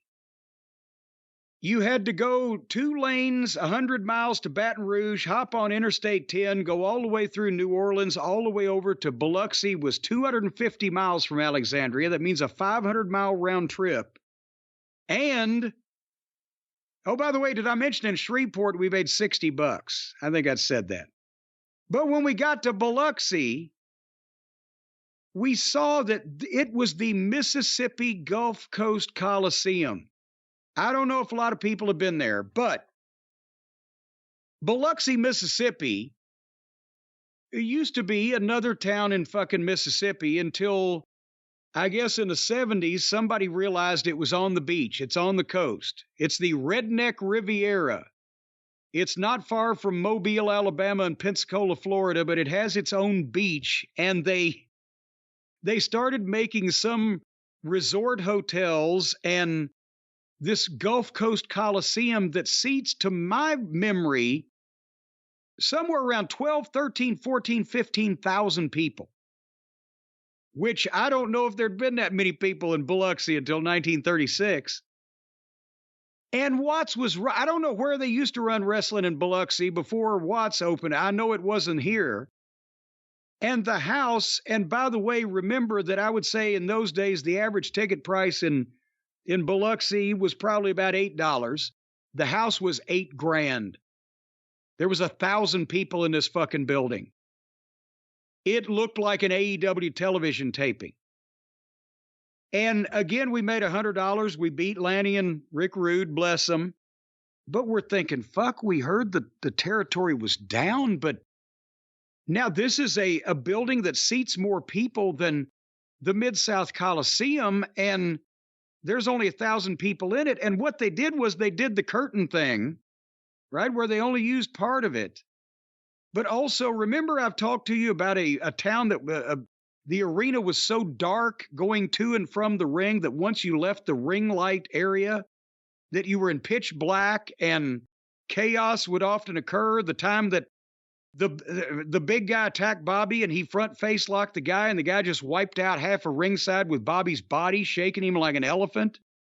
And the fucking guy that was going in his pocket to get something and I kicked him in the fucking nuts and all that shit because it was so dark, right? That was Biloxi. And the smaller the crowd, the more they know they can get away with. They're in pitch black with nobody obstructing their fucking getaway. So at this point, we were, oh shit, what is happening here? And then I'm 500 miles back and didn't get back till fucking 3 o'clock, or not 500, but 250 miles back and didn't get back till 3:30 in the morning. We had plenty of time to think about it. But, you know, again, the people that were there were still responsive. It wasn't, you could tell that they had a territory there, that the fans knew what the fuck was going on. They were watching television. There just weren't a lot of them, but the ones that came liked it, right? And you could tell that they were also, even in smaller numbers, they were more dangerous than the Tennessee fans who had seen a lot of shit, right? They'd seen a lot of chaos. And after the 70s, they kind of backed off on being dangerous. But these people, they were still in their 70s period. But then we saved the week, Brian. There's 2 more days. You know what they were? What were they? Houston and Oklahoma City. Ooh. Now Houston was a big town still at this point in time, so that should be a big show. Well, but now it was Friday, December 30th, coming up on New Year's. And again, the territory was down, but we went from an $8,000 house in Biloxi and nobody in the auditorium in Shreveport to the Sam Houston Coliseum. And Junkyard Dog was obviously over there at that point. He had been before Watts co-opted the deal with Bosch and started bringing all of his talent in. Dog was a big star there that Bosch had been bringing in, but Nick Bockwinkel was there that night. And there was an AWA title match because, as we've talked about, Bockwinkel earlier had bought a piece of the Houston office from Bosch and was going to retire and run that. Unfortunately, the territories didn't last until Nick's retirement, or that would have been a cool thing. But Nick was, and I knew Nick from Tennessee from the year before. So, and the best part of it, the house was $29,000. Now that wasn't good for Houston, but think about this. I had just come from the Memphis territory where, yes, the house in Memphis, if it was over 30 grand, that was good. And 40 something was excellent. But even in the 20s was good, and 29 grand would have been a record gate in Louisville. And it would have been respectable in Lexington. So this is Houston, and the territory's down, but it's still $30,000, which again, in today's money, it'd be 90 grand. So now, you know, now we see why a lot of people were saying, yeah, Houston is it was your week when you worked in the Dallas office and they booked talent there. And there was some life there. We got to meet Paul Bosch. And, you know, that's where I met Bruce, because I knew Tom, because Tom had been in Tennessee. So that made you feel good. Plus, it's a big building. And the way the people reacted, you could tell that was a wrestling crowd. And in all honesty, you talked about the reactions in Houston. And yes, they were off the charts to our matches. And we got people stirred up enough to cause some issues a couple times. But they just loved wrestling. And they went apeshit over a lot of the fucking matches. And, you know, it was a chance to go back in time, because they had wrestling in Sam Houston Coliseum in the 40s, but it was still a major building and it was thriving, you know, at that time. So that was cool. We got the best of the old and the best of the new. And that's also where I first got to see how they did the Houston wrestling TV show, which as we've talked about, was an hour and a half long. So they not only used the Mid-South TV from Shreveport, but they augmented it with local stuff that only the Houston market saw. Paul Bosch hosted the interviews. He got a chance to get up there and do them on the PA in front of the live crowd and in the line of fire. And, you know, that was great experience also. So that perked things up considerably for the tone of the week so far. And then we got our first taste after the Houston show of the Oklahoma trip, because I mentioned that Houston from Alexandria was 250 miles. So was Biloxi. Remember, we were on Thursday. We came back Biloxi to Baton Rouge. Then you go northwest up to the middle of the state to Alexandria. The following day for Houston, that's why the Biloxi-Houston was a goddamn energy sapper. You felt like a zombie. The next day you would leave and you would go in the opposite direction, the same amount, about 100 miles of two-lane, and then you'd get on Interstate 10 that you took to Biloxi, but you'd be going in the opposite direction, and you'd go to Houston, and that was 250 miles that way. So you were literally 500 miles from the town you were in the night before. And then from Houston to go to Oklahoma City, we had to drive to Dallas that night, 250 miles, and get a hotel room. We probably got there 3 o'clock in the morning. And we got a hotel room and stayed in Dallas, and then went on to Oklahoma City the next day, which is another 200 miles. Now, because this was December 31st, New Year's Eve, it was not the normal Mid-South schedule. Normally, every other Sunday, Oklahoma City at the Myriad Arena was a 2 o'clock matinee show, and then Tulsa at the Assembly Center was 7:30. And those towns were only 100 miles apart. So you could work the afternoon card from 2 to 4:30. And even if you were in the main event, if you got out of Oak City by 5 o'clock, you could be in Tulsa by 7:15, and the bell didn't ring till 7:30. So you were golden, right? If you wanted to eat, you might be a little late. But in this case, it was New Year's Eve, December 31st, 1983, and we were booked in Oklahoma City, and we'd never been there before, and we'd never seen the building. And the only thing we could think is, how the fuck are they going to draw a house on New Year's Eve? Because, I mean, I know I'd only been in the business for a year, but I don't remember as a fan ever going to wrestling on New Year's Eve or seeing that it was run on New Year's Eve. And it's still not a common thing, and it wasn't a common thing even in the 80s, right? Can you think of famous New Year's Eve or any New Year's Eve shows that you remember? Not off the top of my head, no. Okay, well, we get to Oklahoma City going, what we've seen so far this week, this is going to be death, right?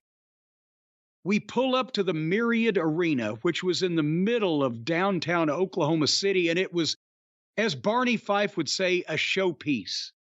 This was the nicest arena during the time we spent in Mid-South Wrestling in the entire territory. It was bright, it was new, it was beautiful. I'm pretty sure, I don't know when they got an NBA team out there, but it was an NBA arena. It would seat 13,000. It was, the dressing facilities, dressing rooms were nice. It was a modern building for that time, or, you know, especially in this territory, right? So we're like, but fuck, once we see it, it's New Year's Eve. Brian, this was not a big show or a major house show, and we were, again, just working with Lanny and Rude on the undercard to get over. But so I would imagine the tickets were probably 12, 10, 7, and 4. Maybe you could eke out an $8 ticket average, maybe not. Guess what the house was on New Year's Eve in Oklahoma City in a down territory? Ooh, I can't even imagine. What was it? $65,000. That's pretty good. There were over 8,000 people there. And when we walked out and saw that, and also that's when I remember when we were standing behind the door that you would go out before you'd go into out the heel entranceway, right? The door was open and there's a curtain so you can hear what's going on. They hit our music and the people didn't cheer and the people didn't boo, the people oohed. And that's when we all kind of got goosebumps because we knew we had them. We hadn't done anything to get heat yet. All we'd done is win matches against job guys on TV. And we were heels, so they certainly weren't going to cheer us. And I'd done some very obnoxious interviews. But normally, you hit the first time these people have ever seen us in person, and it's not normal that you hear music, much less everybody identifying everybody's music. When they fucking hit ours, the people were, ooh, it's them. That's what they've not only been watching, but they know who the fuck we are. They figured they've seen us. And Oklahoma was on the far end of the TV territory, remember? So I don't think they'd seen us more than 2 weeks at that point. But they'd seen us. So anyway, $65,000 house, our payoff for a preliminary match was $350, which would be $1,050 in today's money. And that house would be almost $200,000. And that was a regular show in Oak City at the time. And that's when we said, okay, now, and we had our bookings. We knew more big towns were coming up, and we knew that we would be featured in bigger matches as we went along. But for the first few, we thought, boy, this goddamn Louisville Gardens and the Mid-South Coliseum looks kind of good. We've been hearing all this stuff, but then you see Houston, and then you see Oklahoma City. And then the point is, we did not know what we were making for these towns until we got paid. I'm retroactively giving you the amounts. And by the way, Watts was generous enough. He gave you $125 a piece trans to drive to Oklahoma or to go to Oklahoma, however you chose. He didn't care if you took a helicopter. When you were booked in Oak City and Tulsa, you got, besides your payoff, you got $125 trans allowance. You could pile 3 in a car and make money on that, or you could buy a plane ticket and lose $150. It's up to you. But then the following week, as I mentioned, he held back a week. When we got our checks, the money added up to, hold on, 160, 260, 360, 435, 735, 785. I believe 785. And then the $125 trans. But you know what we made? No. $1,000.